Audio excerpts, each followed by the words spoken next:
Hi, welcome back guys. This is your friend, Cabbage Head Fanfics. Back with amazing fanfiction. This is the series of What If Deku Had Wing Mutate Quirk. Now before starting, please give this video a like and subscribe to the channel if you want more videos like this. Now let's get into the fanfic. The young boy known as Izuku Midoriya has never lived an easy life, and by the looks of it he never will. But enough of that. This is how his story starts, the beginning of the great Vigilante Yami. A happy, beaming boy ran through the hallway of his home with his usual bright smile. His bare feet slapped against the floor.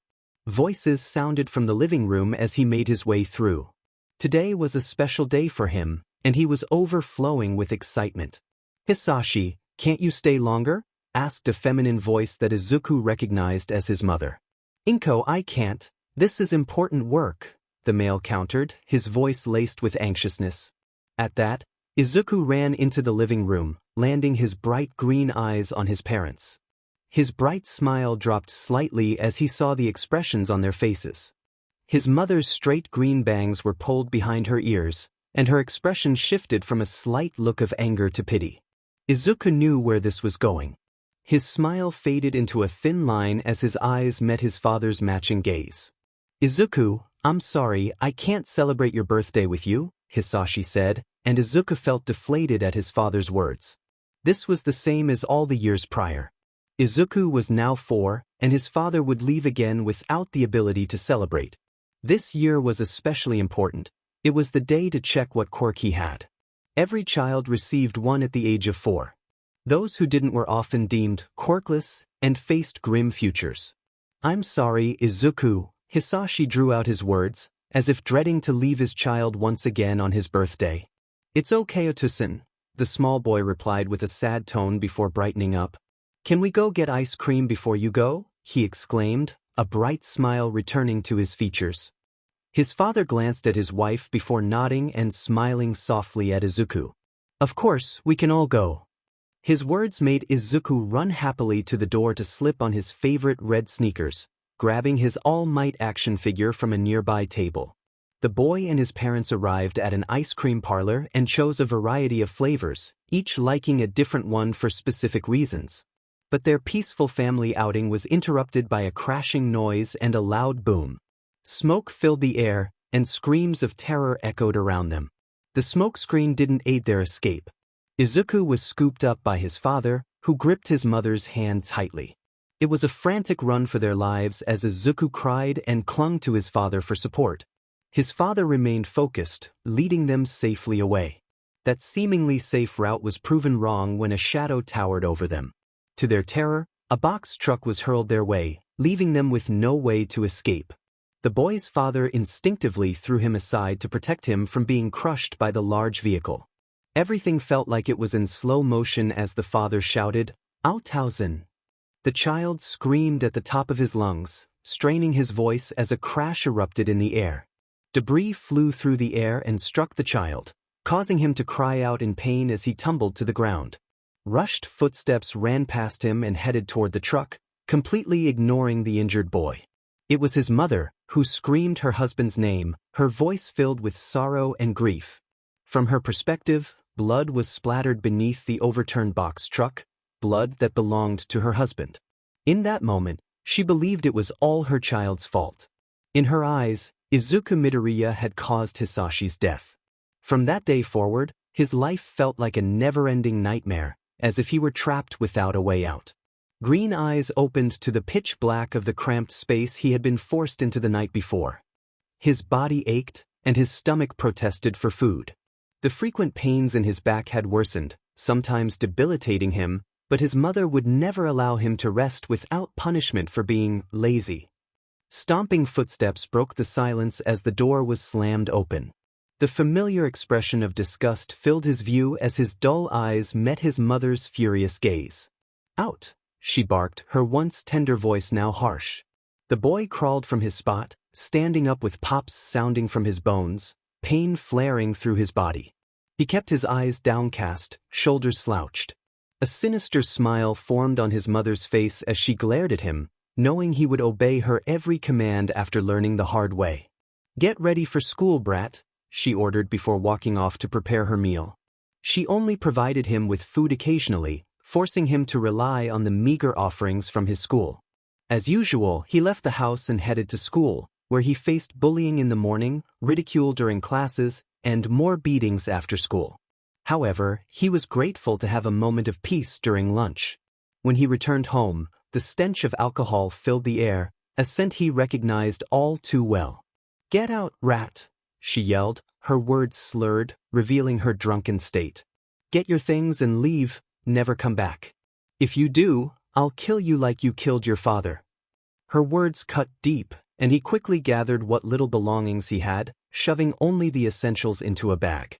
As he stepped outside, he noticed the darkening sky, painted with hues of pink, red, and orange, the clouds fluffy and devoid of rain.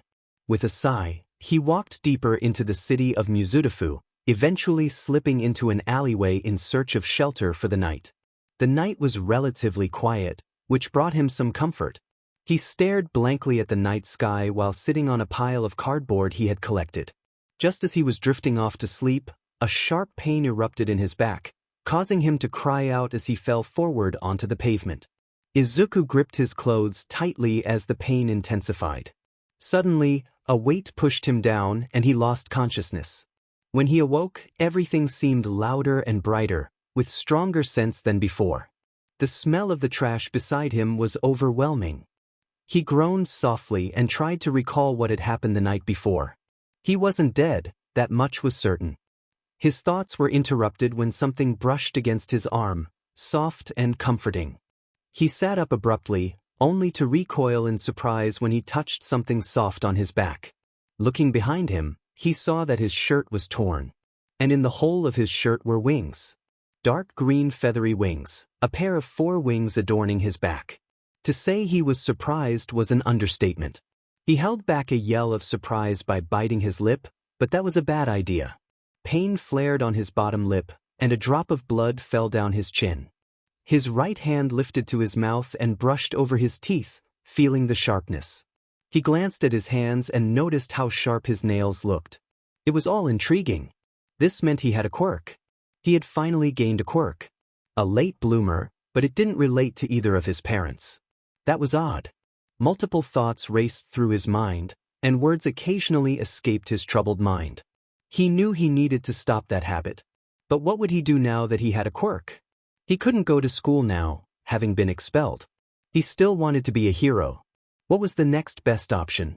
It clicked to him as his dull eyes momentarily brightened, the usual green now a toxic color.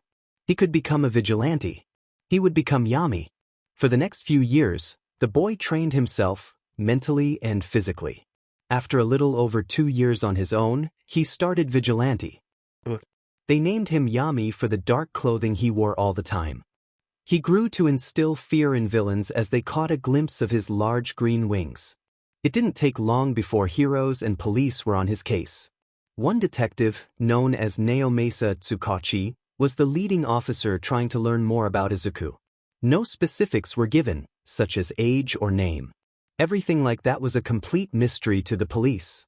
All they knew about his quirk was his 4 giant green wings on his back. But no one in the database had that quirk, which brought them to a roadblock in finding out who he was. A brunette male walked through the door of the cafe, the ding of the door signifying his arrival as he made his way toward a table. At this table sat a male with messy black hair, slumped in the booth, wishing to be asleep.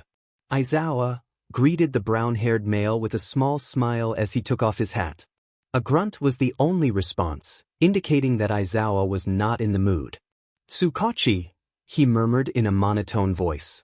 The male let out a quiet chuckle as he set his hat down on the table and took a seat. This caused Aizawa to grumble at him, muttering something along the lines of, "Shut it." "Aizawa, how's your class?" he asked half-heartedly, knowing full well that most had been expelled by now. "No one is hard-working enough to be a pro," Aizawa replied in an annoyed tone.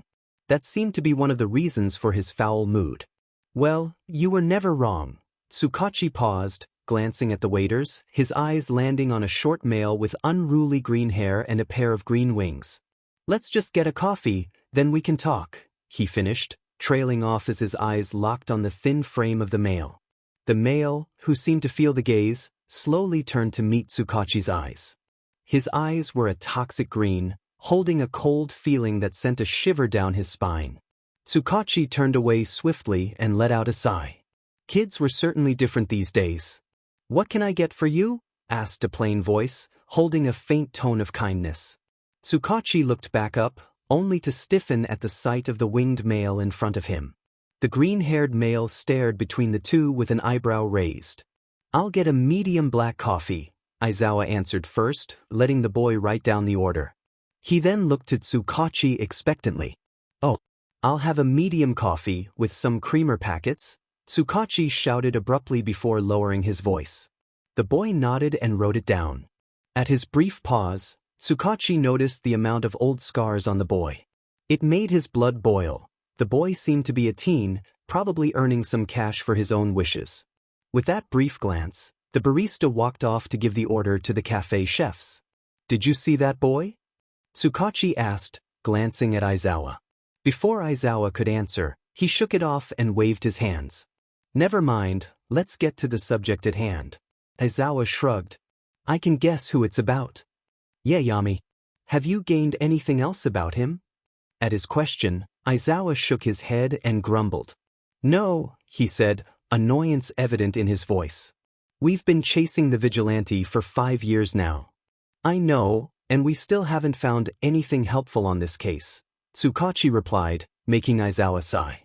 "He's elusive, and it seems as if he knows all the hero's weaknesses. What if that's something else related to his quirk?" A confused look crossed Tsukachi's face, and he shook his head. That would only be possible if... The conversation continued until their waiter walked over. The young barista handed them their drinks and wished them well. Before he could leave, Aizawa inquired, "What's that under your ears?" This made Tsukachi notice the quarter-sized black dots beneath the boy's ear. Tsukachi activated his quirk as the boy replied in a monotone voice, "Just something to help me out." "With what?" Tsukachi pressed, prompting a brief silence from the boy before he answered, "It helps me with work."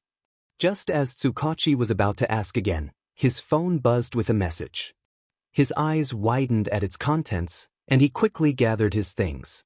He nodded to Aizawa and the boy before making his way to the door. "Something came up, later Aizawa," he called before exiting, the bell ringing in farewell. The boy watched Tsukachi leave, letting out a barely audible sigh of relief. Unbeknownst to him, Aizawa had heard it as he scrutinized the boy. "What was that for?" Aizawa asked, prompting the boy to meet his gaze. The boy's dull eyes assessed Aizawa before he replied plainly, "I don't like being questioned about personal things." The lie slipped off his tongue effortlessly. With that, the boy got to work. After the close call, Izuku ended his shift early. He didn't want to risk a breakdown at work and losing money, which was crucial for him to afford food. Starving was not an experience he wanted to relive. Later that night, Izuku stood on the edge of a roof, his green eyes focused on the city lights. His peace was shattered by a crash. With a huff, he spread his wings and launched himself into the sky, moving quietly through the night. He landed on another roof to witness a bloodied figure being tossed into a dumpster. The assailant was a bulky man with scales and a large reptilian tail, a mutation quirk like his own. Without hesitation, Izuku rushed in and struck the attacker with a bow staff, but it had little effect. The man glared at him, and with a shout of anger, charged. Izuku swiftly dodged, but the man grabbed one of Izuku's wings, crushing it in his grip. Pain shot through Izuku as he suppressed a cry. He hissed in protest and broke his bow staff in half, transforming it into eskrima sticks. He jabbed one into the man's side, delivering an electrical shock that freed him. Izuku unleashed a flurry of kicks until the man finally collapsed. Breathing, he assessed his injured wing, which now hung limply at his side. Before attending to the victim, he tied up the villain and approached the person in the dumpster. His heart sank as he recognized the figure. Eraserhead, a teacher at UA. He dragged Aizawa out and quickly assessed his wounds. Lacerations marred his skin, and his wrist was at an odd angle, clearly broken. With a sigh, Izuku decided to take Aizawa to one of his bases for treatment. He left a note for the villain and used a burner phone to call emergency services. Then he lifted Aizawa into his arms and flew into the night sky. It was challenging to maintain balance with only 3 wings, but he managed to reach a vacant warehouse, long abandoned and known for suspicious activity. Inside, he set Aizawa down on a mat and gathered medical supplies. The moonlight illuminated the space, providing the only source of light. As he worked on Aizawa, he struggled to wrap his own injured wing against his back, muttering curses under his breath. Suddenly, he noticed Aizawa's eyes watching him. His glare softened as he realized the underground hero was awake. "I'm glad you're up," Izuku said calmly, a faint smile hidden beneath his mask. "Why did you treat me instead of bringing me to a hospital?" Aizawa asked. In response, Izuku pulled out a notebook and ripped out the pages he intended to deliver. "I wanted it to be easier to deliver these," he explained, setting down a stack of about 15 pages of information. "There's a new group running around trying to cause havoc. All the information I've got on them is there," he stated plainly. Yami was known for sharing information, important details about villains or vigilantes he didn't favor, as well as corrupt heroes who often ended up in jail because of it. Though he wished he had proof to give about the infamous endeavor, he didn't. "I can trust you with this more. You'll give it to the detective or Nizu," Aizawa sighed, rubbing his face with his uninjured hand as he sat up slowly, wincing slightly. "I guess I could say thank you for the information," he grumbled, staring at the papers before picking them up. When he looked back up, Yami had vanished without a trace. The warehouse was eerily silent, prompting Aizawa to sigh. It was typical of Yami to be there one moment and gone the next. His eyes scanned the neat handwriting, widening at the information. He needed to get this to Tsukachi and Nizu. He quickly dialed a number, informing them of his location. The next months would be filled with anticipation regarding what was to come, especially with the knowledge Yami had provided and the looming presence of the new group, the League of Villains. A week had passed since Yami had given Aizawa the information. Detective Tsukachi had copied the files onto a flash drive, handing over the originals to UA. Now, the entrance exams for UA were just around the corner. Izuku was dressed casually in a green sweater that accommodated his wings, with a hole in the back for the top pair. His left lower wing was wrapped against his body, the feathers providing some comfort, but he couldn't use it as it was still injured. Lost in thought, he accidentally bumped into someone, causing the other person to stumble backward. "Are you okay?" Izuku asked in a monotone voice, tilting his head slightly. The male he had run into, with gravity-defying purple hair, looked up at him with a small glare that softened when Izuku offered his hand. The purple-haired male took it, and Izuku helped him to his feet. Cold eyes met tired ones before the male nodded and began to walk away. "Hey, what do you think you're doing?" Izuku heard before the male caught his wrist. "Don't you know manners?" he asked in a stoic manner. "What do you mean by that?" Izuku replied, confusion evident in his eyes. What was he supposed to do? Apologize for bumping into him? "You say sorry after doing something like that?" the purple-haired male stated, exasperated. Izuku tilted his head and muttered a simple, "Why?" "I have no time for you," the male said, starting to walk off. This time, it was Izuku's turn to grab his wrist. "I can make it up to you," he offered, "if you like coffee." After their encounter, which he learned was with Shinso Hitoshi, Izuku bought him a coffee to make amends. They began to meet up more often, bonding as 2 introverted individuals. It was a new experience for Izuku, who had never had someone to talk to so casually. He considered Shinso his first legitimate friend. It was another late-night shift for Izuku, with only one other person running the store. It was quiet, with just a few customers, one of whom was Shinso, along with Detective Tsukachi and Aizawa. Suddenly, someone barged through the glass door, breaking it off its hinges and sending shards flying. One piece cut into Izuku's skin, but he quickly jumped out of the way and behind the counter. "Don't move a muscle, or this kid gets shot," a bellowing voice echoed. Realizing the danger, Izuku snuck out the back, slipped into his vigilante outfit, and activated his mask before rushing to the front. Crouching down, he inched closer to the front door to assess the situation. Aizawa and Tsukachi were forced on their knees, and Izuku's heart sank when he noticed the hostage. It was Shinso. He inhaled sharply, preparing to act. Shinso, thinking quickly, kicked the person holding him and dashed for cover, but it wasn't fast enough as the villain prepared to fire. Izuku launched forward, tackling the villain to the ground just as a shot rang out. He swiftly tied the villain up, letting out a sigh of relief. "Yami!" Shinso exclaimed in surprise, but his breath caught when he noticed the blood. "You're bleeding," he pointed out, making Izuku aware of his wound. "This is fine. I'm just glad you're safe," Izuku replied through his voice changer, and with that he dashed off, spreading his wings and launching into the air before Aizawa could catch him. It was a struggle to fly with his recently healed wing while applying pressure to the new wound on his side. The next day, Izuku was working a shift from 3 p.m. to 5 p.m. He was relieved it was only a 2-hour shift, as the movement was starting to hurt. His wound on the left side should heal in a couple of days. He considered it a minor flesh wound. In hindsight, though, it could have been worse. He could have bled out if he hadn't treated it in time. He just got lucky as usual. Shinso had been eyeing Izuku with suspicion the entire time. It annoyed Izuku, but he wasn't going to confront him about it. After all, Shinso was a customer, and his boss would be upset if he was seen as harassing him. A sigh escaped Izuku's lips as he wiped his brow, feeling exhausted. He shook his head, trying to focus. Toxic green eyes glanced at the clock, and relief washed over him as he saw it was almost time to go. He walked to the back, changed out of his uniform, and into a black sweater and gray briefs. He tucked his lower wings inside the sweater and adjusted the top 2 wings for comfort.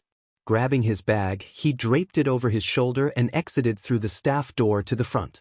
He winced as his wounds stung, hoping the stitches wouldn't open. Shinso approached Izuku, who greeted him with a small wave. "Are you doing something after this?" Shinso asked, receiving a shake of the head from Izuku.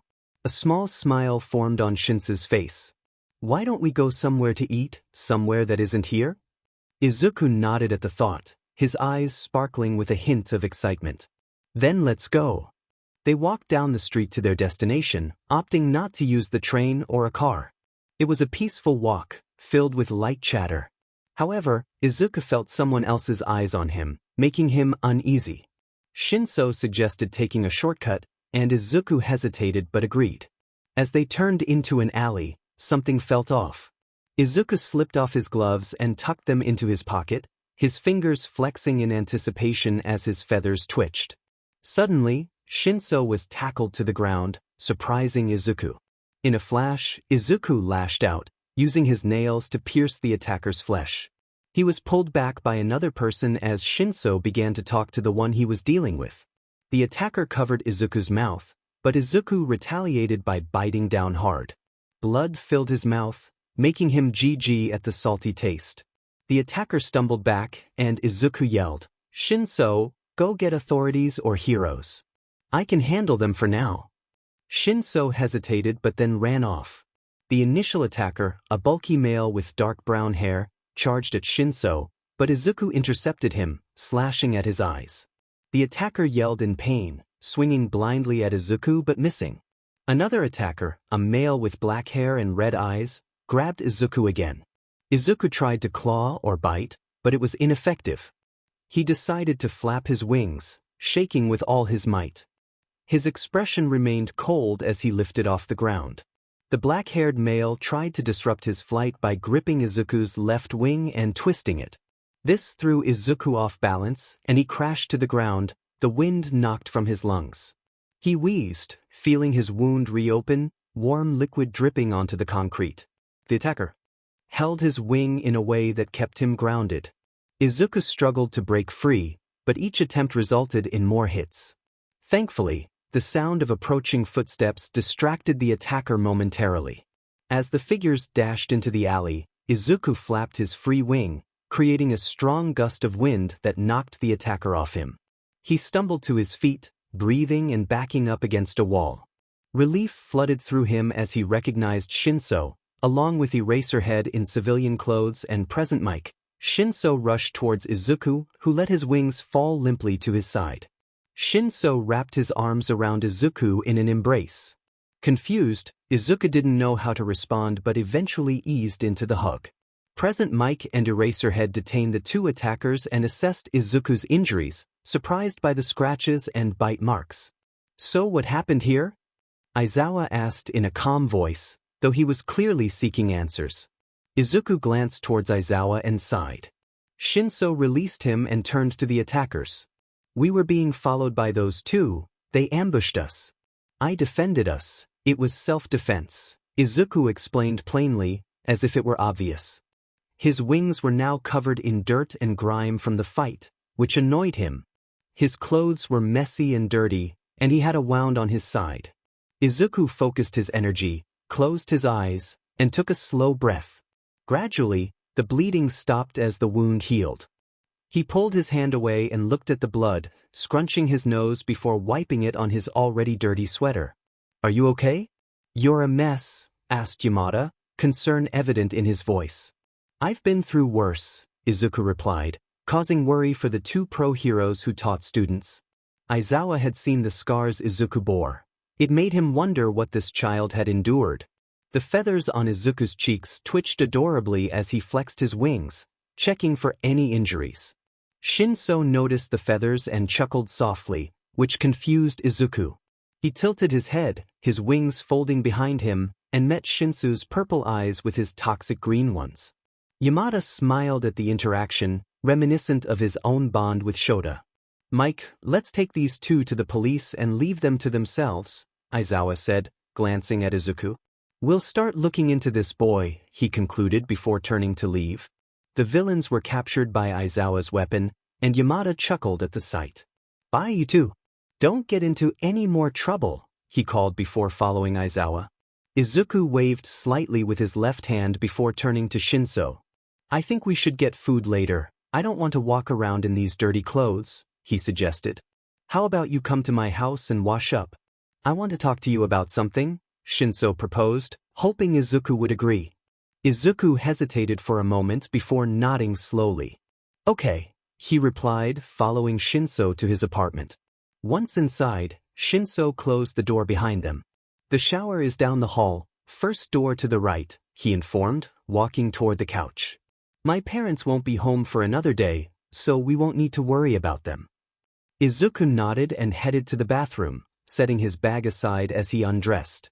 After about 30 minutes, he finished and dressed again before joining Shinso on the couch. Shinso turned to him, locking eyes.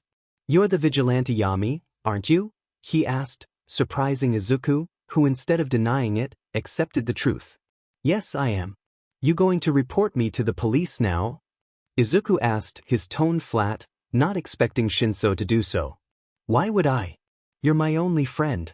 I just want to know your reasons and see your other two wings," Shinso explained, excitement evident in his voice. Izuku shrugged and took off the extra sweater from his bag. He stood up and spread his wings to their full length, including the lower ones. Shinso's eyes widened in awe, but then he noticed the closed wound on Izuku's side. "Midoriya, is your side bothering you? I noticed when you were working earlier," he asked, concern etched on his face. Izuku shook his head. "It doesn't bother me at the moment," he replied, grabbing his sweater and putting it back on, his lower wings tucking closely beneath it. "As for my reasons, I don't want people to go through what I did," he added, offering Shinso a small smile. "You want to go to UA, right?" Izuku asked, raising an eyebrow. "Yes, I do. I'm planning to sign up for the hero course and general education," Shinso answered plainly, though Izuku sensed some hesitation. Thinking for a moment, Izuku offered, "How about I train you? I'll help you get on a schedule so you won't have to rely on your quirk." Shinso's face brightened, and he nodded. "I'd like to accept your offer. Then we'll start this Saturday. You have a day to prepare yourself for a challenge. Meet me at Dagoba Beach at 5 a.m. sharp," Izuku said, standing up and heading toward the door. "See you later, Shinso," he called before exiting. The next day, Aizawa found himself at the police station again, waiting for Tsukachi to be free. Soon, Tsukachi emerged from his office and approached Aizawa. "What was it you needed, Aizawa?" he asked, looking puzzled. It would be better to talk about this in your office, Aizawa replied. I need to look up someone. Tsukachi nodded and led Aizawa into his office. Taking a seat at his desk, Tsukachi began typing on the computer. Who are you looking for? He asked. A male named Midoriya with a wing quirk. He has green hair, green eyes, and freckles, Aizawa explained. Tsukachi began typing the information into the system. The male's eyes widened slightly as he searched for information on a Midoriya with a wing quirk. When he removed the option of a wing quirk, one name popped up. Izuku Midoriya, a child of 7 years, curly green hair, pale skin, freckled cheeks, forest green eyes, pronounced dead 7 years ago, Tsukachi read aloud.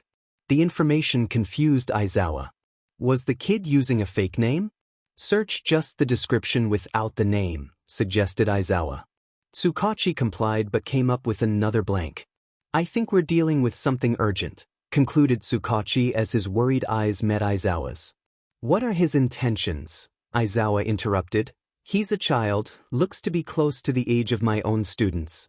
His eyes held anger at Tsukachi for suggesting the child could be a villain. Who knew what he had been through with all those scars and his emotionless eyes? But Aizawa was determined to find out. Aizawa arrived near the end of Izuku's shift. He ordered the same thing he usually did, but Izuku felt something was off. He didn't know what it was, but he always trusted his instincts. Izuku swiftly changed in the back room and walked out through the front door. He turned into an alley to get to his home faster, or he could go to Shinso. He could trust Shinso with anything now, especially since he now knew about Izuku's vigilante life. Suddenly, Izuku stopped and spun around to confront the person following him, only to have his hand caught. Seeing Aizawa's eyes, he calmed down and lowered his hand. What do you need? Asked Izuku, tilting his head, the feathers on his cheek twitching. I need to ask you some questions. I'd like to take you to the station for that, answered Aizawa. This confused Izuku, no one knew about him. How could someone find out? But what if it was something else? He could just go in and see what they needed. If it went south, he could run. Can I ask what this is for? Izuku asked, his voice steady, though his mind raced with panic. We can talk about it there. Aizawa motioned for Izuku to follow, and he did. It was silent as they walked, leading Izuku to think about possible outcomes, many of which involved him getting imprisoned. He slipped his phone from his pocket and quickly typed to Shinso, I'm coming to your house in a bit, be prepared. He was surprised that Aizawa didn't notice as he put the phone back in his pocket. They arrived at the police station and entered. Aizawa led Izuku to a back room that looked like an interrogation room, making Izuku nervous. He was ushered to a chair, sitting down uncomfortably, his wings not fitting well in the seat. Aizawa leaned against a wall, and the door clicked open again. The scent of Tsukachi filled the air, making Izuku grunt in annoyance. This was going to be harder now. Tsukachi sat down in front of Izuku and pulled up a computer. You will not lie during this. I can tell if you do, he informed Izuku as he brought up a picture of a young boy with bright green eyes and freckles. He spun the computer around and showed it to Izuku. Is this you? Izuku's breath hitched as he saw the old photo of himself, the young features so foreign to him. Yes, he answered plainly. Did you know that you were reported dead 8 years ago? The words slowly processed in Izuku's mind. He scrunched his eyebrows together and met Tsukachi's gaze. No, he replied, realizing he had no idea his mother would do that. He knew she wanted him gone, and with that thought, he slouched and looked at his feet. You were once diagnosed quirkless. How did you get your quirk? Tsukachi asked. I don't know. I was a late bloomer, and my quirk appeared after I left, Izuku replied. What do you mean by left? Memories flooded Izuku's mind as he kept his breathing steady. He wanted to forget everything, not relive it by talking about it. I left my house when I was 7. My mother ordered me to, he stated plainly, earning surprised stares from the two adults. Why did she kick you out? That question sparked something in Izuku, and he abruptly yelled, because she blamed me. Blamed me for everything. Called me a disgrace. Hated her own blood. How could I know any other reason than that? His voice wavered slightly as he looked back down at the ground. His breathing was unsteady from the outburst as he attempted to calm himself. Unwanted memories kept resurfacing. When did that start? Tsukachi asked, causing Izuku to flinch from the question, shaking his head. Are you going to answer? Tsukachi pressed. Izuku just kept shaking his head, softly muttering words to himself, trying to calm down. Yo, Tsukachi, that's enough, Aizawa interrupted, walking over to Izuku. He placed his hand on the teen's shoulder, only to have it slapped away as Izuku stood and knocked over the chair. Don't touch me, yelled Izuku, his eyes shining with fear. Izuku looked away from Aizawa and muttered a small, sorry, before he started to leave. Midoriya, do you have a place to stay? Aizawa asked, earning a shake of the head from Izuku. Izuku often slept in one of the warehouses where he stored his things. Other than that, he didn't spend his money on a home, it would be too much to pay for. How about you crash at my place for a bit? You don't have to stay for long, the male offered, his eyes filled with concern for the teen. I can't. I have other things to tend to. I'm not really able to stay in one place, it unnerves me, Izuku replied as he opened the door. It's not like I'll disappear, I still work at the cafe. With that, Izuku left, with no one following him. Aizawa sighed and rubbed his temples. This problem child, he muttered, prompting Tsukachi to chuckle quietly to lighten the mood. He's a kid, he'll figure out when he needs help soon enough. What Tsukachi didn't know was that Izuku wouldn't call for help, and that would lead to an unwanted encounter. The months passed quickly, and the UA entrance exam was the next day. It took 4 months for Shinso to finish cleaning the beach, and after that, his training focused on stealth, speed, and combat skills. Izuku also taught Shinso the essentials for the written exam, knowing what Nizu would likely include. On the last day, Izuku let Shinso decide how to spend his time, whether to rest or train. He was glad when, in the following weeks, he received good news from his student and friend. I made it in!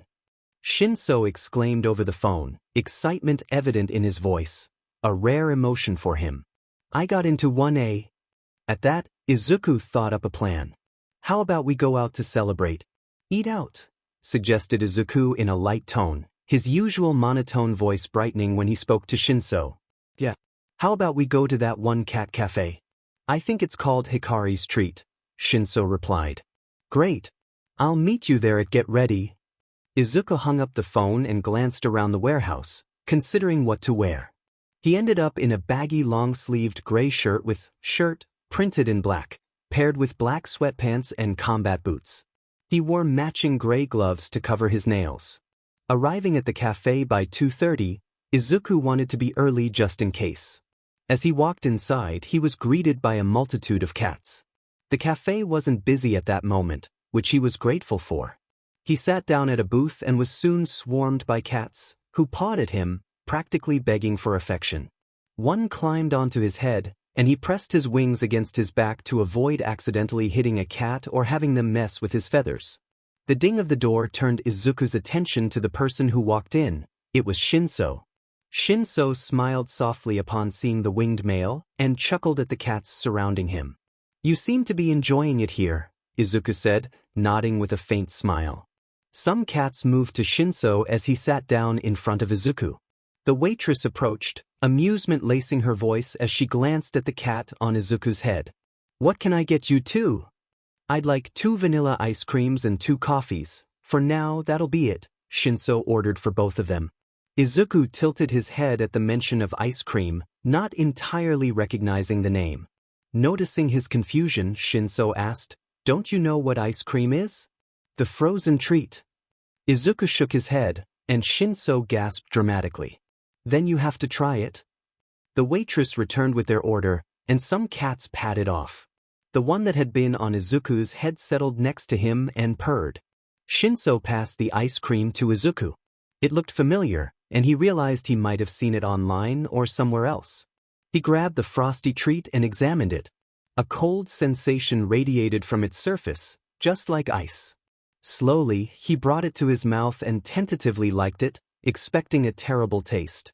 Instead, a sweet flavor filled his mouth. His eyes brightened at the flavor before he took a bite.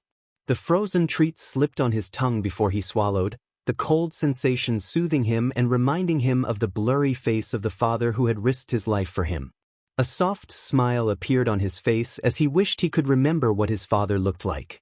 He only remembered his soothing, deep voice, slightly raspy from his fire-breathing quirk.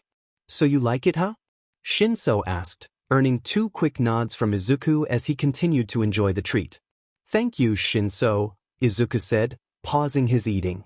A chuckle escaped Shinso's lips. "I should be the one thanking you. You got me this far." Izuku shook his head. "That's not true. It was your determination. You just needed a push in the right direction." Their conversation continued until they finished their treats and coffee. After that, the two of them hung out while Shinso's parents were away. Izuku's thoughts briefly wandered to Shinso's parents. He had never met them but knew better than to mention them around the purple-haired male. Something was likely happening, and Izuku was determined to get to the bottom of it. It was a boring day for Izuku as his friend was at school. He had to work a 3-hour shift, but after that, he had nothing planned. Izuku decided to try and meet Shinso's parents. He journeyed to Shinso's small apartment and knocked twice, knowing Shinso wouldn't be back for another couple of hours. A man with dark purple hair, resembling Shinso, answered the door. He glared down at Izuku's green eyes. "What do you want?" he snapped, looking tired. Izuku slipped his phone into his pocket and turned on his recording device. "I'd like to speak with you about your son. He's not here, right?" He acted nervous as his feathers ruffled and twitched. The man scoffed and let Izuku in. "What did that brat do this time?" he asked. Izuku took a seat on the couch, his hands fidgeting. "Well, Izuku trailed off, sensing the man's growing anger. "Get on with it. What did that disgrace do? Do I need to lower his food intake again to teach him a lesson?" Izuku blocked out the man's rambling, internally smirking as he pretended to be fearful. "It's nothing, I'm going to leave." "Sorry, sir," he said, rushing to the door. "Where do you think you're going? You don't just leave like that," the man yelled, stomping toward Izuku. "Do you need a punishment too?" Izuku's heart dropped at those words, and he backed away.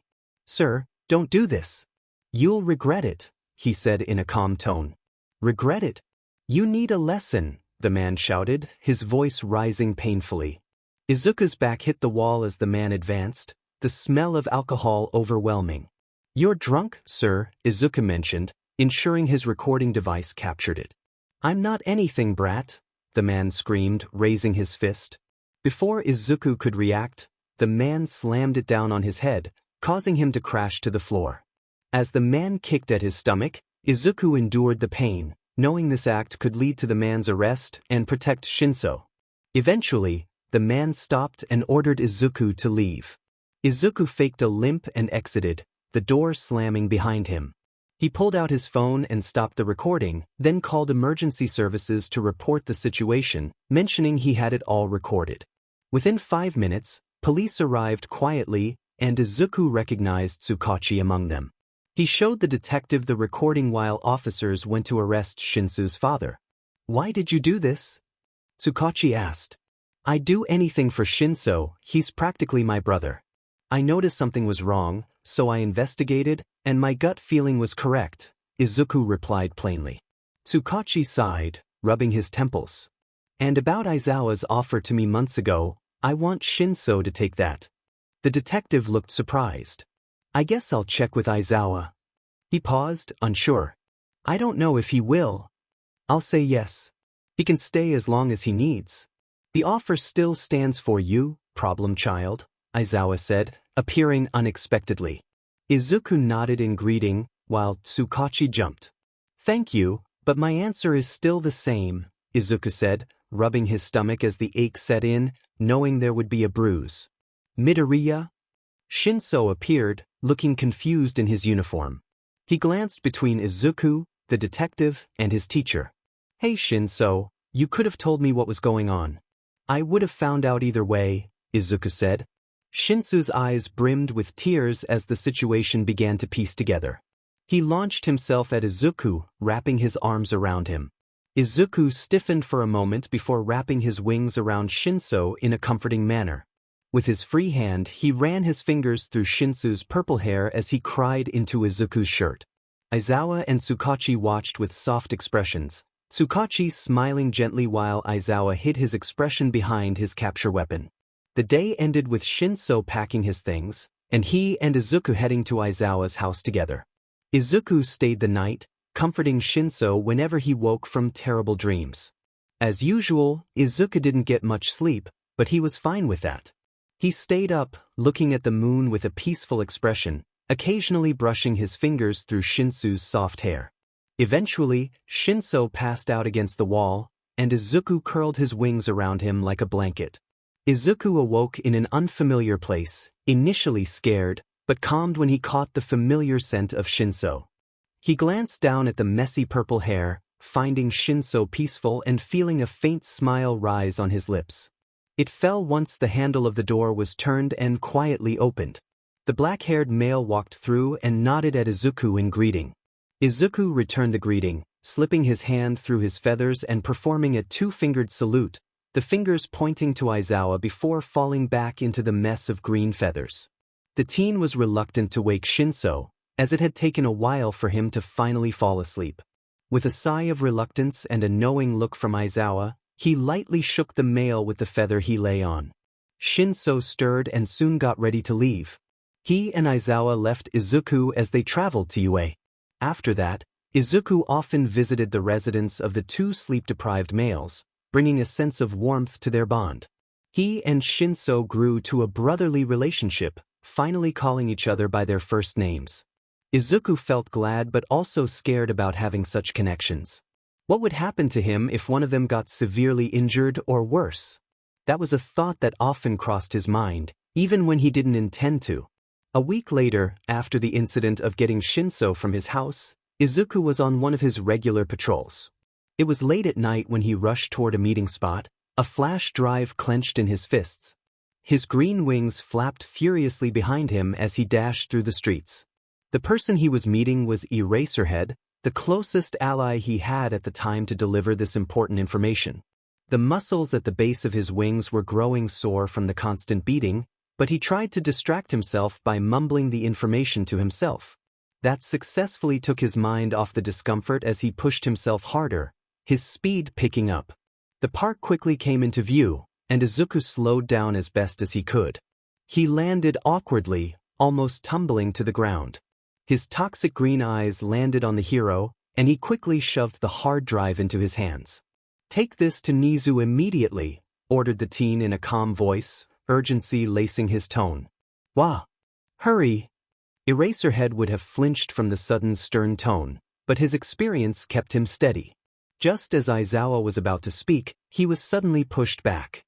A clanging of metal on metal echoed through the silent streets, sparks flying. "Go, Eraser!" shouted the Vigilante as he engaged in combat with the person who tried to stab the hero. Aizawa understood the importance of the flash drive and dashed off toward UA, even at midnight. The Vigilante quickly found himself outnumbered by 10 burly males who held him down and dragged him into a purple mist. It appeared to be a portal, and in mere seconds, the whole group, along with Izuku, was transported to a bar setting. Izuku was tied down by the males and dragged into a chair. A blue-haired male walked calmly over to him, clearly feeling secure since Izuku couldn't attack.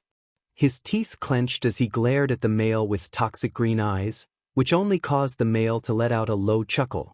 The raspy rumble of his throat unsettled Izuku as he glared into those crimson eyes, which were laced with amusement and a hint of madness. "You will tell me all your information on heroes and join me," the male spoke, his voice low and raspy, the sound grating against Izuku's sensitive ears. When he didn't answer, the male began to scratch furiously at his neck, flakes of skin fluttering to the ground as blood dripped from reopened wounds. The iron smell lingered in the air, growing stronger as the male approached. "You will, and if you don't, I get to play with you."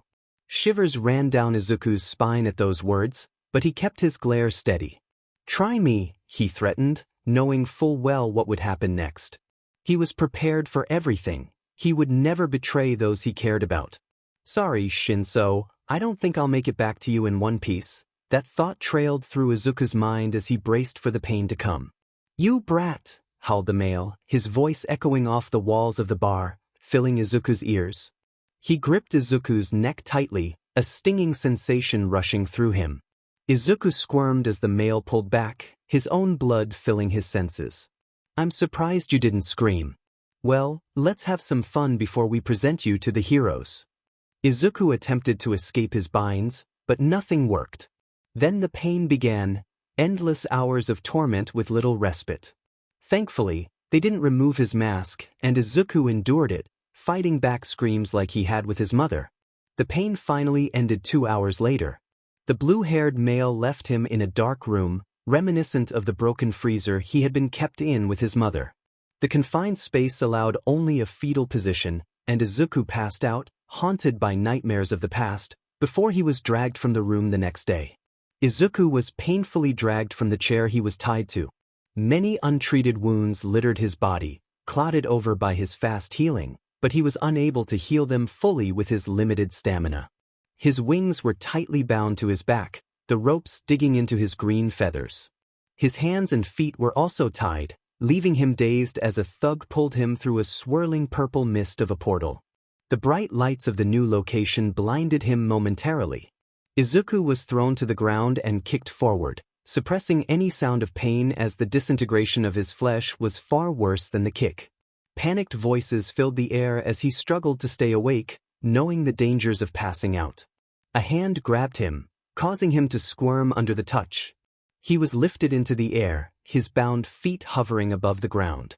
One of the thugs presented him as a prize, and despite his situation he managed to glare at them, which earned him a hit to the side of his head. "The vigilante you couldn't catch for so long is finally caught. How pathetic are you heroes?" mocked one of the thugs. Izuku was thrown back to the ground again as they continued to gloat. Unbeknownst to him, Eraserhead was already fighting the thugs while a blue-haired male observed from a distance. Soon enough, Aizawa reached Izuku and picked him up, causing him to squirm again. The underground hero quickly jumped back from an attack and began to untie Yami. "It's me, Eraserhead." "Calm down, Yami," he said, and those words helped soothe Izuku as he felt his arms and legs become free. When his wings were finally released, Izuku launched into the air with a powerful beat of his wings, surprising Aizawa momentarily before he returned to the fight. A villain attempted to attack Eraserhead from behind, but before the blow could land, they were swiftly lifted into the air and dropped back to the ground, knocked out instantly. A flash of green darted past Aizawa, taking down a group of long-range fighters. For a moment, they paused in shock. It was Yami. The team quickly got back to work, with Aizawa following closely behind, taking out the remaining villains. Izuku landed next to Aizawa and fell to his knees, the pain from his wounds intensifying as some reopened from his swift movements. Aizawa glanced at him with concern before turning his attention back to the blue-haired villain, who charged at him. Their conversation was lost on Izuku as he shook his head to clear his thoughts. His ears perked up at the sound of Aizawa grunting in pain. The blue-haired villain had grabbed Aizawa's elbows, causing his skin to disintegrate. In a rush to help, Izuku got up but was stopped midway by a massive creature whose hand latched onto his neck. The grip tightened, and his consciousness began to fade. Just before he could fully succumb, he was thrown against a wall, the impact echoing around him. He slumped down, rubble covering his wings, feeling numb as everything around him grew fuzzy. As he lay there, focusing on his breathing, chaos continued around him. His throat ached, and he bled from multiple wounds, unable to move. He stared blankly at the sky, his toxic green eyes reflecting the shining dome above. Finally, everything went quiet until he began to hear yells approaching. Multiple footsteps filled his ears as he looked up, too exhausted to escape, his wings feeling heavy.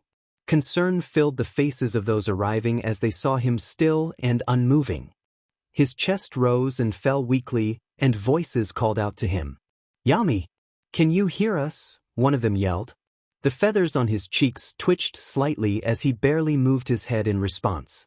Sighs of relief filled the air as they got to work, removing the rubble pinning him down while one person kept talking to him, urging him to stay awake. Izuku, who had been trying to do just that, mumbled an inaudible response. A collar was placed around his neck, causing him to hiss at the new pressure on his injured skin. He struggled to speak, only able to make small sounds, feeling frustrated at his weakness. He was carefully lifted onto a backboard and strapped down, requiring 6 people to manage his large wings. Throughout the process, someone continued to talk to him, explaining what they were doing. Eventually, one asked how to remove his mask. With great effort, Izuku flicked his right finger and managed to mutter the word ear. They understood and pressed the button located under his ear. The mask folded in on itself, revealing his younger-than-expected features. The crew in the moving ambulance was surprised to see how young the Vigilante was, never expecting him to be a teenager. Throughout the ride, they talked to him and kept him awake, but when he arrived at the hospital, everything went black. Toxic green eyes slowly opened, adjusting to the bright light. The bush-haired male's body ached, but it didn't feel as bad as it had when he passed out. A familiar scent filled his nose as he turned his head and spotted the purple-haired male lying next to him. He reached out and brushed through the soft, unruly hair, managing a small smile. The male stirred, causing Izuku's hand to flinch back. Their eyes met, and the purple eyes widened before he quickly rushed out of the room, leaving a confused Izuku behind. Izuku tilted his head, startled when the door slammed back open. A black-haired male, followed by a blonde. And then the purple-haired one, rushed into the room. The purple-haired male was breathing, hands on his knees. It was silent as Izuku stared between the 3, then Shinso embraced him. A warm liquid seeped into Izuku's hospital gown as he tensed at the touch. He would have to get used to this all over again. Don't ever do that again. Shinso cried into Izuku's shoulder. Izuku glanced over to Aizawa, noticing a new scar under his eye, then to Yamada, who stood with relief in his eyes. Izuku tried to speak but was interrupted by a coughing fit. Shinso backed away, looking at him with concern. Izuku's hands brushed over his neck, feeling no pain. The bruising was gone. How long had he been asleep? Was that why he couldn't talk? Aizawa spoke up. You've been out for a week and a half. It seemed your body was healing itself while you were asleep. A glass of water was handed to him, and he gratefully drank, feeling the dryness of his throat ease as the liquid flowed down. A sigh of relief escaped his lips as he leaned back, the cup resting in his lap. We also need to clear something up with you. The days that followed his discharge involved being offered a spot at UA, going through questioning, and ultimately being let off with a deal. If he didn't want to spend 20 years in jail, Izuku would attend UA. He accepted and was moved into a dorm on campus, the only occupant until other rooms were set up. This was a relief for him, allowing him to rest alone while others worked through their internships. Although he wanted to return to his vigilante work, the numerous cameras on campus made that difficult, leading to boredom. He wasn't allowed to return to his cafe job either, the one place where he felt relatively safe unless there was a villain attack. His identity as Yami remained a secret, but he knew it would eventually come out. As the end of the internships approached, the power went out throughout UA, caused by the loud and eccentric Yamada Hizashi, a present mic. Izuku seized the opportunity to escape and fly around. If anyone noticed, they didn't stop him as he grabbed his tools and took off with a beat of his wings. Once airborne, the strong winds brought him comfort, his feathers twitching with excitement. If something ever happened that prevented him from flying again, he didn't know what he would do. But he was also eager to patrol the Hosu area. His wings guided him there, anticipation building as he felt something was about to happen, pushing him to fly faster despite the small ache at the base of his wings from being grounded for so long. Izuku perched on the edge of a roof, looking down at the peaceful city. The tense feeling in his shoulders eased slightly, but it returned as he noticed an unusual smell. Suddenly, a body-shaking boom echoed throughout the city, plunging it into chaos. People dashed off in fear, some frozen in place, causing a growl to rumble in his throat. He spread his wings and dove down, pressing the button under his ear as his mask covered his mouth. He ripped off his gloves and let them flutter to the ground below. His body moved instinctively as he dodged a fist from a tan-skinned Nomu before racing to the people unmoving on the ground. Thankfully, The Nomu took no notice of him as it charged at something else. Izuku crouched down to a woman who looked to be protectively curled around something. He touched his fingers to her neck and noticed no reaction before feeling for a pulse. There was none. His breath hitched at the realization.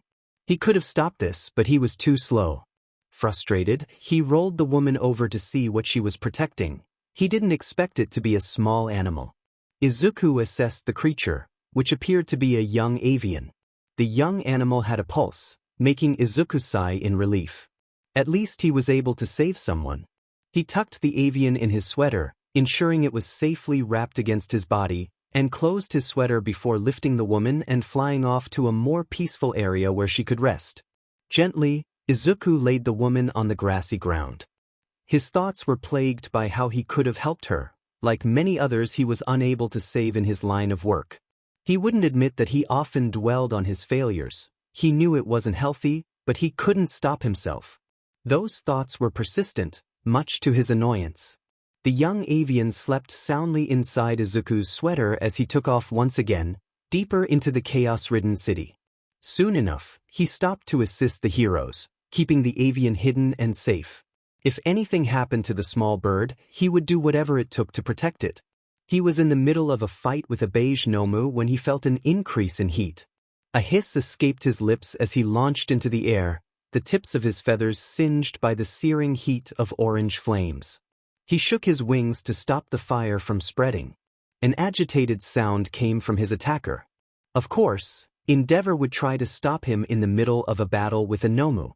"There's no time for that, Endeavor," he growled, his voice deeper due to the voice changer in his self-made mask. "Don't talk like that to me, villain," howled the large hero, lacking common sense. Izuku's toxic eyes bore into Todoroki's. "Then I'll leave you to the Nomu," he cooed in an annoyed tone before taking off. He wasn't up for being caught in the crossfire, especially with the sleeping avian in his sweater. As Izuku took off, Endeavor tried to attack again, only for the fire to be dispersed by the flapping of his wings. He would have laughed at the frustration coming from Endeavor, but laughter always felt odd to him.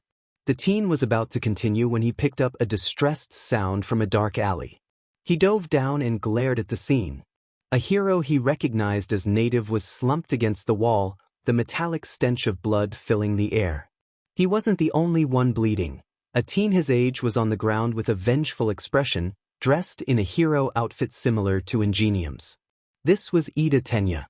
Before the figure, identity hidden by a cloth around his eyes, could strike the navy-haired teen, Izuku continued his dive and swiftly shifted in the air, his legs extended in front of him. With the force of his dive, he slammed his feet into the chest of the figure, knocking them back. Once he got a good look at the person, his toxic green eyes widened slightly. It was the hero killer, Stain. Izuku had a history with this vigilante, who had once saved him from the streets, helping him back to his feet and training him. Now it would be teacher against student. The teen grit his teeth under his mask, gnawing at his cheek to avoid drawing blood. Inner turmoil rushed through him, and he could see the same in Stain's expression. Yami, the hero killer, greeted curtly, tension in his shoulders as he prepared for a strike. "Stain," Izuku replied, mirroring the tone of his former mentor. This was going to be one intense fight, he noted. The adult paused, choosing his words carefully. "Move out of my way, or I will hurt you to get to these fake heroes," he ordered, expecting his student to comply as he once had. Izuku shook his head and crouched in a low stance, his left arm positioned to protect the small avian he saved. "Stain, I can't allow you to do that. I'm not your student anymore. I would never let you kill so freely," he huffed as Stain got into position. Ida helplessly watched as native faded in and out of consciousness. The navy-haired teen didn't expect the highly talked about Yami to be a student of Stain. This made him wary of the vigilante who spoke casually with the hero killer. Stain charged first, supposedly seeing an opening as he aimed for Izuku's left side. Swiftly, to avoid the young avian getting sliced, Izuku pivoted to the left and slashed out with his claws. However, he only slashed at the cool air as Stain dodged his impending attack. "Come on, kid, how old are you now?" Stain drawled as he moved in for another attack, slashing out with a jagged dagger towards Izuku. "I don't want to kill you, you're not a fake," he continued as he closed in on the bush-haired male. Izuku ignored his words and kept fighting as if he were battling a dangerous criminal, which he indeed was. "Answer me, Yami. You know it's rude to ignore your elders," Stain hissed, growing agitated from the teen's constant dodging. Izuku remained silent before launching into the air with a flap of his large wings. He spun once before diving down, his claws outstretched. The young vigilante dodged a flying dagger and slashed once more at Stain, making contact with the hero killer's cheek. It was an unsettling feeling he had to get used to. The first time he fought and felt flesh beneath his nails, he nearly lost his previous meal. He lashed out and spun in the air, kicking Stain again as he backed off. But the metallic scent of his own blood filled his senses, and his eyes widened. He had been hit. The next moment, he felt a heavy weight overcome him as he slumped to the ground, his wings sprawled out beside him. He was now paralyzed, and Stain approached him with blood dripping from his face. Helplessly, Izuku stared at the hero killer, unable to move an inch. Once Stain was in front of him, he crouched down to Izuku's level. "I have to put you out of commission so you don't interrupt." "You could have left earlier, Yami," Stain said, a grim tone in his voice, not prepared to do this to his student. He gripped his knife and slammed it into Izuku's right shoulder, rendering his Demon-T arm useless. Izuku grit his teeth and hissed at the sudden pain, still unable to move as he desperately tried to. Stain grabbed another knife from his collection and prepared to stab Izuku's wing. He braced for the pain, but when a scorching heat arrived, he knew it wouldn't happen. Stain jumped back to dodge the flames directed at him. "Another interruption," Stain complained as he readied his weapon to strike. The heat quickly shifted to a freezing cold that clung to Izuku's body. An ice ramp formed under him, sliding him backward to the person who saved him from further pain. Blood dripped from the knife embedded in his shoulder, the wound throbbing in sync with his elevated heart rate. His wound wouldn't heal since the knife refused to let him do so. But his thoughts turned to the bicolored male who began to speak. "I'm glad my father made me follow you," he said in a monotone voice, glancing down at Izuku. The teen looked up at the heterochromatic-eyed male, his eyes glowing in the dim light of the alley. "Worry about yourself. Stain isn't someone you can beat with all of us down," Izuku muttered, returning his gaze to the hero killer. Stain charged at the teen he recognized as Shoto Todoroki, son of Enji Todoroki. The inexperienced teen decided to block Stain's view by forming a giant wall of ice. The ice wall shattered in seconds, and the battle continued as a synchronized dance. The rhythm of their quick movements displayed their struggle for control. Fire and ice were shot at Stain while he retaliated with slashes from his knives. The battle dragged on as Todoroki grew more exhausted. Before a fatal attack could be delivered to the teen, Izuku's finger twitched. He shot up from his spot with a flap of his wings, grabbing the blade with his left hand. The blade dug into his calloused hand, blood seeping from the new wound. Izuku snatched the knife from Stain's grip and threw it behind him, the loud clang of metal filling his ears as his feathers bristled in anger. He spun quickly and jumped into the air, roundhouse kicking Stain in the face and pushing him back, away from himself and the injured males. Stain regained his footing and glared at the teen who had just escaped paralysis. He had forgotten that the teen was blood type O. Izuku spread his wings slightly in a prepared manner, ready to dodge any impending attacks as he ripped the knife from his shoulder, the dripping of his blood slowing as it clotted. He threw the knife back with the other one, his right arm hanging limply as blood dripped from both his hand and shoulder. The teen mentally cursed. With one arm out of commission, he needed assistance. He glanced to his right, looking at the candy cane hero in training. "I'm going to need your help with this," he informed the teen in a serious tone, trying to move the fingers on his right arm and successfully doing so, relieved that he still had feeling in his disabled arm. The hero in training nodded, but the navy-haired teen on the ground began to yell. "Todoroki, run. I took my brother's name to avenge him, to bring Stain down," he exclaimed, his eyes swirling with pain and vengeance. "So you're Ingenium now?" questioned the other teen in a monotonous voice. "Because I don't remember Ingenium having that look on his face." He turned from the teen on the ground to Stain, who decided to advance. Izuku outstretched his left hand, preparing to strike as he spread his legs in a balanced stance. The teen struck first, slashing and setting the pace of the battle before Stain could, suching the rhythm to knock the hero killer off balance and confuse him.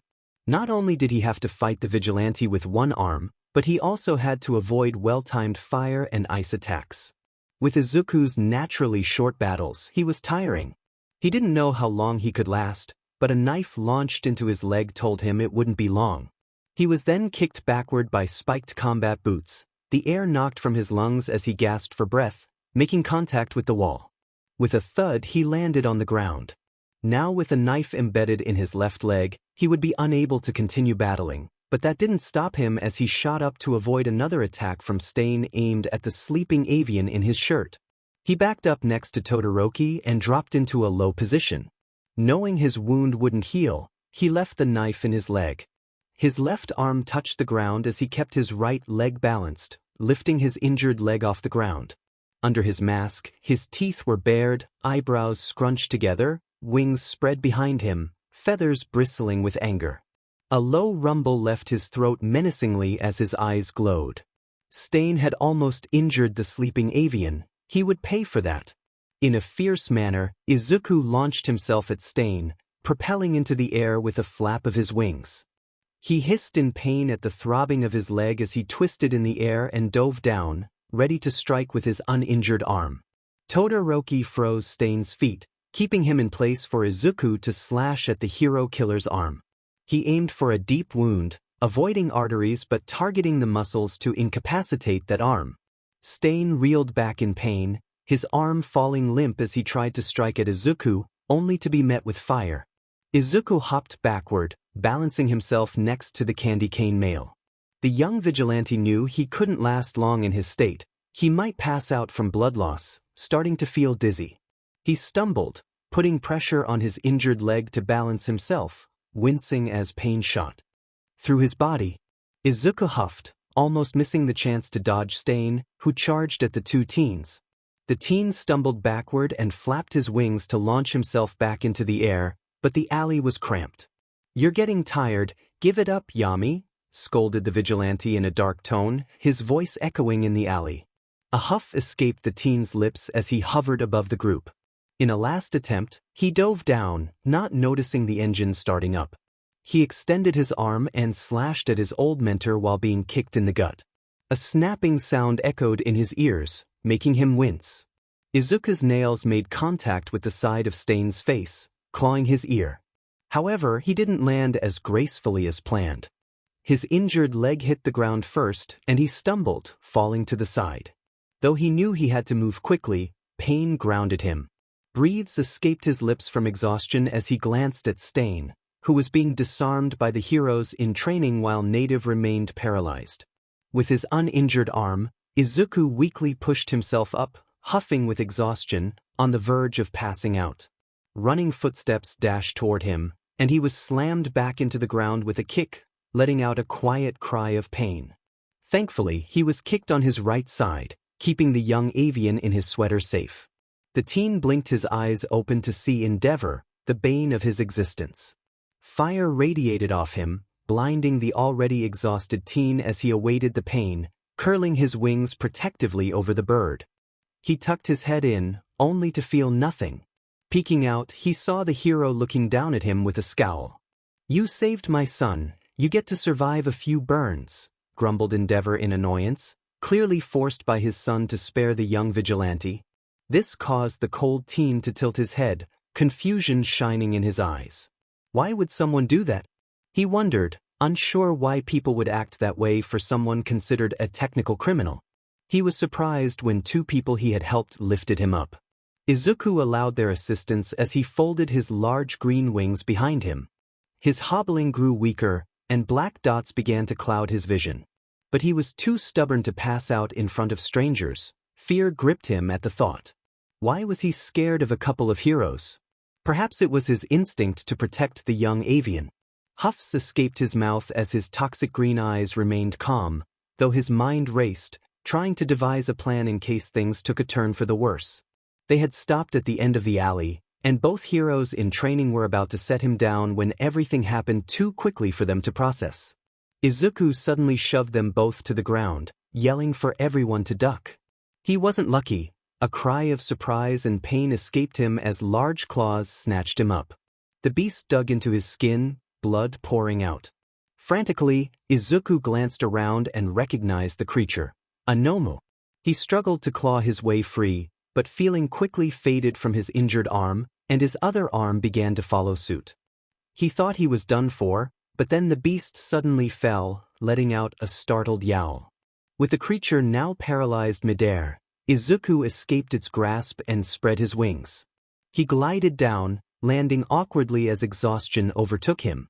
Voices filled his ears as someone rushed to his side, but he could barely register them through his fatigue.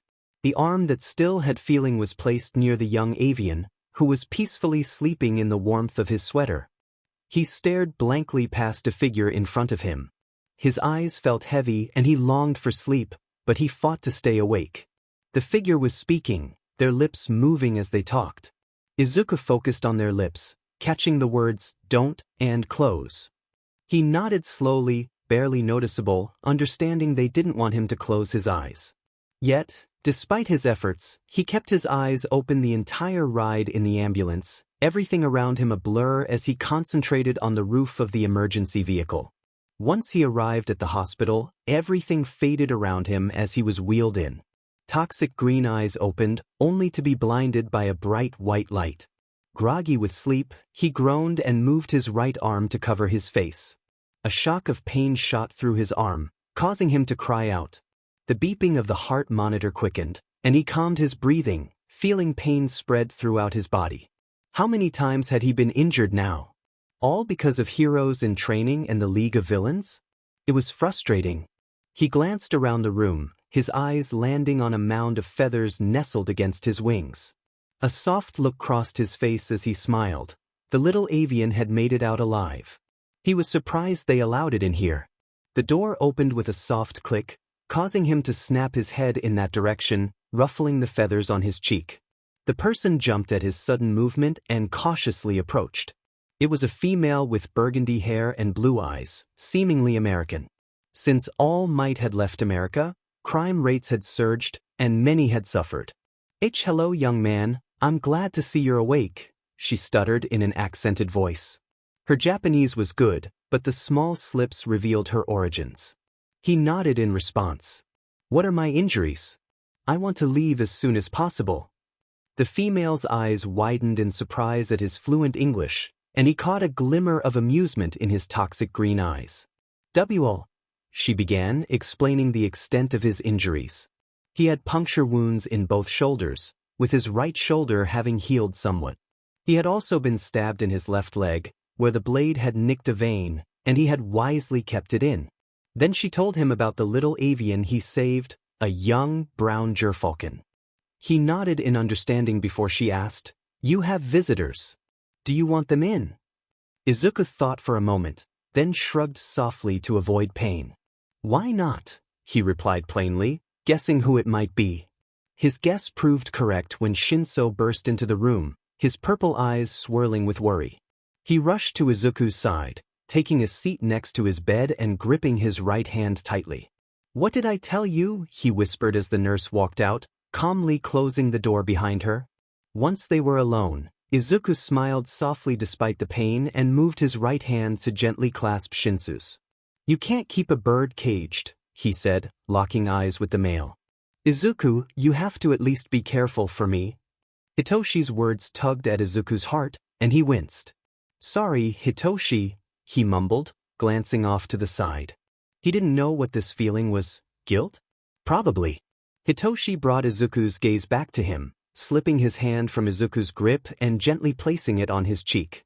Slowly, Hitoshi leaned in, and Izuku found himself inching forward, as if some unknown force was pulling him.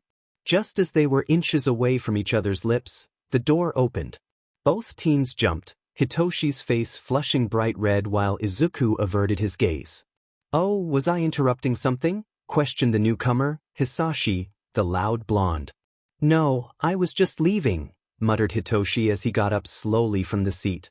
Once he quietly left the room, Izuku glared at the pro-hero, the temperature in the room dropping as he let out a soft huff before looking away again. The hero stood stunned and a bit frightened by Izuku's intensity, feeling regret for interrupting what seemed to be an important moment. Izuku knew what had just happened. He had seen his parents do it sometimes. Hitoshi had tried to kiss him, and he had been accepting of it. Was Hitoshi really his brother or something more? Questions raced through his mind, causing a small headache. He didn't realize he was muttering to himself until the door opened again, revealing Aizawa in all his sleep-deprived glory. Aizawa looked at Hisashi in confusion, sighed, and then turned to Izuku, who had stopped muttering and was now focused on him. "Problem child, why do you always have to get hurt?" Aizawa mumbled, but Izuku heard him clearly. Their eyes locked, and Izuku shrugged softly. "I know you wanted to go out, but at least try not to go after someone like Stain on your own," Aizawa continued. Those words confused Izuku. Wasn't Aizawa mad at him for sneaking out? "I understand how you wanted to go out," Aizawa said, glancing at Hisashi. "I'll allow you to go out every now and then, but only for a fly around the city, nothing more." Izuku's eyes widened at those words, excitement bubbling within him. "Problem child," Aizawa huffed as he dragged Hisashi from the room, leaving Izuku alone. Was this how it felt to be loved? It was a nice feeling. Izuku lay in that hospital bed for 2 more days before he was released. During that time, he had grown acquainted with a winged teen he decided to name Hadeshire. Hadeshire was a falcon with brown feathers, intelligent and energetic.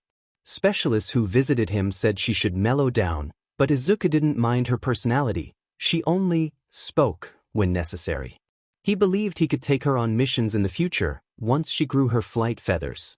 Now, shakily getting out of bed, Izuku felt his wounds had healed, but putting pressure on his left leg was still difficult. His shoulders ached, but they were better than before. Hitoshi, who was in the room, walked over to help him. After the awkward situation earlier, he had been hesitant to talk, but Izuku tried to engage him as much as possible. Gratefully, Hitoshi took his hand, and a small smile graced Izuku's lips, causing Hitoshi to blush. With Hadeshire hopping onto his shoulder, Izuku felt her claws dig into his clothes for support. He changed out of the blue hospital gown into a comfortable hoodie that allowed his wings to spread. His legs were covered in soft breathes, and his favorite red shoes were on his feet. He neatly folded his wings behind his back and followed Hitoshi with a limp. The pain in his leg annoyed him, but he was just glad to be out of the hospital. The 2 teens and Hadeshire entered an elevator, where Hitoshi pressed the button for the ground floor. The elevator was quiet, the only sound being the soft music playing, which felt peaceful to Izuku. With a ding, the elevator opened to a pure white hallway. Hitoshi led the way, his steps echoing in the empty space. However, Izuku's smile faded as they walked into the lobby and spotted Aizawa, who approached him with a concerned look. The UA teacher let out a sigh and started to talk. "I got you signed out, we're going to the dorms." Izuku nodded in understanding and followed behind Aizawa as he began to walk. They reached his car and entered, but Izuku was surprised when they exited the vehicle. Shinso walked to the back of the car and opened the trunk, pulling out 2 suitcases with a grunt and setting them down beside himself. Izuku tilted his head in confusion, his green feathers twitching. "Why do you have bags?" he asked, his tone blank as he still felt cautious around Aizawa. Shinso paused for a moment before smiling softly. "I'm moving in," he revealed, closing his eyes in a smile. This surprise caught Izuku off guard, and he gaped slightly before shaking off the shock, his wings twitching in excitement. "I'm glad to not be alone," he said, glancing at Aizawa. "But I can guess that he's here to keep an eye on me," he inquired, raising his eyebrows. Aizawa huffed in confirmation. "I can't just leave you unsupervised now," he replied, his tone slightly annoyed. Izuku found amusement in this. It had been unwise to leave him alone in such a large place. He wasn't used to living in a space that was essentially all his own. To help Shinso, Izuku grabbed one of the bags, which felt light to him. A small, "thank you," came from Shinso as Izuku picked up another bag and walked toward the dorm doors, waving to Aizawa, ready to enjoy Shinso's company. The thought of going to school the next day made him nervous. It had been years since he had attended school. He preferred to have information before entering new situations, but now he was going in with almost none, which made him anxious as he tried to sleep. His insomnia kept him awake, forcing him to confront his thoughts. It was going to be a challenging day tomorrow. With only his thoughts for company, he tried to fall asleep while Shinso cuddled next to him. He could hear the soft breathing of Shinso from the room over, grateful that at least one of them was getting some rest. Izuku was anything but calm as he paced his room, fully dressed in his new uniform. His thoughts wandered into many unwanted scenarios, causing him to mutter to himself. The green feathers on his cheeks twitched in anticipation, mirroring the restlessness of his wings. Hoshi fluttered her wings on his bed, attempting to fly to him but only managing to get a little air before crashing back onto the soft bed. This caught Izuku's attention, and he walked over to help her onto his shoulder. She gripped his clothes tightly, not wanting to prick his skin. Deciding it was best not to pace with Hoshi on him, he took a deep breath and left the room. He sighed softly as he opened the door slowly, his posture reflecting a longing to retreat back into the safety of his room. Shaking his head, he made his way to the main room of the dorms. The vast space always made him tense. He preferred smaller, cozier rooms. Footsteps behind him made Izuku turn, and the familiar scent of coffee brought a small smile to his face as Shinso entered the room, looking a bit sleep-deprived. "You ready?" Shinso asked, curiosity lacing his voice as their eyes met. Izuku nodded, his feathers twitching again as he adjusted his position. "As ready as I'll ever be," he replied. Hitoshi's eyes softened at the nervous habits Izuku had developed, and he smiled gently, chuckling softly. Izuku shot him a playful glare for laughing at his nerves. Once Hitoshi calmed, he looked back up at Izuku. Okay, let's just get it over with." His offer prompted a sigh and a nod from the green-haired boy. They walked towards the school from the dorms, engaging in light conversation that eventually faded into a comfortable silence. As they stood in front of the large door of Class 1A, Izuku put on his serious demeanor again. Hitoshi wiped the smile from his face and opened the door, allowing Izuku to follow him inside. The bell had already rung, leaving Hitoshi late for skirting his friend. As they entered, all eyes were drawn to the new figure with large feathered wings. Many students wondered who he was, while one in particular questioned if he was seeing a ghost. Aizawa emerged from his sleeping bag, the bright yellow contrasting sharply with his tired appearance, which made Izuku chuckle. However, the amusement faded as Aizawa spoke. "Shinso, get to your seat," he ordered, prompting Hitoshi to reluctantly move to his desk. Izuku felt a wave of anxiety as his support left him, his wings shifting slightly, betraying his nerves.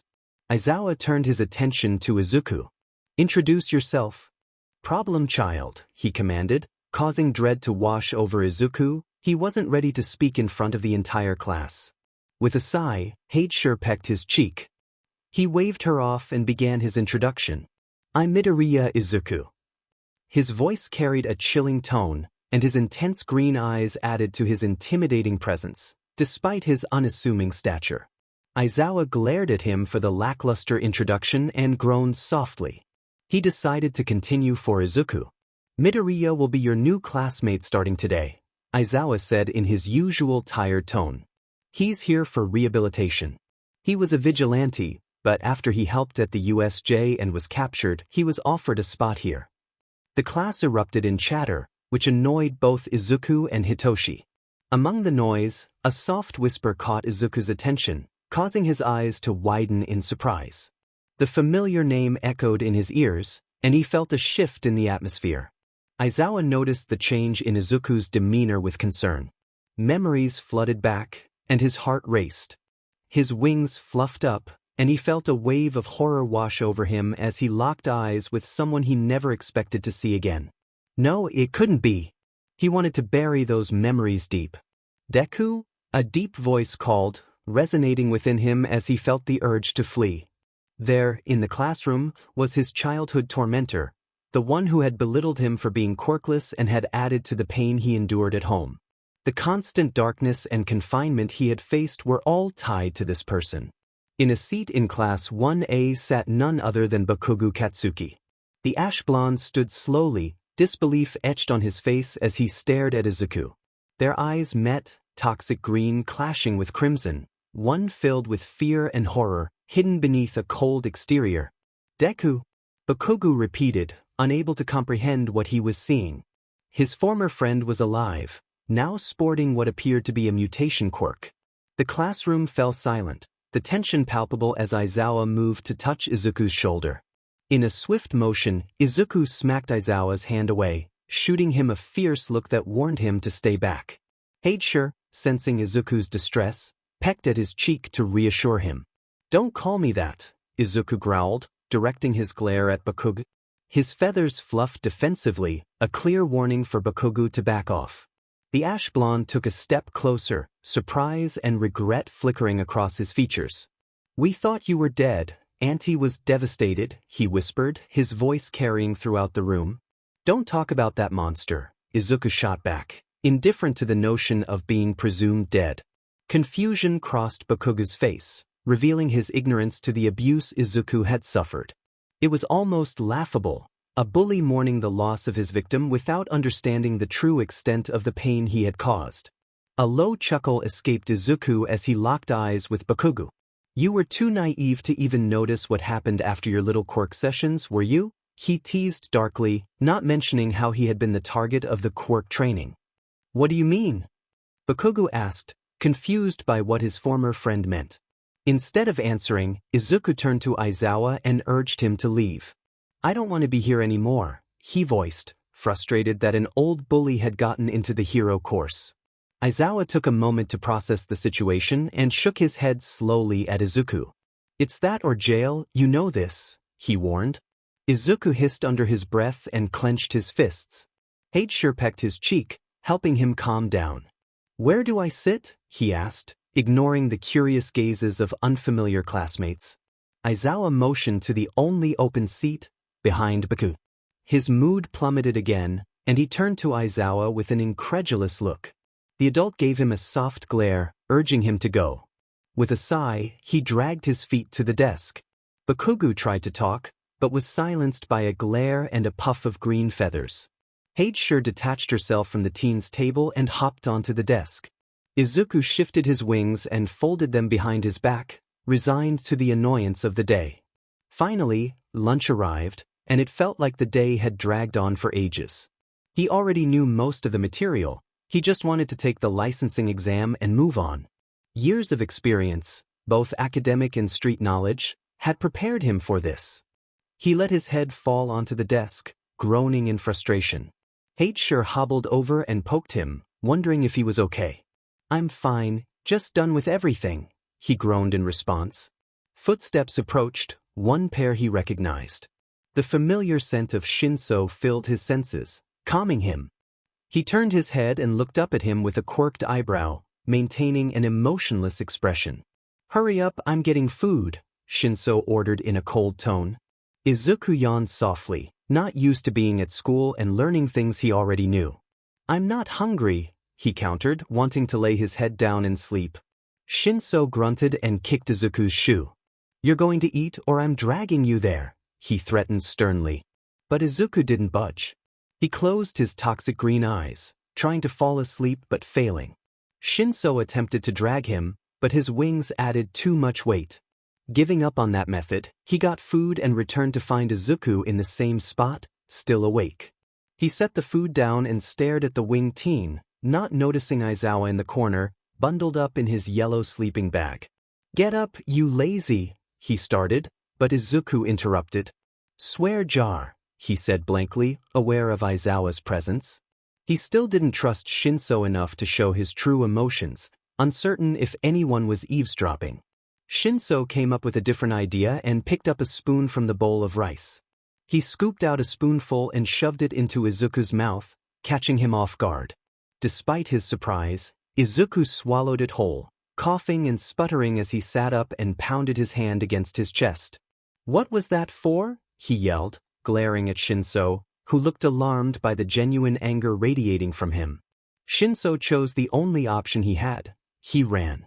"Sorry," he yelped, sprinting away with the spoon still in hand. Izuku chased after him, quickly catching up and tackling him to the ground. The rest of the day was uneventful, aside from Shinso being dragged to the infirmary with a bump on his head from the fall. This was not what Izuku expected when he returned to school the next day. Right in front of him stood Bakugo Katsuki. A blank stare met the explosive blonde, toxic green eyes glaring back. He was neither physically nor mentally prepared for this encounter. Dread washed over him as he kept his gaze locked with Bakugo. Sure was at the dorm, not with him, and he regretted leaving her behind. The blonde hesitated before speaking, clearly contemplating his words. But if he was thinking, Izuku had no longing to engage in this conversation. He never wanted to bring up his past life, the old version of himself he found pathetic. Why did she lie? He asked, his expression a thin line of frustration. The wings on the teen's back shifted, each feather twitching as if they had a mind of their own. He hesitated to answer, but in Bakugo's own way, he needed to know. After a moment of silence, he spoke. She wanted me gone, he began, fumbling with the hem of his shirt. She thought of my past quirklessness as a disability and blamed me for my father's death. His words carried an edge as he let Bakugo absorb the weight of his confession. It wasn't just you that would hurt me, he added, glancing to the left, struggling to articulate the pain he felt. Bakugo's eyes widened in realization and he stammered, "It abused you?" The question hung in the air, and a nod confirmed it. The blonde teen trembled, clenching his hands together, his teeth grinding as the pressure built in his head. He felt a deep regret for having bullied someone who was already suffering. Izuku could see the turmoil in Bakugo's expression. He understood the weight of the past. "I'm sorry," Bakugo choked out, his eyes glistening as he fought back tears. "You didn't know, no one did.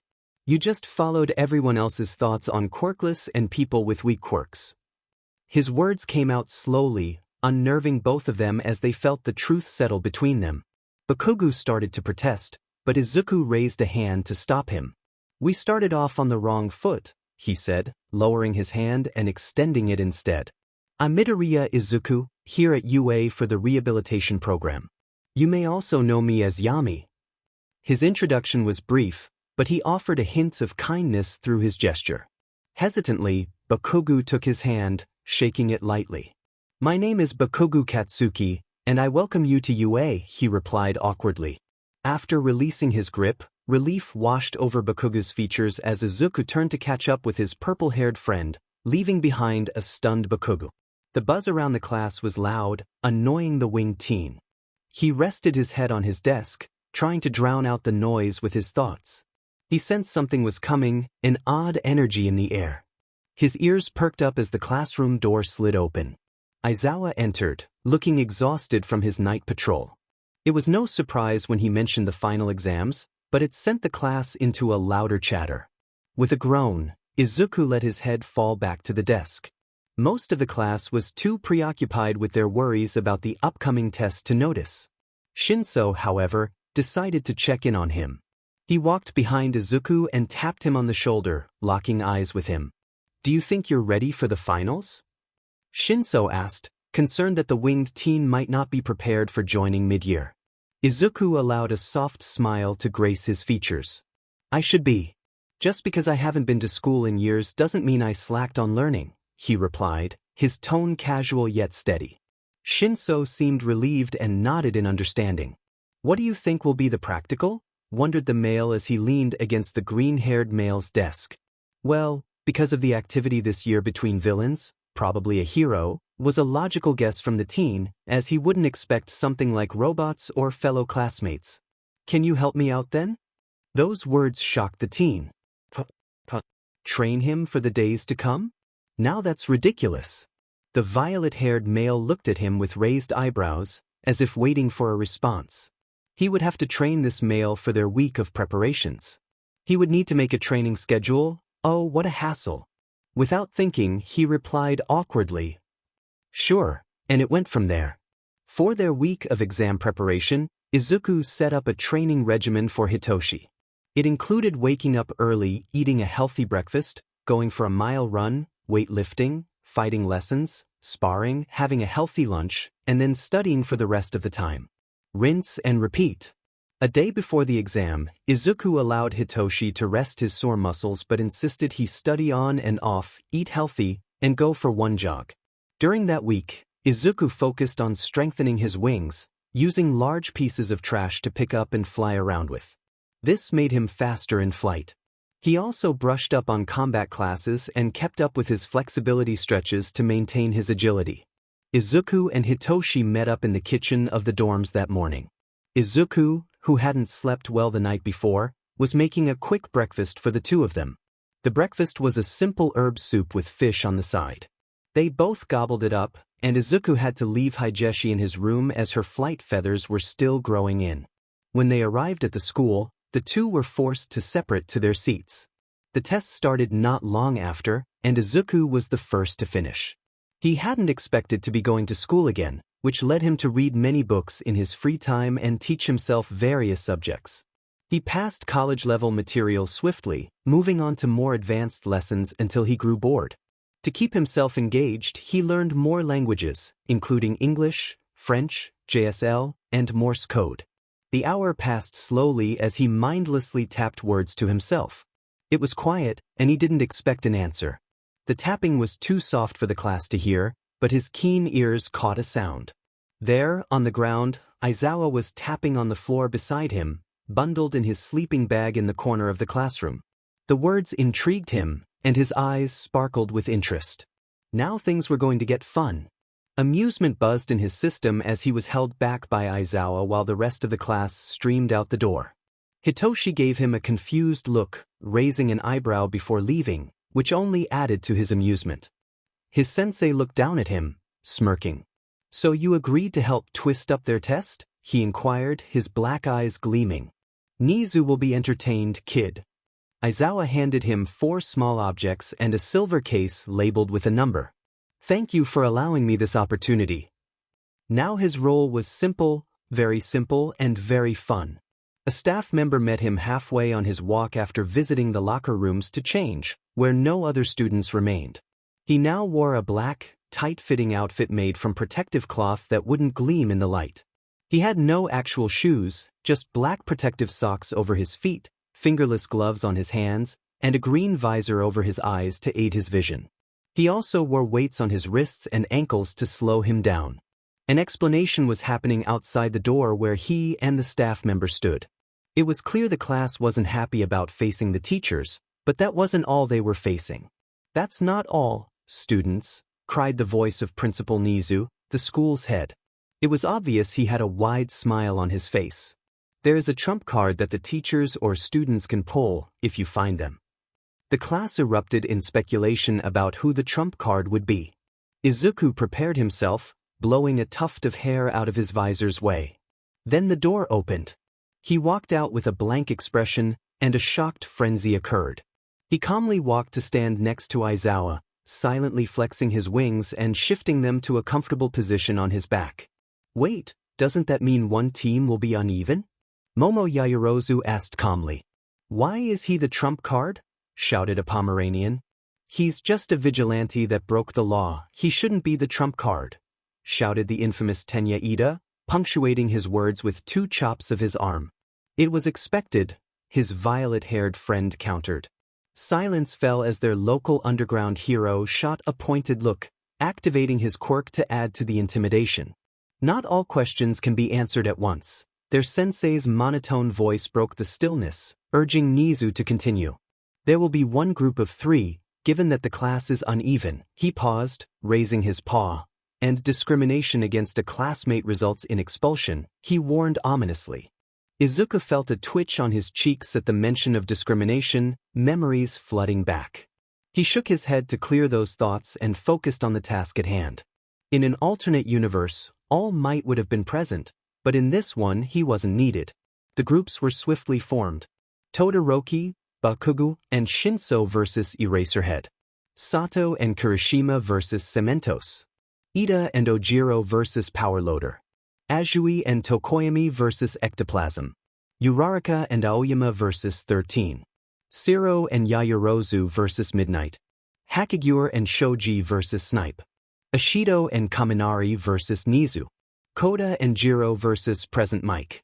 Instead of conducting all the matches at once, the first pair to go was Hakigure and Shoji. They were successful and passed. Izuku wasn't needed. Uraraka and Aoyama followed, and neither they nor 13 found the winged teen. They passed as well. Most teams didn't require his assistance, but one group made him do all the work after being the first to find him, Nizu. He decisively outmatched the two classmates. So far, the results were as follows. Sato and Kirishima versus Cementos, failed. Ida and Ojiro versus Powerloader, passed. Azui and Tokoyami versus Ectoplasm, passed. Uraraka and Aoyama versus 13, passed. Siro and Yaoyorozu versus Midnight, Yaoyorozu passed, Siro failed. Hakigure and Shoji versus Snipe, passed. Ashido and Kaminari versus Nizu, failed. Kota and Jiro versus Present Mike, passed. That left the group of 3. This would be an interesting battle, with only one compliant member, Hitoshi.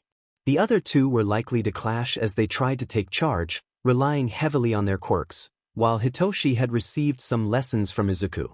Let's see who gets the trump card first. Let the fun begin. Izuku lay in wait, hidden in a building as he anticipated the first person to find him.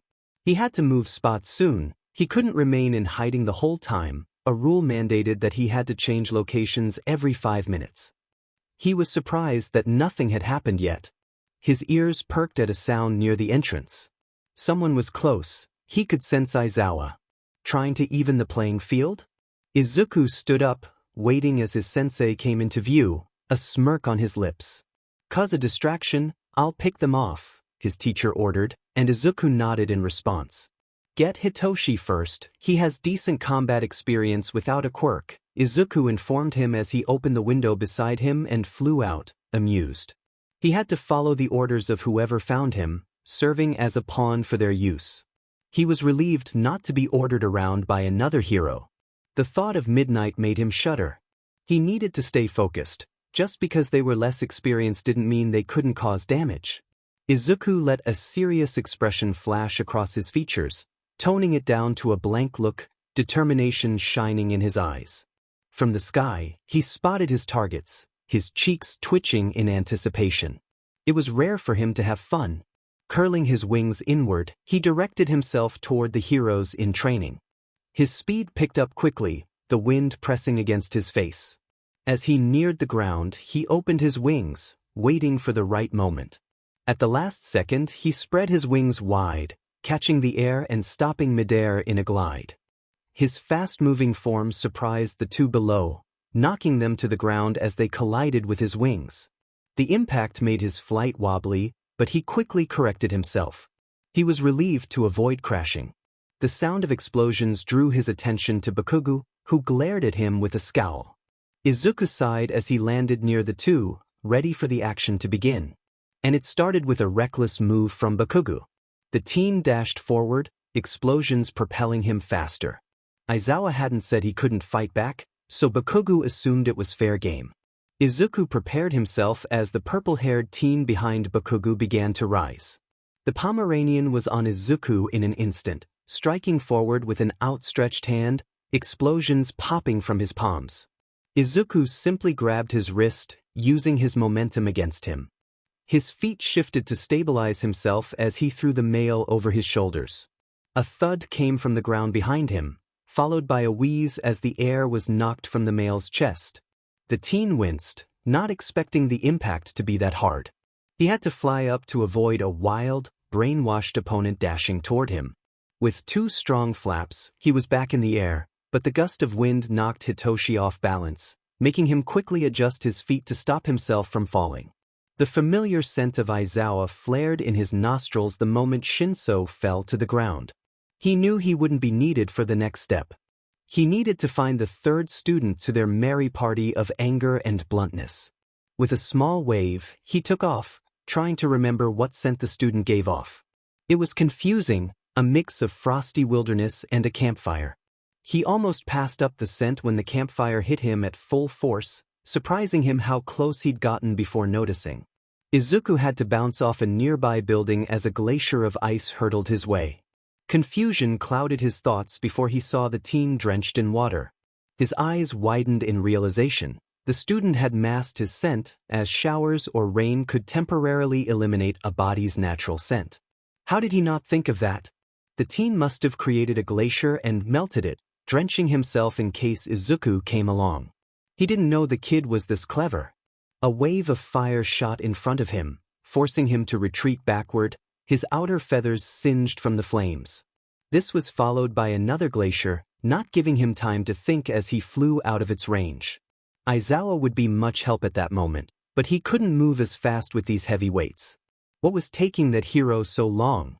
Izuku let a hiss escape his lips when his feathers got singed. He would rather not lose any feathers in a practical exercise and focused on taking down this annoying student. Well, he guessed that he was his classmate, but that didn't matter. He had to get close to the male, which was difficult with the weights holding him back. There was so much extra weight on his wings that it hurt at the base. His toxic green eyes scanned around swiftly for a course of action, dodging another ice attack aimed at him. The other teen should tire soon. Constant use of quirks could damage the body, even if one could mitigate some drawbacks. He could go through each attack. There had to be a pattern. Rookies were usually predictable, and he had dealt with more experienced heroes when he was younger, so he could handle a hero in training. Once his resolve was back on track, he let his eyes do the work. Fire. Fire. Fire. Fire. But he had this. At the start of the pattern, he dove. Ice dodge, fire. Avoid singeing his feathers. No bird popsicle today. The ice pattern was easier to navigate, less deadly than the fire. Now being closer, he could tell signs of when the other would use what: the slight twitch of a finger, the positioning of a foot, even the tightening of muscles. The hero in training's eyes weren't yet controlled enough to conceal his intentions. He could see the frustration in his eyes when forced to use his fiery ability, confirming his suspicions about Endeavor. At the last burst of fire in the sequence, he made it to the half-and-half male. Izuku pulled the cuffs from the back of his belt and slammed them into the male, trying to stun him from the impact. Swiftly he secured his hands in the quirk-canceling gear. Once his toxic eyes locked with gray and blue, he found pools of anger that reminded him too much of his father. "Don't look at me like that," scolded the teen in a cold voice. "You're at fault for being predictable," he warned. The candy cane tried to speak, only to be cut off. "And you should try not to hate a part of yourself. If you go half-heartedly, you'll get yourself or others hurt," he hissed, trying to get through to the thick-headed Todoroki before standing up. He let his wings fold against his back, the buzz signifying a loss. "And next time, don't try to go solo. You'll bite off more than you can chew like that," he added with a huff. "There's so much for you guys to learn, soak up every bit." With that, he left Todoroki to be picked up later, trying to find Aizawa. He flew in the air for a couple of minutes, reflecting on his battle. The hero in training was good at masking his scent, but it would have been better if he had stuck with everyone and suggested that. And instead of confronting the teacher and the situation without a plan, they should have sought backup. Being unprepared in a fight can lead to defeat, especially when you know you can't win. You should never underestimate an opponent. At the sight of Aizawa, he allowed himself to fall slowly to the ground. With no sound or stirring of the dirt on the cityscape, he landed and tapped the adult's shoulder. The male almost jumped, his heart pounding before settling back to normal, and he turned around as if unfazed. "What problem, child?" he asked in a flat tone. "Why'd you leave me with Peppermint?" the teen replied in the same tone, his toxic green eyes expressionless. "You'd knock some sense into him," the teacher stated calmly, knowing the teen would likely run off on his own. A sigh escaped the teen's lips as he folded his wings behind his back. "Yes, I may have, but he was so annoying, trying to destroy my wings with his flames," he said, a hint of annoyance in his voice. "And I thought you taught your students to work together, to have common sense, to know who and what to fight and when to fight them," he continued, his irritation fading as he paused. "Are they that stubborn?" That earned a sigh from the teacher, dread filling the adult's demeanor. "They struggle with anything related to common sense or thinking, except for a few, but they all have potential." The last part made Izuku raise an eyebrow. Are you sure they all do? He asked blankly. I can see potential in some, but not all are fit for hero work. Those words prompted another sigh from the male. I'll determine who is fit and who is not. Izuku shrugged and sighed. I was just making sure. I don't want them going through what I did, but they'll have to get used to the hardships of the world one way or another. Aizawa paused. And I'll help them through it, which earned a hint of amusement in Izuku's toxic green eyes. What a softie, he teased in a flat tone, some amusement shining through his voice. Perhaps he could grow comfortable with Hitoshi's adopted father. But that would have to wait, as a small argument ensued. Meanwhile, Hitoshi grumbled as he glanced between Izuku and Aizawa. Are they going to talk like that for a while? Why are you asking me that? No sleep. Bakugo shouted, frustrated that he had been taken down so easily. While they were engaged in their conversation, Todoroki was lost in thoughts about dinner with Fuyumi. You're all going. What? Chatter filled the once silent and gloomy classroom as Izuku slammed his head onto the desk. His blank face was locked onto the wall, his toxic green eyes glued to it. How he hated classrooms. The feathers on his cheeks twitched, and Bakugo glanced back at him for a moment before turning to face the front again. Kirishima appeared out of nowhere, his bright energy shining through as he asked Bakugo to come to the mall. Bakugo declined, leaving Izuku to be asked next. The winged teen was about to do the same as Bakugo when Hitoshi interrupted. We both want to join you guys, he urged, prompting Kirishima to smile widely before he shoved a number onto the desk. Izuku assumed it was a phone number. He didn't have a phone, until one was placed on his desk. He turned abruptly to the sleep-deprived male, confusion evident on his face. Huh, was about to leave his mouth. Aizawa got you a phone, actually use it, the purple-haired teen informed him, adding an order at the end. Izuku was compelled to enter the number into his phone as Sunshine Shark, a name he definitely didn't choose, and text a simple hi to confirm it was him.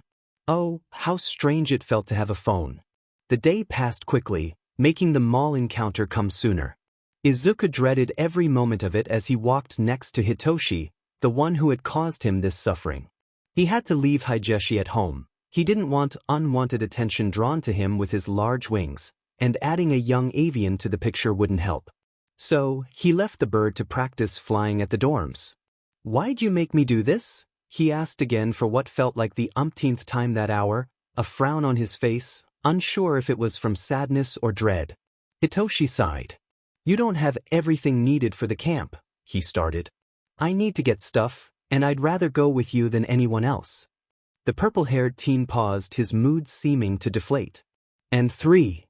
Is that so? The winged teen countered, amusement coating his tone, his eyes sparkling with curiosity. Izuku nodded, not wanting to embarrass his friend for finally having a rightful parent. Just then, a shout broke through the conversation. Shinso! Midoriya! The voice belonged to their classmate Kirishima Ijiro, known for his bright smile and obsession with being manly. Kirishima waved enthusiastically. Come on, everyone's here already. He urged them to follow, hurrying back to the group. Izuku and Hitoshi exchanged glances before trailing after him. As they approached, the familiar sense of their classmates filled the air. Uraraka appeared, her hands clasped together. I'm glad you two came. Now we can bond better as a class. Her voice was cheerful, causing Izuku to scrunch his brows in confusion. Yeah, we thought it'd be better to come since we were missing things, Hitoshi informed her, nodding as he spoke. Then let's get along. Uraraka exclaimed, skipping back to the group. Her bright demeanor puzzled Izuku. He wondered how she could be so optimistic. It seemed that most of their classmates had normal lives, and he felt a twinge of jealousy at their ease. He needed to adjust to the kindness surrounding him. The chatter made him want to retreat, but a gentle tug on his sleeve pulled him back. He turned to Hitoshi, uncertainty filling his eyes. Hitoshi offered a calming smile. It's okay, Izuku, he said softly, encouraging him to move closer. Izuku nodded, feeling reassured as Hitoshi led him toward the group. Everyone turned to greet them, most smiling brightly or shouting friendly hellos. The warmth of their welcome made Izuku inch closer to Hitoshi, his feathers twitching with unease. It felt strange, but he hoped to warm up to them eventually. "Where should we go first?" asked their classmate with pink cheeks. "We should split up to get everything finished in a timely manner," suggested the class president, gesturing with his hand. "Then we can regroup," Tsuyu added with a characteristic "Karo," her finger moving to the side of her mouth. Kirishima pumped his fist in the air. "I need to get a pair of weights," he proclaimed. "I need some bug spray," Mina chimed in, scanning her surroundings. The classmates broke into small groups, and Izuku and Hitoshi found themselves paired with Uraraka and Tsuyu. As they walked, Izuku was enveloped by the sense of coffee, jasmine, and roses. Tsuyu seemed hesitant to engage with him, perhaps due to their quirks, her being a frog and him a bird of prey, or maybe because of his vigilante status. It didn't bother him much. He stayed close to Hitoshi, who was oblivious to his discomfort. Izuku's gaze wandered over the unique stores they passed, each displaying bright signs to attract customers. He wondered why people bought items that seemed unnecessary, like food that only brought pleasure without nourishment or clothes that could make one a target. As they continued, Tsuyu led Uraraka off for some shopping, leaving Izuku and Hitoshi alone. Hitoshi guided him to a dango stand, explaining that the sweet rice dumplings were coated in a sweet soy sauce. He encouraged Izuku to try them, knowing he hadn't experienced many sweets. After purchasing 2 sets of dango, the sweet aroma filled Izuku's nostrils. Hitoshi handed him a plate, and Izuku picked up a stick, taking a bite. The sweetness was overwhelming but enjoyable, a new experience for him. It made a small spark of pleasure light up in his eyes. His reaction seemed to lighten the mood between the two teens. They finished their treat before continuing their walk around the mall. It didn't take long during their chatter that they had to split up. The two of them decided to meet back at the dango stand when done, and with that, they parted ways. Izuku made sure his wings were firmly folded against his back, not wanting to bump into anyone. The crowd of people overwhelmed him, but he kept a straight face. It always unnerved him to be in a crowd, with unfamiliar scents blocking his sense of smell and chatter drowning out his hearing. His eyes could only see the mass of people, unable to distinguish most. A sigh escaped his lips as he walked away from the crowd, finally slipping into an area with fewer people. The store he was looking for was nearby, so he felt fine.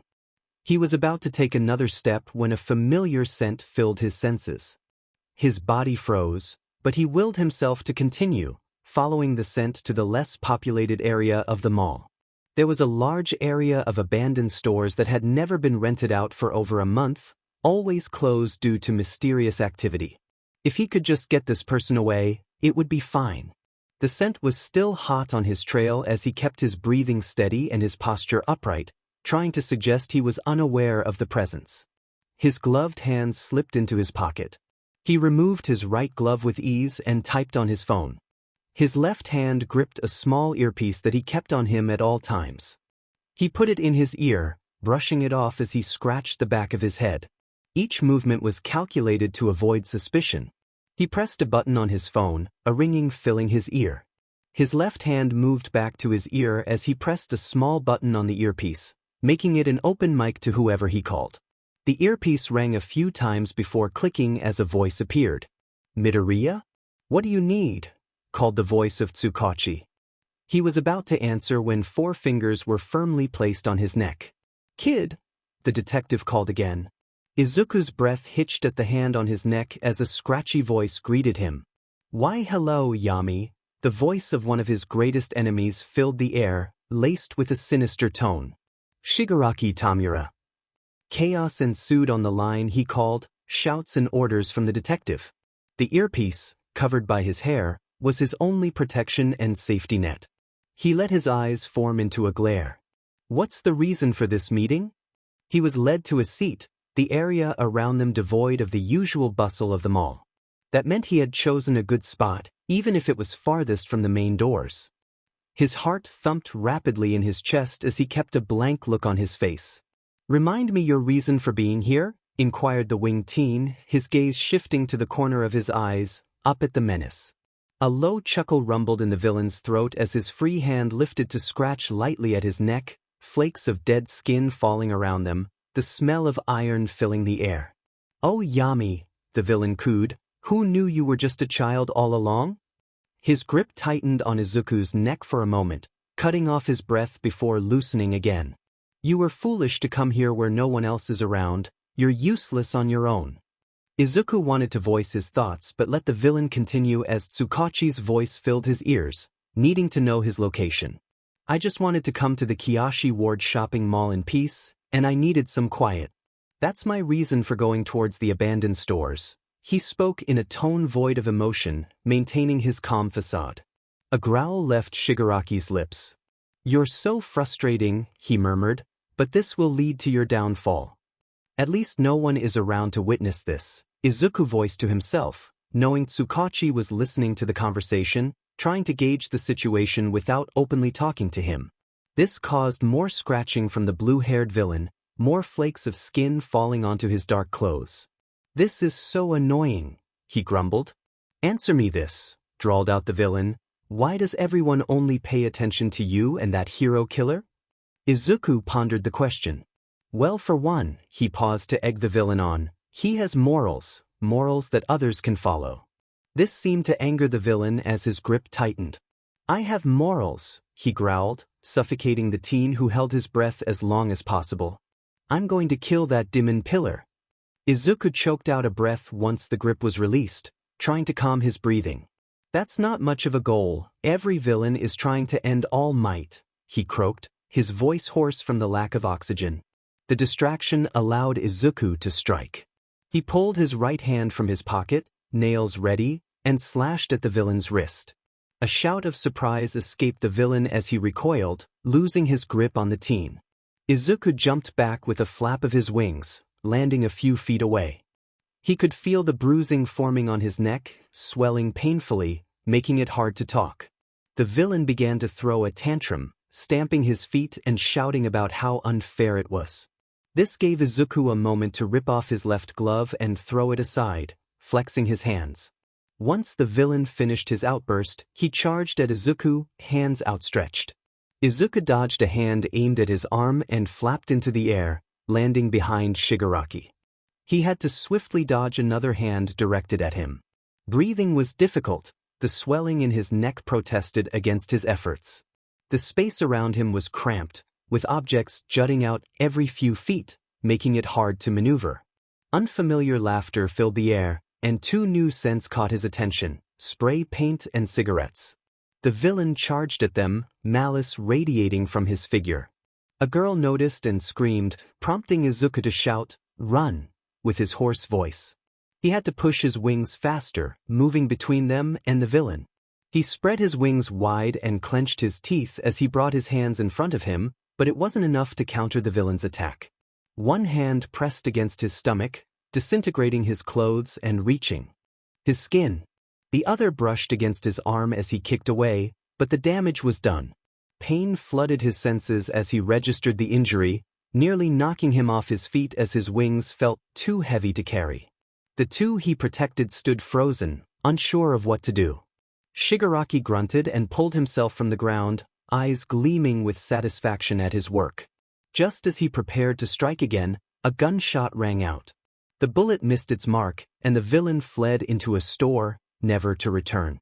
Blood dripped from Izuku's stomach and left arm as he fell to his knees, the pain overwhelming him. He cursed himself for getting hurt again, having promised Hitoshi, Aizawa, and Yamada that he would try to avoid injuries. A familiar face appeared, Tsukachi's eyes locking onto Izuku's. "Kid!" he shouted, worry evident in his voice. Izuku coughed, the effort painful against his swollen throat. "I think I messed up, detective," he replied weakly. "Why do you keep getting yourself in these situations?" Tsukachi exclaimed, frustration in his tone. Izuku managed a chuckle, surprising the detective. "Life's messed up, that's why," he said calmly despite the pain. A small smile crossed his face. "You should know that well enough." This was the most emotion Tsukachi had seen from Izuku, and he seemed pleased that the kid trusted him. "Where's that ambulance? We need paramedics ASAP." Tsukachi ordered another officer while applying pressure to Izuku's wounds. The officer ran off to summon help. Izuku winced at the pressure, his breathing ragged as he felt himself growing weaker from blood loss. It wasn't long before the paramedics arrived with a backboard and stretcher. They carefully rolled him onto the backboard, and with the help of a few officers, placed him on the stretcher, strapping him in. He was relieved he didn't need a C-collar this time. Tsukachi followed the stretcher to the ambulance, keeping Izuku engaged in conversation, though his responses grew fewer and farther between. He would have left to investigate the other victims of Shigaraki's attack if the medic hadn't urged him to stay. It was better for Izuku to have someone familiar with him during this ordeal. Once he was hooked up to N4, fluids and blood were pumped into his system. How this was going to be one hell of a story to Hitoshi. He lay in an uncomfortable bed, now clothed in a light blue hospital gown with N4 in his arm. The beeping from the heart monitor irked him. He couldn't take it off without raising concerns. Boredom quickly overcame him as he stared blankly at the ceiling. After passing out upon arrival at the hospital, he had managed to heal some of the swelling in his throat. The bruising was still present but not as severe. No one had visited him yet, making him assume they were being questioned about something beyond their control. That thought made him want to lash out at anyone who accused his classmates of wrongdoing. Tsukachi had left not long after he was brought into the emergency ward. He had other matters to attend to, believing he needed to question any witnesses to find clues about Shigaraki's whereabouts. The man was on a mission. The sound of approaching footsteps drew his attention to the door. Moments later, it opened to reveal a male doctor with a peculiar appearance, clipboard in hand. If he weren't the doctor, Izuku would have found something amusing about his features, but he kept his thoughts to himself. The doctor approached the bed, which was too small for Izuku's wings, causing his feathers to twitch in nervousness. He felt uneasy around this doctor. "Morning, Midoriya." "Well, I guess I should say afternoon," the doctor said in a plain tone, though his eyes held an unsettling look. "I'm the one who helped patch you up while you were unconscious." Izuku was relieved to have his phone close by, hidden from the doctor's view. His earpiece was still in place, and the vibe he got from this doctor made him anxious. He kept his calm facade, nodding in acknowledgement, wary of trusting his voice after his recent ordeal. His mind focused on healing his wounds enough to give him a chance to escape without injuring himself further. The doctor moved closer, adjusting the 4-drip connected to his arm. It delivered a small dosage of morphine to dull the pain, but he knew it could be dangerous if increased. He had to observe everything to survive. Why hadn't he received any visitors? They wouldn't question his friends. This was intentional. As the doctor reached for the morphine bag, Izuku ripped the 4 out, gripping his phone tightly as he jumped out of bed. His stomach ached from the healing, but it was nothing compared to the pain in his arm. The doctor turned sharply, glaring at him. "You brat," he shouted, stomping his foot. "This could have been easy. I would have gotten a good payday if I just ended you." His voice rose in anger. Izuku quickly opened his phone behind his back and called a number, hoping the person would be nearby. The soft ring of the tone filled him with hope, and it only took one ring. "Izuku, are you all right?" shouted Yamada, who had expected Aizawa to answer. Izuku glared at the doctor, who continued his tirade. "Just let me kill you already, brat. It's either you stand down and make this quick, or I'll make your death painful." Yamada seemed to understand the urgency. Wake up now," he yelled before turning back to the phone. "We'll be there soon, kid. Hold on." He hung up. Izuku knew he had to protect himself. He felt groggy from the morphine and was in pain, making his movements slower. As he scanned the room, his eyes landed on a scalpel, an unexpected item in the hospital room. He lunged for it, using his uninjured arm to grab the makeshift weapon, not trusting his own claws. The doctor lunged after him, but Izuku managed to slash across the man's face with the scalpel, igniting the doctor's fury. Izuku couldn't catch a break. He found himself disoriented, unsure of where he was, what room, what floor, or even the name of the hospital. He felt as lost as Yamada and Aizawa. He had to endure. Suddenly, a man charged at Izuku, shoving him into the window behind him. Pain flared in his back from the impact, and despite his struggles, He couldn't escape the grip. He watched as the man, known as Horseface, ripped the bandages from his arm, exposing raw skin that had barely begun to heal. The rough pulling hurt, and blood began to drip down his arm. His back slammed against the window, a crack resonating in his ears. The base of his wings ached from the force. Horseface lunged for Izuku's stomach, but he retaliated, kicking as hard as he could and stabbing the man in the thigh with a scalpel. The man stumbled backward, slamming into the door. Izuku knew exactly where to strike. If the man tried to use the scalpel against him, he would bleed out quickly. He had learned to care for his own wounds, stitching himself up and setting bones back into place. If Horseface was foolish enough to attack, Izuku wouldn't hesitate to defend himself. The man slowly moved, noticing the blade embedded in his thigh, panic flickering across his face. "So you're going for fatal moves," Horseface growled, his voice cold as the room darkened. Izuku felt a wave of panic as his senses dulled, leaving him in darkness. He focused on his remaining sense of touch, reminding himself to stay calm. He had fought blind before and could do it again. A rush of wind alerted him to movement. A slash grazed his left eye, causing him to flinch and strike out blindly. He felt flesh beneath his nails, confirming he had made contact. Moments later, another attack came from above, and he slashed out again, but this time he missed, feeling the cold air from the air conditioner instead. A sharp pain struck his left side, and he let out a soundless gasp as he retaliated, hitting nothing. Horseface seemed to be enjoying the torment, and Izuku could feel blood trickling from his injuries. Before he could react, another slash grazed his neck. He backed up, heart pounding, feeling like a cornered animal. The loss of his senses was overwhelming, and he fought against the fear that threatened to consume him. Instinct kicked in, and he raised his hands defensively. He gripped something sharp, feeling the liquid dripping from it. In a swift motion, he slammed his uninjured hand into Horseface's wrist, forcing the man to let go. Izuku lashed out with his leg, but his foot was caught. He was shoved backward, pain flaring in his back as he fell. As he reached out, he felt the grip on his foot release, and slowly his hearing returned. A familiar voice filled his ears, calling out, "Izuku," as something brushed against his hand. He tried to grip the hand, missing as his fingers slipped, and he continued to fall. The air around him was overwhelming, the sound of the hospital gown flapping in the wind too loud. A strong scent of iron filled the air. His skin stung, and his sight hadn't returned. He was still falling, and if he was that high, he could die from the fall. He didn't want to die. Not yet. It was a struggle to spin his body in the air, the wind pulling at him, trying to keep him in place. His wings spread out in a flash, and he felt the strain on them, pain flaring at the base. The ground came too fast to prepare for, and he spread his wings to slow himself down. It didn't slow as much as he hoped before his body came into contact with the floor. He slammed roughly into the ground, skidding across it. From how hard it felt, it was concrete. His hands flew up to protect his head as he rolled, his arms taking the brunt of the force.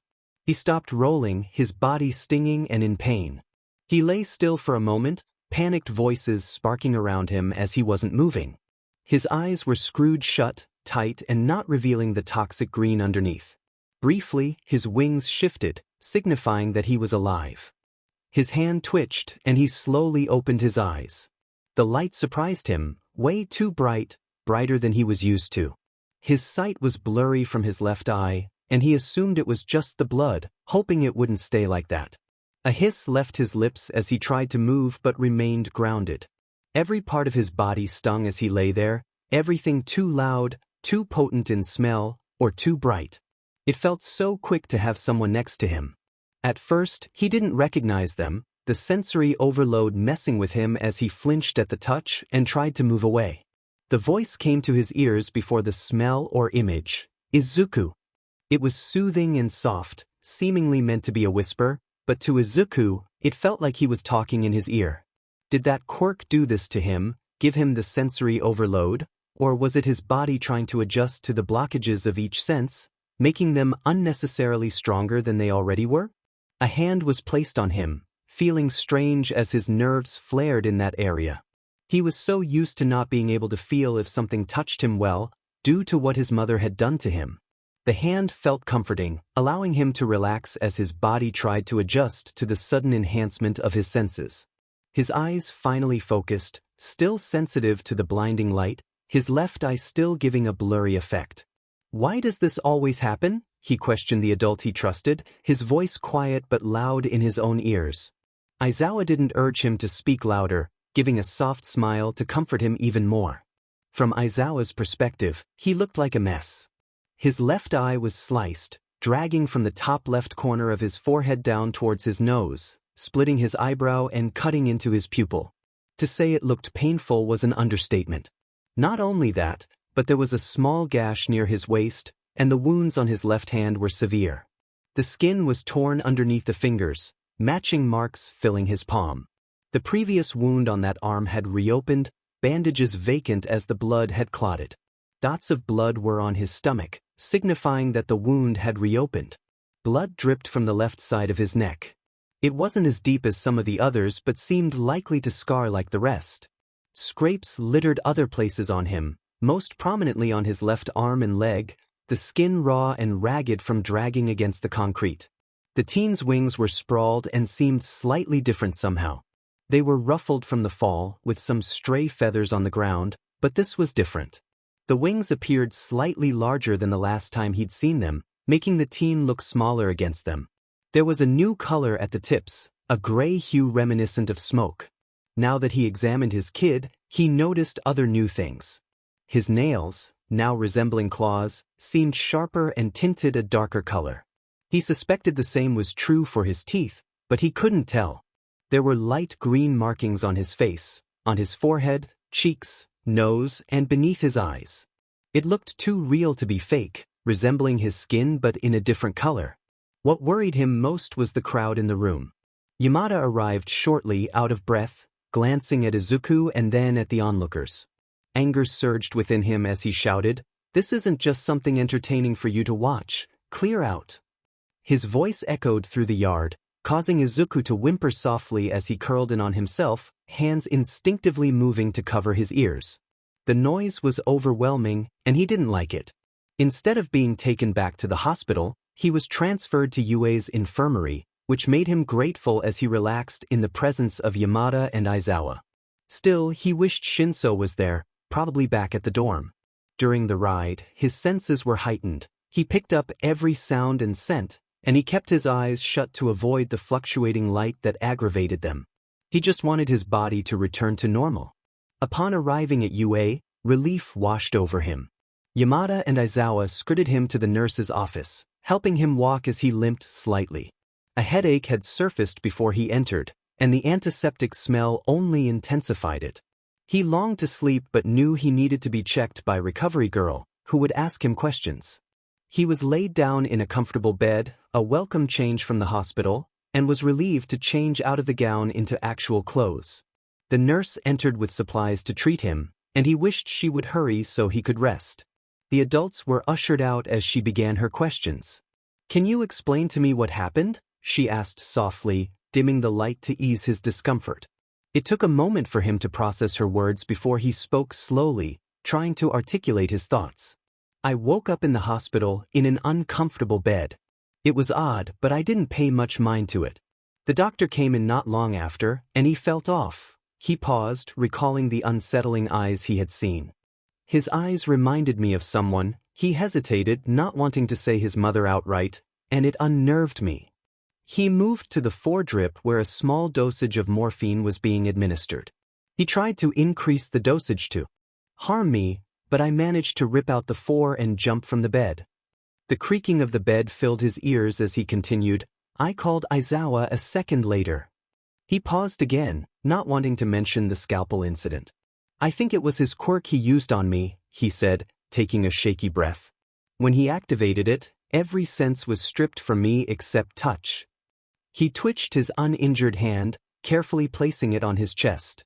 "He attacked me, playing with me like I was a toy." Anger and fear laced his voice, surprising the nurse, who was used to his usual blank demeanor. "It reminded me too much of her," he mumbled, unaware she heard him. He took a calming breath, letting the tremors in his left hand subside. Next thing I know, my senses are back tenfold, and I'm dropping from what I can guess was a window. The nurse remained silent for a moment before moving closer, noticing his small flinch but choosing not to comment. "Let's get you healed up," she said in a calm voice, soothing his nerves as he focused on her figure. Gently, she placed a small kiss on his forehead, and he almost instantly slumped, his eyes fluttering closed. Most of his wounds healed, leaving scars, but the injury on his hand was severe, likely causing nerve damage. At least it wasn't his DMNT hand. A sigh left the woman's lips as she padded over to the door that entered the infirmary. The two hurriedly entered the room and sat beside the teen's bed. "Is he going to be okay?" Hisashi asked, his eyes scanning over the kid, lingering on the new scars and the bandaged left hand. A soft smile made its way to her face. "Yes, he's going to be okay. He'll just need some rest." She paused, her smile fading, but the two snapped to attention at that conjunction.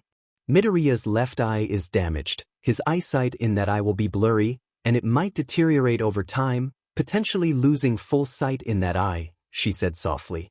Before they could respond, she continued, "And his left hand has nerve damage. There will be a delay in reaction on that hand, and it will be difficult to move properly as it heals." The damage to Izuku surprised the two adults. Shoyuta silently blamed himself for not being fast enough, while Hisashi remained quiet. "Knowing him, he'll make a full recovery and bounce back," she said, trying to lighten the mood. "But can you explain what you saw and tell Tsukachi to hurry?" she demanded, now very protective of the problem child. Aizawa paused, glancing at the teen. "Well," he started, "it's hard to explain what I saw." A huff escaped the woman's lips as she slammed her syringe cane onto Shuta's head, earning a groan from him. "You can explain just fine. Now hurry up or you'll have to deal with Nizu instead of me." That seemed to spur him on. "Izuku-bur. Sorry I'm late. I brought Shinso with," breathed Tsukachi, who received a fierce glare from Chiyo the moment he slammed the door open. "And this time you will get punished for interrupting. You can't just barge in anywhere you want," she hissed, her tone deadly, making the dimly lit infirmary feel even colder. Izuku was walking down the halls of UA with Hitoshi beside him, both carrying bags for their trip that day.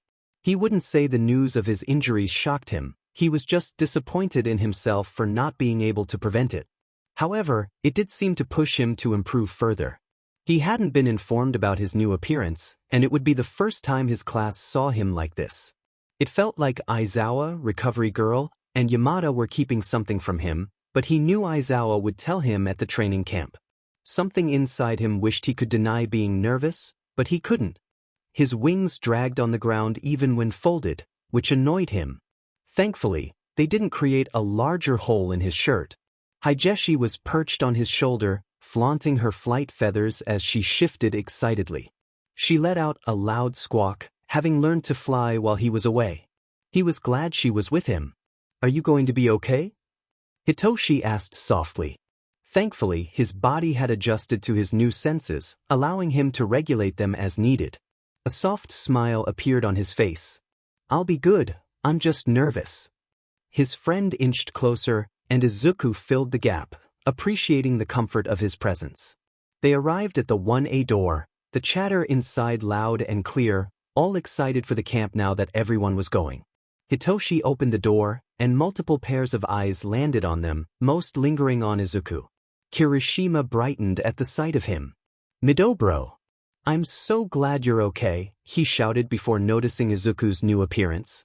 "You look so cool. Is that face paint?" The enthusiastic response surprised Izuku, who didn't answer, scared of his own voice. Hitoshi was about to speak for him when the class erupted in sound. The words ranged from, "We saw you wheeled out and were terrified," to, "We're so glad you're okay," and even a few, "What happened to you?" Panic began to overwhelm him, feeling like a cornered animal as he backed up, his feathers raising and fluffing. His wings opened partly, ready to fly away.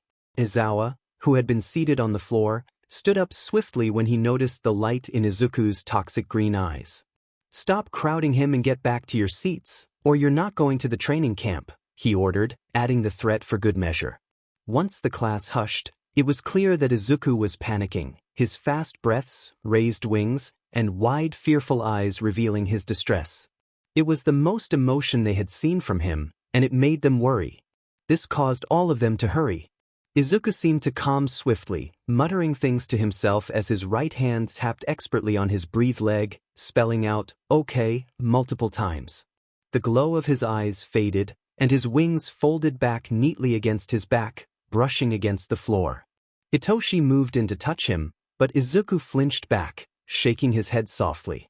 The terrified look on his face faded into his usual blank expression, and Hitoshi approached again once his hand stopped moving. He whispered quietly into Izuku's ear, earning a nod as Izuku regained his breathing. "Sorry," he spoke in a soft tone. "I'm not good when overwhelmed, especially after getting attacked twice." He turned to Aizawa, who deactivated his quirk, and nodded. "Shouldn't we get going then?"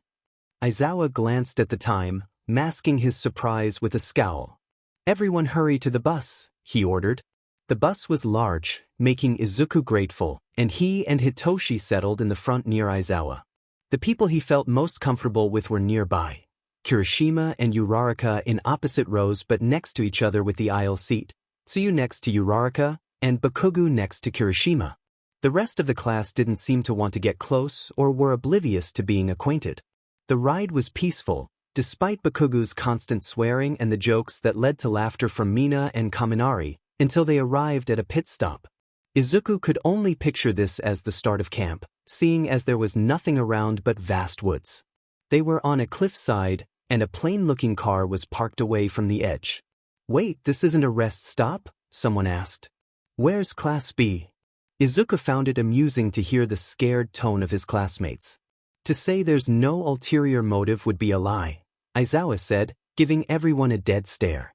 He would have continued if he wasn't interrupted. "Hey, Eraser. It's been a while," shouted a feminine voice, brimming with excitement. Two women came into view, and Izuku recognized them immediately as they started to talk. "With sparkling eyes, we rock on," cried a woman with brown bobbed hair, her outfit mostly pink. "Cute, cat, stinger," shouted the other, with long blonde hair and a blue-based outfit. The two of them positioned themselves, the brown-haired woman leaning to the right as her arms shot out. The blonde balanced on one leg and lifted her arms above her head. "The wild, wild pussycats," they shouted in sync. A kid behind them stood still with a glare on his face, making Izuku wonder who he was, but he brushed it aside momentarily. "I'd like to introduce the professional heroes, the pussycats," Aizawa called, maintaining his deadpan stare. The brown-haired woman spoke next. "This entire area is more or less our domain," she said calmly, pointing in the direction of a mountain.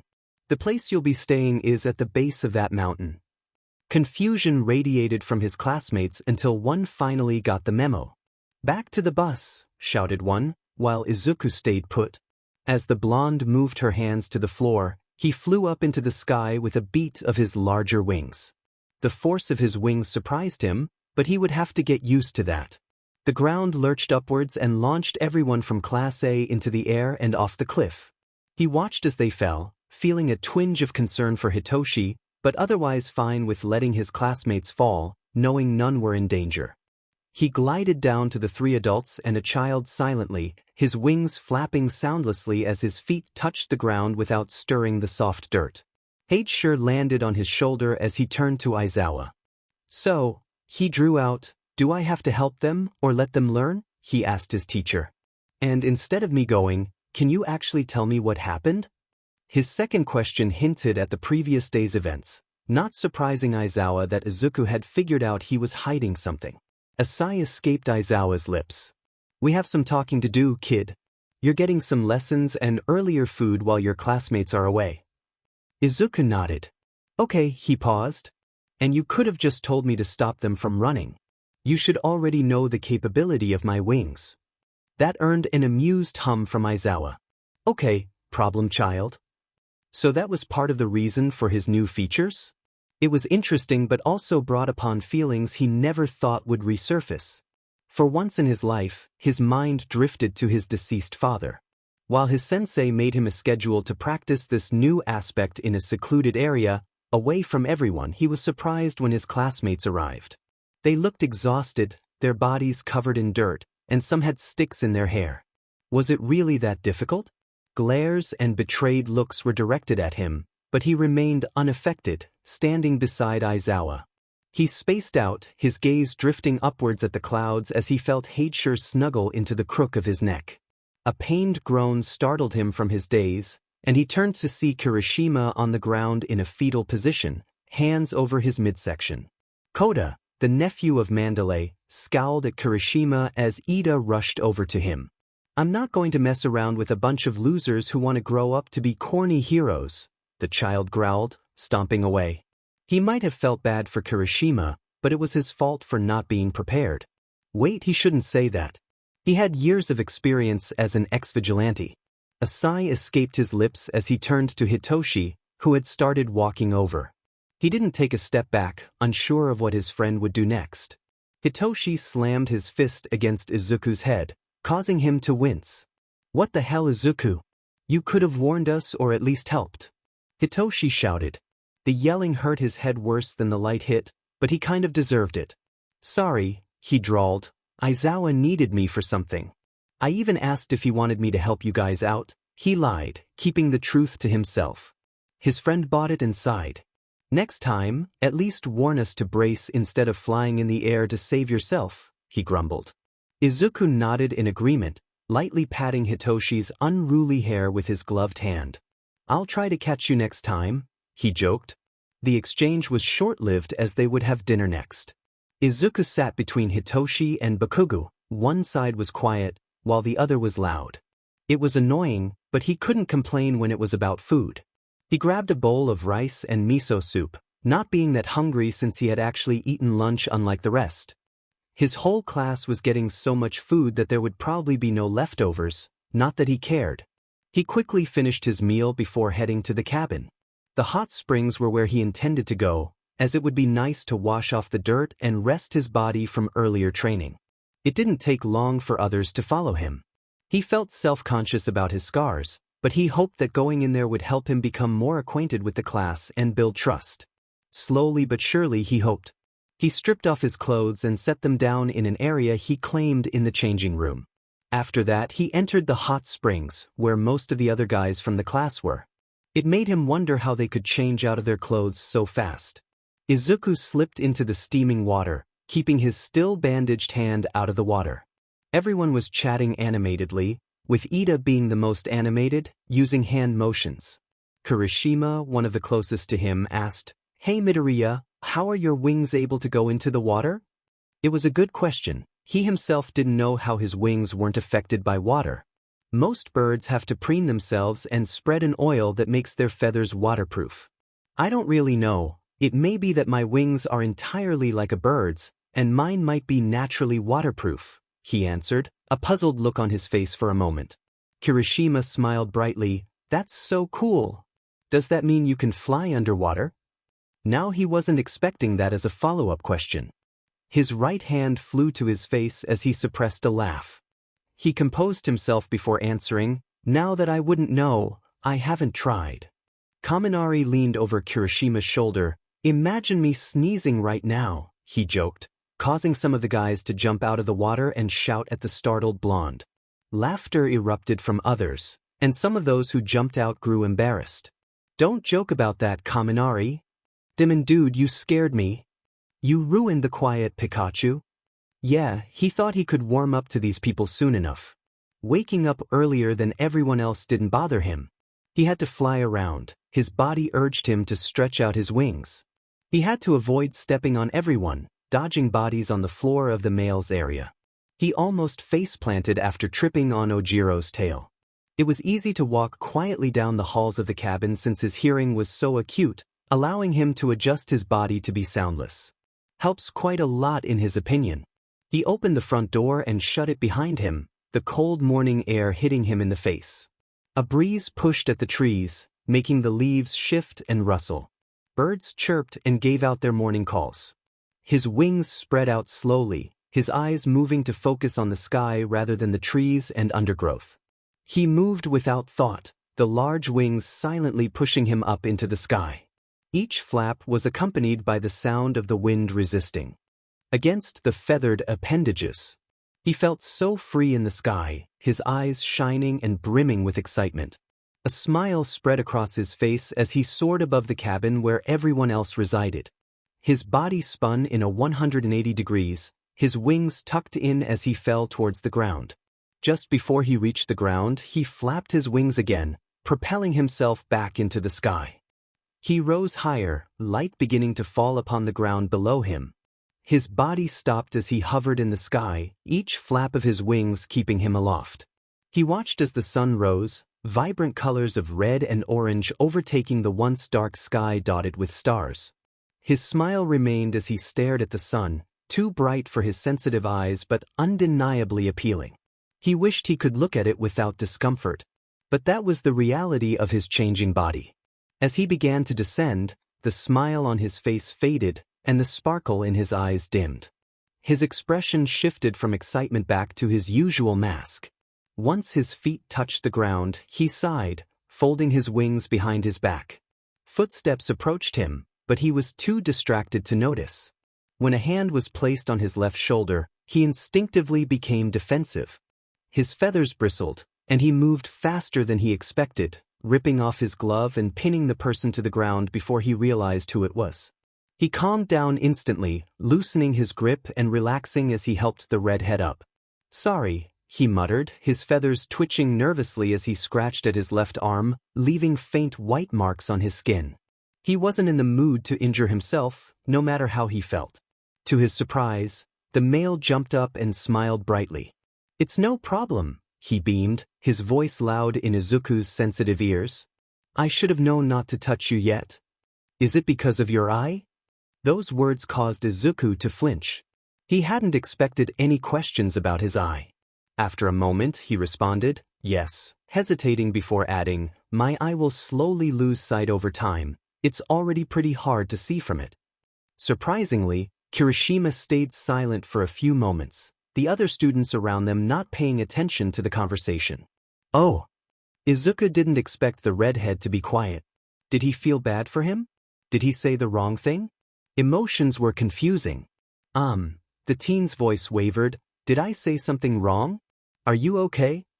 He moved his hand from scratching his arm to inching toward Kirishima's shoulder. He almost jumped when the male smiled brightly and leaned closer. "I'm great. Your scar on your eye is so manly. I just wish it didn't affect your eye."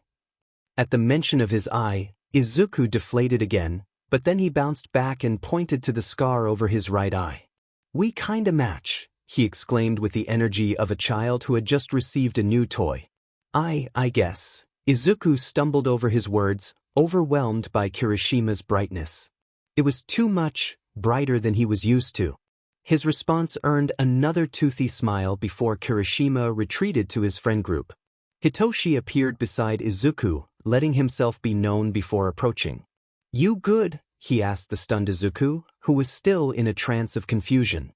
He snapped out of it at the sound of Hitoshi's voice, giving a small nod.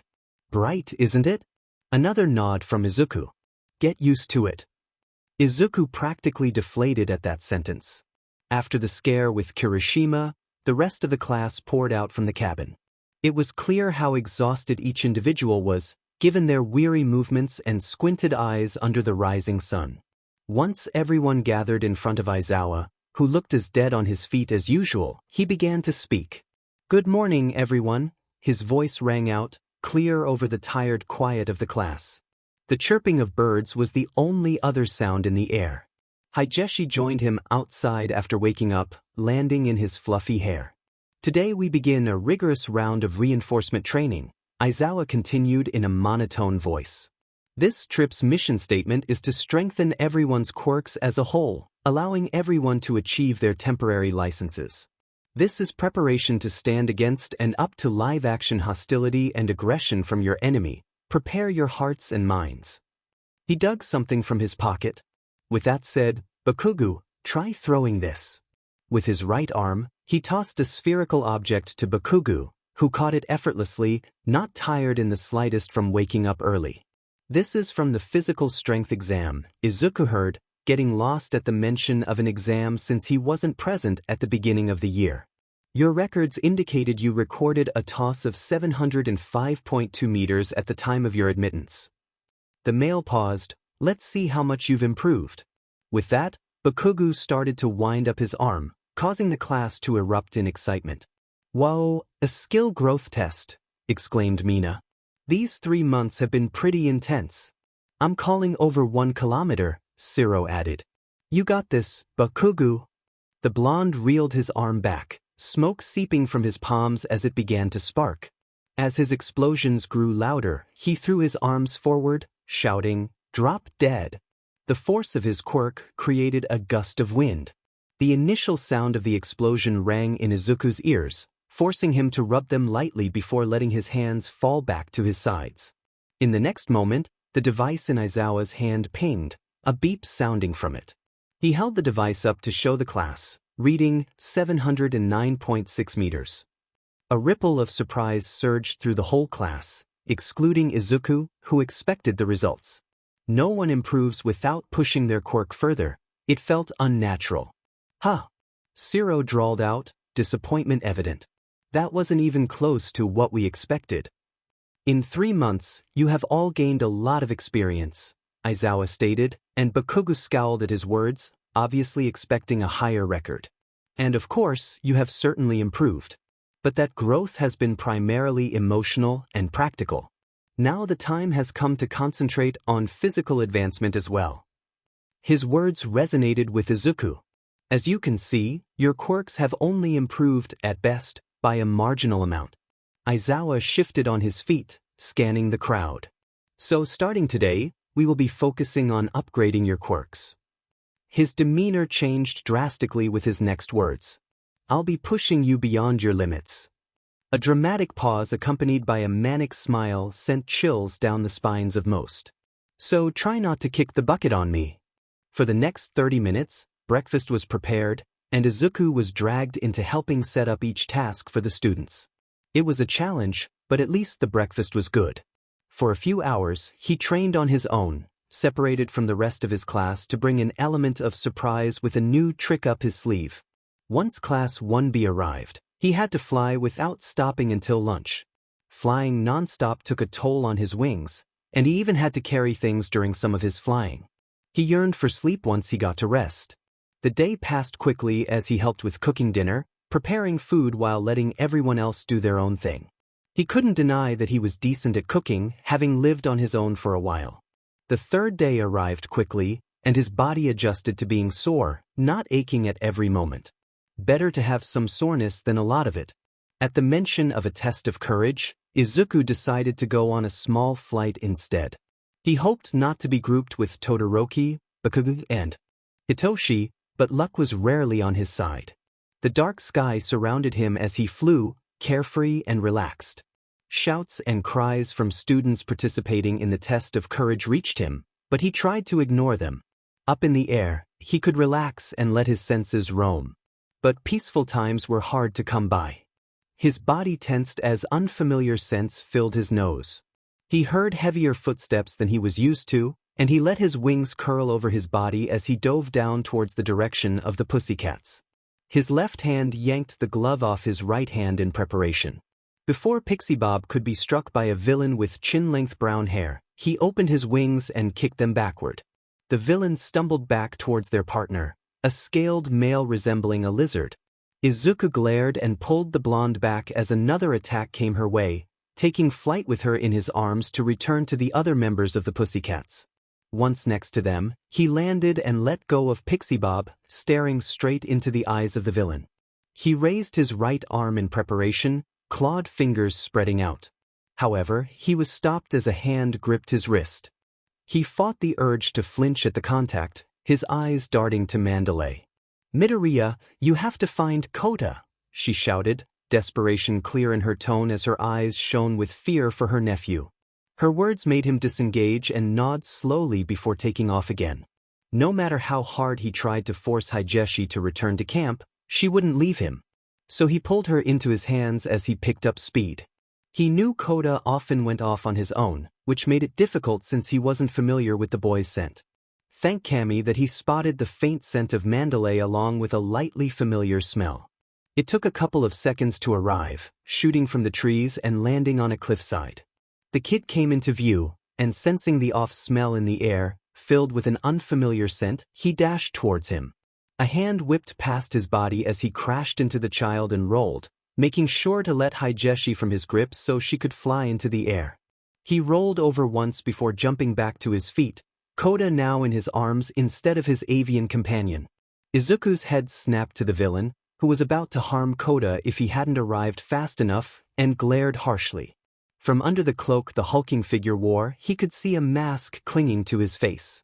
That mask didn't last long. He tore it off and tossed it aside before charging once again. The winged teen took flight to avoid a hit to his skull, backing away from the villain as fast as he could. As the villain moved, the hood over his head fell, revealing short blonde hair and a deep scar along his left eye, which appeared to be a mechanical eye in place of a real one. He could feel Kota tense against him, a warm liquid seeping into his clothes, signifying the child was crying. Recognition flared in his eyes at the person standing before him. It was Muscular, the villain who had taken down the Water Horse heroes. A feral grin spread across the villain's face as he looked down upon Izuku. "You're on Shigaraki's list." His voice dripped with malice, his right eye looking crazed. Izuku hated villains like these. Muscular let out a bellowing laugh and moved lightly. "You're Yami. He wants you alive." "But..." His voice trailed off as he took in Izuku's image. "That doesn't mean you have to be in one piece." Izuku swiftly placed Kota down and moved out of the way of an impending attack. "Kota, run back to camp," he ordered, his voice void of emotion as he prepared to fight the villain. The kid didn't react, and Higeshi, who was still nearby, flew to the child. She pecked his cheek to get him to move, to do something at least. Izuku saw Muscular move before he could react. The mass of muscle charged toward Kota and swung his hand through the air, making contact with the still-flying Higeshi. Izuku's whole body froze as the avian was smacked from the sky, falling towards the ground. The sound of a snap made rage bubble in his toxic green eyes. His eyes began to glow lightly as he forced his body to move towards Kota. Grabbing Kota, he flew up into the sky, out of reach from Muscular. He looked down at the kid with a sharp stare. "You're going to run back to camp, I don't care how you do it, just go," he ordered Kota with a demanding tone, not wanting him to witness what would happen next. He didn't wait for an answer, diving down with the child in his arms, dropping him away from the villain before he himself touched down on the ground. His eyes locked with the villain's, a menacing glare forming in his glowing toxic green eyes. The wings on his back spread out, and he stretched his arms in front of him. "You wanted a battle so badly," Izuku called to Muscular, anger clear in his tone as he let his emotions free. "Then I'll give you one." It was a frightening sight to see the teen genuinely angry, as Kota watched from behind a large rock. But what confused him was when smoke began to rise off Izuku's skin. "You're going to wish you were dead after I'm done with you. Instead of fighting, why don't you tell me who else is targeted?" There was a dangerous edge to his voice, his ears listening for the heartbeat of his avian, finding nothing, which fueled his anger and grief even more. Another laugh came from the villain. "Big words for such a little guy. You're going to be dead after this, so I'll tell you." His voice was teasing, making Izuku want to strike instead of wait for his words. "That Bakugu and Shinso kid, Shigaraki wants them as well as you. He said they'd make perfect villains." The terrible plan made Izuku laugh, but it only fueled Muscular's anger. "What the hell are you laughing at?" he shouted, rage pooling in his voice. Izuku ceased his laughter. "Oh, sorry," he mocked, his eyes gleaming with mirth, the underlying emotion of anger and grief still present. "I just never knew you people had such terrible planning. Because, whether you like it or not, those people will never join you willingly." His words hung in the clearing. "And I'm afraid that you'll be the one not leaving alive." The villain charged at those words, blinded by his anger at the teen in front of him. Muscle fibers surrounded his body as he pulled back his right fist to strike. Before he could hit, a bright green light flashed into the night sky. The bright flash momentarily blinded Muscular as Izuku charged forward. Green filled the dark night sky, alerting others of a fight occurring where he was located. His toxic green eyes glowed against the bright green color. He was mesmerized by the appealing color, taking a liking to his new ability. The bus ride to camp was mostly silent between the hero and the teen. Mandalay and Pixie Bob took the car they arrived in with Kota, leaving Aizawa and Izuku alone. After a couple of minutes, the teacher chose to speak, breaking the silence with his gruff voice. He hesitated, Midoriya. Izuku turned to look at the black-haired male, intrigued. Something else happened in the hospital incident that we hadn't explained yet. This sparked more of the teen's attention, and he sat up straighter as his wings shifted in the seat behind him. Toxic green eyes locked with black through the rearview mirror before Aizawa returned his gaze to the road. In Recovery Girl's status report on you, it seemed your body rapidly tried to change to assist you when your senses were blocked, he continued, pointing to the enhanced senses and physical changes. But that wasn't the only thing that seemed to change. Aizawa was getting straight to the point, just as Izuku expected. A left his lips in acknowledgement, ensuring Aizawa knew he was listening. The road underneath them started to rumble more as the pavement turned into dirt. They were right behind the small car belonging to the Pussycats, following the path they drove along. Aizawa suppressed a sigh and continued, eyes locked on the road in front of him. When Hisashi and I entered, your body briefly lit up a light green. Izuku's confusion was evident, prompting Aizawa to elaborate. You were on fire. Bright green flames roared in the secluded space, brought to life by Izuku. They spread out from his skin, shooting toward the ground as he controlled the flames, ensuring none spread to the greenery around them. He didn't want to risk it. An enraged shout erupted from the villain as his eyes adjusted to the light difference. What is this? He cried, voice coated in venom. You're not supposed to be able to do this. A smirk formed on Izuku's face as he narrowed his glowing toxic eyes at his target, spreading his arms and crouching low. His wings followed suit, preparing for the confrontation. Flame-covered clothes singed under the power of his flames, recently bought as fireproof. The remaining bandages on his left hand burned away, revealing scars that reminded him of his close brush with death. The sharp grin on his face could be intimidating to most, but not to the villain in front of him. This situation was one of kill or be killed, and he had to get back to Hitoshi, not only that, but also give a proper farewell to the deceased bird out of his reach. Rage bubbled under his skin, itching to tear apart Muscular for what he'd done. With those thoughts in mind, he charged forward, aided by a flap of his wings, propelling himself toward the blonde. As he moved quickly, Muscular activated his quirk, the dark cloak flying off from the pressure of his muscles. The fibers tensed in preparation for Izuku's strike. He was acting more like Yami now rather than Izuku, the persona he had built up for years, the one that didn't want to be a hero. Yami's persona was fierce and effective, attacking with aggression to make his opponent submit. He relished being back in this old persona, a feral grin replacing his usual thin line. But he couldn't will the villain to give up. Muscular charged at him, his right arm raised, fingers flexed before tearing into the muscle fibers that coated Izuku's arms. Blood splashed into the air as flames licked at the wounds. Muscular pushed through the pain, trying to reinforce the area that Yami struck, but he found he couldn't fix the torn muscle fibers because of the fire-powered strike. He could only spread more fibers over the weak spot, leaving him vulnerable in other areas. Muscular realized why Shigaraki disliked him. He wasn't just a threat, he was smart, too smart for his own good. How he would enjoy crushing this bird. School was challenging, but Izuku had something to look forward to. His tablet was finally on its way, expected to arrive around the 17th or 20th. It came with a Bluetooth keyboard, which meant he could start writing and doing digital art on a larger screen instead of his phone. In the midst of a fierce battle, Izuku jumped over Muscular to avoid a powerful fist aimed at his ribs. As he landed, flames erupted from the ground, targeting the villain. With quick footwork, he dodged a series of attacks before launching himself into the air. Smoke filled the space above the green flames, making it difficult for Muscular to breathe. Frustrated with the prolonged fight, Izuku decided it was time to end it. He ascended higher, then folded his wings and dove down, his right hand poised for a decisive strike. The dive was too swift for Muscular to react. As Izuku spread his wings, the feathers obscured the villain's vision, allowing him to slash at Muscular's mechanical eye.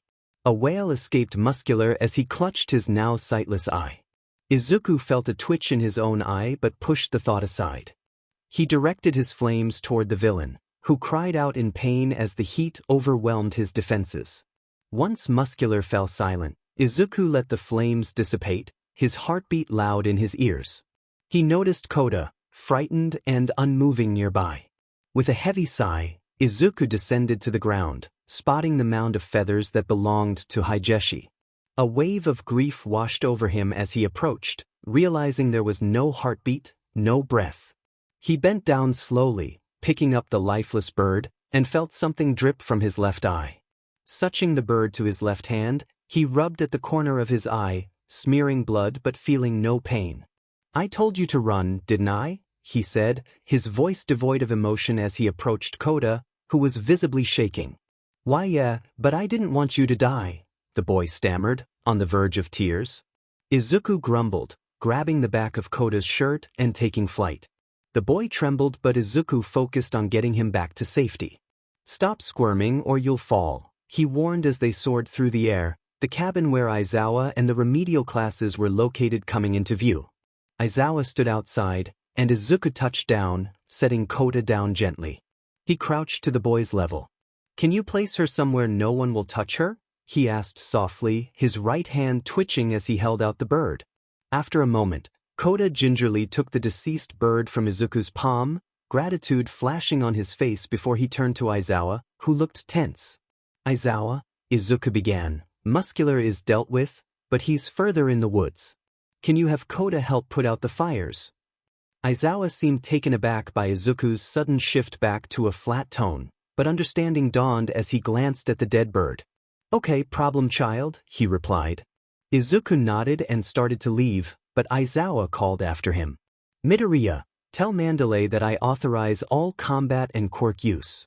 Izuku nodded again and took off to find Mandalay, assuming they were in the vicinity of the villains. He quickly spotted her and dove from the sky, aiming for the lizard-skinned villain's weapon to ensure Mandalay wouldn't be incapacitated. He felt the impact in his legs as he struck, causing him to wince. The lizard staggered back, and Izuku flapped his wings again, spinning to deliver a kick to the villain's head. The weapon fell, and the lizard collapsed. Landing beside Mandalay, he assessed the situation. Pixie Bob was unconscious, and Ragdoll was missing, leaving only Tiger and Mandalay. "Kota's safe," he said, relieved to see the tension ease on her face. "I have a message that needs to get out. The League is after both Hitoshi Shinso and Katsuki Bakugo." His gaze locked with hers. Aizawa authorized the use of quirks and combat for both Class 1A and 1B. After delivering the message, he waved lightly and took off, her voice echoing in his ears as he flew away. He wouldn't let anyone lay a finger on his class. At his fast pace flying, he barely noticed the figure approaching him. He had to avoid the hand that tried to touch him, kicking off a tree and grateful that he came from his right side. His right ankle hurt from the pressure he put on it, and he stayed airborne to avoid another attack. "Oh!" A teasing voice filled his ears as his gaze locked onto a masked individual with what looked to be a top hat. "You're fast now, aren't you?" His voice annoyed Izuku, and he just wanted to continue on his way as he tried to rack his brain for who this was. It clicked once he saw the rest of the outfit. Mr. Compress. At the slight recognition in his eyes, the villain seemed to deflate ever so slightly. "You already know me, that means this will be harder to catch you," he grumbled in a light tone, as if it were all just a game. "Now come here, little birdie, let's play." That didn't sound right. The winged teen had to flap his wings to avoid the villain's touch. He could feel the male staring at him intently, wanting to catch his prize. Izuku kept his mouth shut, not wanting to engage with this villain. If he got to the others, he could easily catch them. Something was thrown at him, forcing him to dodge out of the way. The tiny object exploded into a large pile of rocks, some striking him as he shielded his good eye.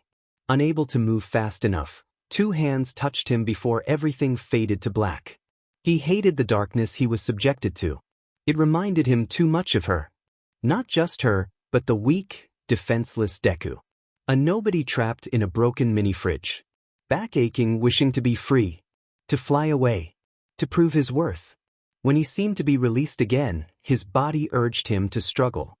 He answered and did so without hesitation, not noticing the different atmosphere. His mind was still clouded with old memories, but he pushed and pushed. He let out a feral sound, similar to a growl, and swung his right arm, making contact with flesh. Someone slammed into the wooden ground from the force of his hit, and another tackled him. Shouts filled his ears as he resisted, toxic green eyes glowing brightly, but something told him not to use his flames. It didn't feel like long until he was on the ground. Even then, he struggled. A person's hand got close enough to his face that he lunged under the grip of the other on top of him, clenching his teeth onto the hand and biting down hard. Something hard was slammed against his head, forcing him to cease his movements as his vision spun. Everything became clearer as his breath quickened and the glow of his eyes faded, something dripping from his mouth that he guessed was blood. Ugh, an annoyed voice shouted, reminding him of the lizard villain as he focused his eyes on the wooden floor. This made him realize he wasn't in the woods anymore. A giggle erupted in the enclosed space. That was adorable. I want him to have more blood on him, squealed a high-pitched voice, ringing in his ears and making him want to wince. Furious scratching filled his ears. How could you not deal with an NPC? Now that voice he recognized, belonging to none other than Shigaraki. He bit me, shouted a masculine voice that sounded like it was trying hard to be more feminine. That sounded like the voice of the villain who took out Pixie Bob. I didn't know his nails were that sharp or he had that much strength, trailed off Mr. Compress, but that led him to being on the ground now, he concluded. Why did you leave me to tackle him? I should have just burnt him, grumbled the villain who pinned him down, digging his knee into the center of his back. He's our leeway with the recruits, hissed Shigaraki, obviously not wanting to have him here, probably wishing he were dead rather than alive. His wings were next as the villain roughly bound them, the ropes digging into his feathers. To prevent him from kicking, his feet were tied together, and he was tugged upwards from the floor. I guess you want him in the room with the others? Asked the flame user to what he guessed was Shigaraki. Another series of scratches began. Yes, he grumbled, make sure to secure him well or I'll kill you. His threat didn't faze the male who began to drag Izuku away from the group. The villain didn't speak as he dragged him along the floor, eyes forward as Izuku's toxic ones stayed glued to the ground beneath him. You know I don't want to kill you, said the villain as they moved further down what seemed to be a hall. Stain wouldn't want you dead, so I don't know why Shigaraki is so transfixed on you dying. His tone was bored as he talked slowly. A sigh left his lips. Don't do anything stupid, he ordered before stopping and opening a door. The room was brighter than the dark halls or the warm-lit area where he had been taken down. This one had what seemed to be a white light bouncing off the walls and shining into his sensitive eyes. The room was clean, filled with the scent of cleaning products. White walls and a tile floor surrounded him, entirely different from the outside wooded floors. A gasp reached his ears as he was shoved into a wooden chair. His arms were moved from being tied behind his back to being secured to the chair, and his legs were bound as well. Once he was secured, the fire villain left the room, leaving Izuku unable to see him. His body slumped in the chair, but he forced himself to sit upright at the familiar scent of coffee and caramel. Izuku, the worried voice of Hitoshi filled his ears as he sat up fully, trying to shake off the grogginess from a blow to his head. Toxic green eyes scanned the room to find Hitoshi and Bakugo against the wall opposite him. Hito, his voice was cut off by a door slamming open. A glare formed in his eyes as Shigaraki entered the room, and he clenched his teeth, unfazed by the blood still on his lips. You two are going to join the league no matter what, called the blue-haired villain. Bakugo scowled, directing another glare at him. And how the hell will you do that? He growled. As Bakugo asked the question, Shigaraki calmly walked over to Izuku. His hand raised, and Izuku's eyes widened slightly. Both hands gripped the wooden chair tightly as he tried to pull himself free of the ropes. He clenched his teeth and eyed the approaching hand, daring it to come closer. It inched towards his shoulder, and he struck. His sharp teeth clamped down on two of Shigaraki's fingers, the pinky and ring finger, and he pulled. He felt the bones break under his grip as more blood dripped into his mouth. A fist slammed against his cheek, making him let go as Shigaraki shouted and backed off, clutching his hand. Izuku's throat rumbled lightly in a soft growl after the hit to his head. He blinked furiously to clear the dizziness, able to see as Shigaraki fled the room. Moments later, another villain entered, a scaled lizard, with something in his hand. Without hesitation, he shoved something onto Izuku's face. Izuku pulled against the binds, the rope rubbing harshly against his skin, and tried to jerk his head away. The lizard held his head in place with one hand and strapped something to the lower portion of his mouth with the other. The object was placed on his head, and as the male moved back, Izuku headbutt him. The lizard stumbled backward and rushed from the room. Once the door slammed shut, Izuku's breathing was the only sound present. Bakugu started, shock and anger clear in his voice. He just put a muzzle on you. So that was the object. Izuku tested his jaw, moving it slightly. Realizing he could move it enough, he began to talk.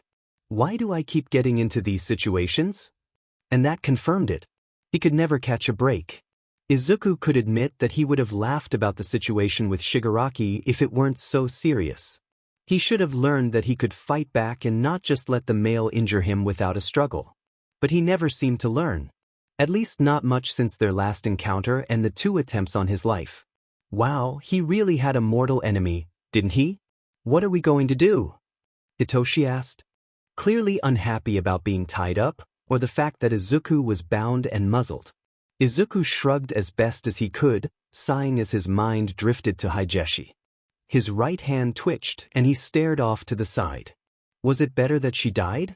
Because he honestly wanted her to still be alive. But he hadn't saved her. Just like he hadn't saved her past owner. He never expected the voice of self-doubt to return. It had left a while ago when he finally started to do good for the world. Now it was back and as strong as ever, reminding him of the hopelessness he felt before. He remembered a time when someone had found him bleeding out in an alley and called for help. They had bandages covering most of their arms and some on their face. When he didn't want to go to the hospital, they nursed him back to health and disappeared before he could thank them. The scent they had was distinct, reminiscent of the campfire-like scent that Todoroki sometimes produced, mixed with an earthy aroma.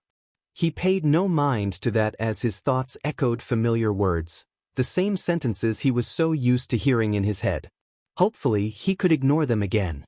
It felt like an hour or 2 had passed when the door opened again. Izuku was prepared to fall asleep after the arguing between Hitoshi and Bakugu ceased. It seemed those 2 would never get along. The female who entered had a strong scent and was followed by Shigaraki, who had his hand wrapped and 2 fingers in a splint. A scowl was on the villain's face as he scratched at his neck in irritation. The female had blonde hair styled in twin buns and a bright smile that revealed 2 fangs. Now, we can get back to business, grumbled Shigaraki, clearly frustrated. His attention turned to Hitoshi and Bakugu. Do you want to join our league? He asked, his red eyes piercing. Bakugu scoffed, unable to cross his arms due to his restraints. Hitoshi glared at the villain without answering. Shigaraki sighed. Then we're going to do this the hard way. He gestured to the blonde. Go on, Toga. The knife in her hand came into focus as she walked forward with a skip in her step. Izuku struggled against his binds, the ropes digging painfully into his skin. He clenched his teeth, wishing he could fight back. I'm going to paint you red, Toga exclaimed, excitement evident in her voice. And you'll look even better like that, Izuku. Izuku's glare hardened at the nickname. He would have preferred she call him by his last name. She slashed the blade swiftly against his chest, a light pain igniting in the area she struck. He kept telling himself it was okay, that he could handle it. Toga continued slashing at his skin until Shigaraki told her to stop. He endured it without a whimper, which seemed to annoy Shigaraki. Both Bakugu and Hitoshi obviously hated what was happening. Blood covered the wall near Izuku and the floor below him as he focused on stopping the bleeding from each cut. He just had to endure until they grew tired, until they went to sleep, and then he could escape. No one knew about the new aspect of his quirk. He just had to wait until they least expected it. It took all he had to stay awake as the words around him became muffled. His hands twitched and his eyes fluttered, but he kept them open. Their sense faded as it seemed they left. Voices filled his ears, but he couldn't make out anything. Darkness crept at the edges of his vision, and he succumbed to it quicker than he knew. His head fell as his eyes shut. He was still alive, evident by the rise and fall of his chest. He used most of his energy to stay alive, closing each wound as quickly as they came. It felt like he endured Toga's torture for hours, but he used the sleep to the best of his ability. He was determined to get them out of there, no matter the cost. When he woke up again, it seemed to be the next day. His whole body ached, but he was relieved that his other eye wasn't damaged. Hitoshi and Bakugo were asleep, leaving him alone with his thoughts, which wasn't a good thing in his case. At least it allowed him to plan. He estimated that the heroes would arrive soon, likely to distract the villains with something like a press conference involving UA teachers. Most of the students probably got injured, and 3 had been kidnapped. Not a good image for the school, which they could use to their advantage. There was likely a place where the Nomus were made, but it wasn't here. This was a secondary base for a different purpose. Whoever was in charge of Shigaraki would likely be there. He didn't think Shigaraki was the real leader. He often spoke of a sensei, likely a formidable enemy of All Might. His train of thought was interrupted by the door opening. In came Shigaraki with a feral grin. "So you're awake," he mused, his voice laced with a deadly tone. Izuku wished he wasn't. He wanted to make a sarcastic remark, but that wasn't a good idea unless he wanted to face dire consequences. "You know," Izuku started slowly, keeping his voice low so he wouldn't wake the others, "what you're doing is pointless." A glare formed on Shigaraki's face. "Do tell," he snarled, his red eyes focused on Izuku. "Hurting me won't do anything except make them want to kill you more, and the same goes for me," Izuku warned, a menacing smile creeping onto his face. "This doesn't affect me as much as you'd think." He continued without letting Shigaraki respond. "Once upon a time, there was a quirkless kid who went out on his birthday with his mother and father." The villain stopped trying to talk, and Izuku pressed on. "That day, the father of the child died, and the mother blamed the child." He ignored the pang that grew in his chest while explaining. He had to stop being so weak. So she decided to punish the kid for years, adding to the bullying he received at school. That quirkless kid was kicked to the streets and left to fend for himself. He paused for dramatic effect. "That kid was me."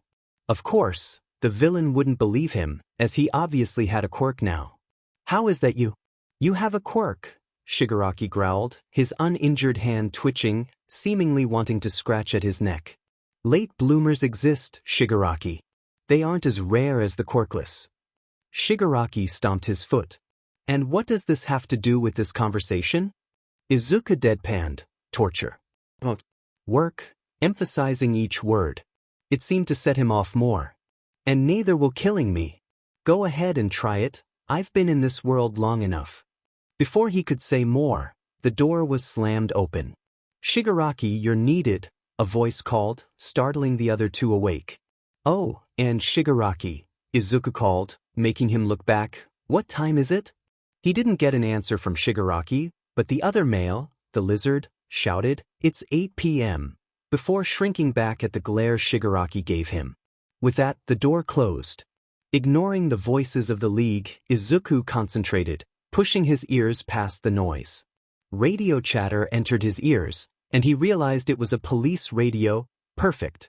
"Start evacuating people away from the bar. We want as few casualties as possible, and don't make it suspicious," a voice called over the radio.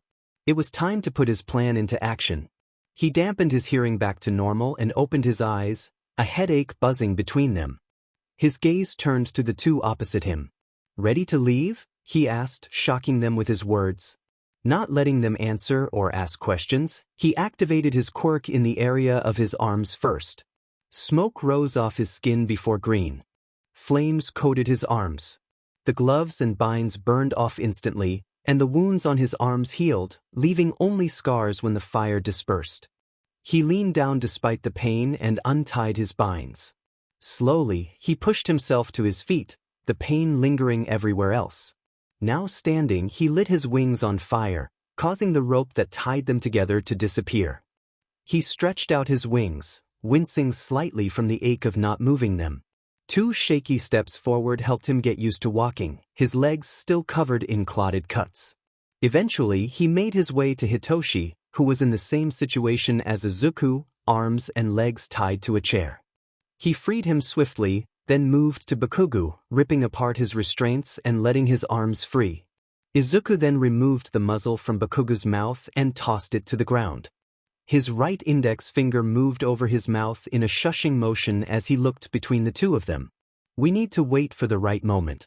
Heroes will arrive soon," he ordered, his voice stern and harsh, not allowing any complaints. "They would get out of there. So what's the plan?" Izuku grunted, lightly glaring at the purple-haired teen. Instinctively, his hands moved to sign something out, as both parties knew sign language for various reasons. First, quiet.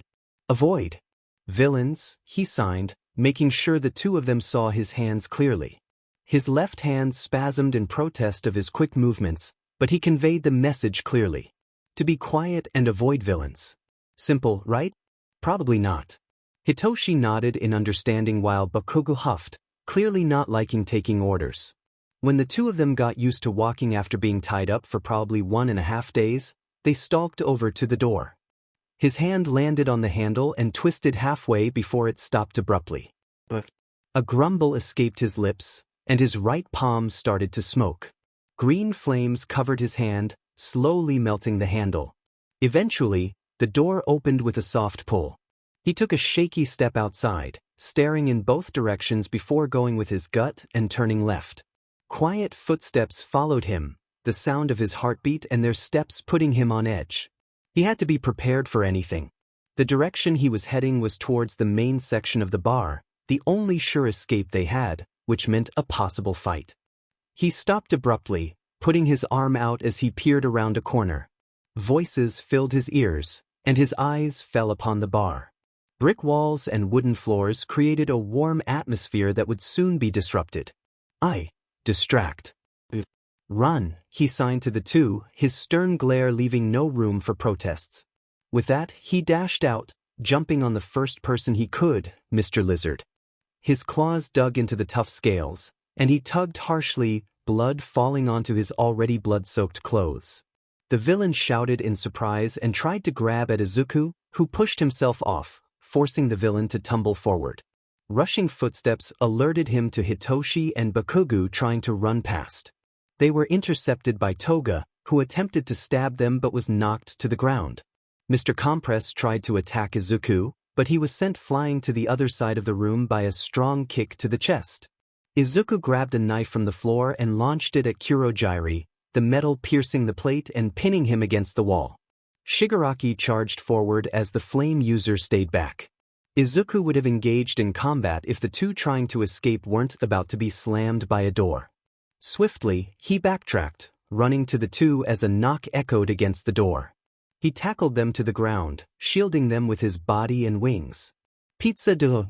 shouted a voice before a loud smash echoed through the air as the door exploded open. The noise pierced his ears as he kept the two on the ground. Another powerful shout formed a prison of wood for the villains. Izuku pushed himself up from the ground, staggering forward as his legs threatened to give out. Some wounds on his legs had reopened, forcing him to focus on stitching them back closed. Young Bakugo, young Shinso, called all might as they got to their feet. Hitoshi rushed to the breathing teen. "Izuku, are you okay?" he asked, earning a soft nod in return and a muttered, "Tired." Something felt off, like he might be sick, but he wasn't nauseous. He doubled over and started coughing, a dark substance escaping his lips. Shouts of surprise filled the air as he continued to cough. He grabbed Hitoshi with his right hand, pulling him closer as the substance engulfed them both. Everything went black for a moment, but Hitoshi's presence soothed him.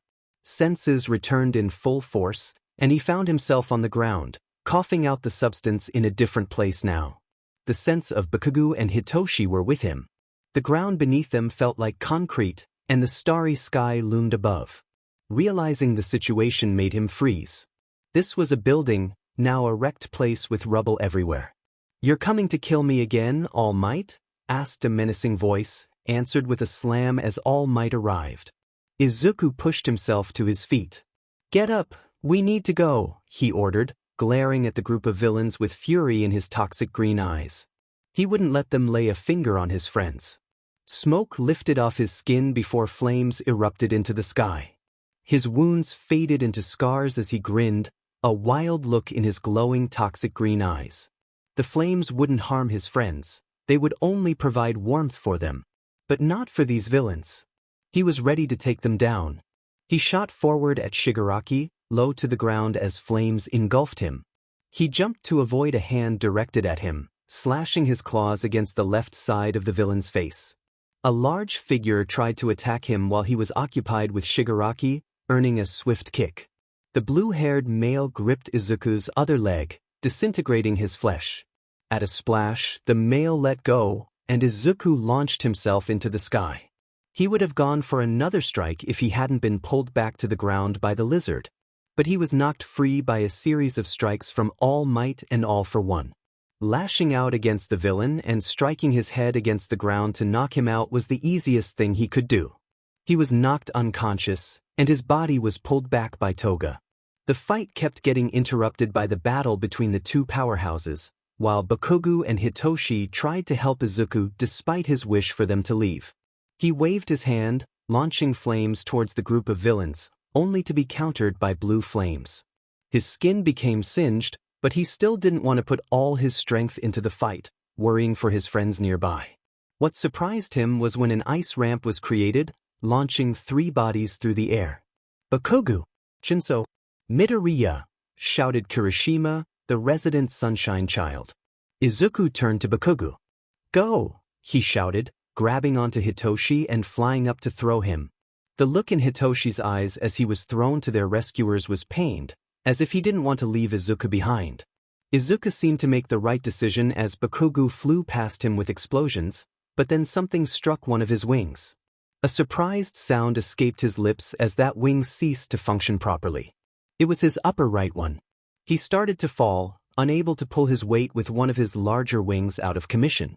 His body spun as he desperately flapped his working wings, but when that didn't work, he spread them out to glide down. The glide was wobbly, and he landed in a heap of limbs and feathers, tumbling to the ground. Footsteps approached, and he retaliated with a massive wave of fire. A shout of surprise alerted him that he had aimed in the right direction. "Izuku!" a familiar voice called out, and he dampened the flames. He might have attacked someone he knew. Great. He lifted his head to see Aizawa, who should have been at the meeting. Slowly, he pushed himself up, wincing at the pain throbbing in his wing. "Sorry, Aizawa." A relieved smile appeared on the underground hero's face as he inched closer. Aizawa noticed the state of Izuku's clothes, bloodied and torn. The kid's skin was burned on his arms, and singe marks were everywhere. The new abundance of scars was alarming, much more than the last time he saw him. Aizawa crouched down and helped the teen to his feet. "Let's get out of here and get you to a hospital." At the mention of a hospital, Izuku's body tensed. "Can we just go to Recovery Girl?" he asked, his gaze falling to the side in embarrassment. Aizawa sighed. "Whatever is most comfortable for you, problem child."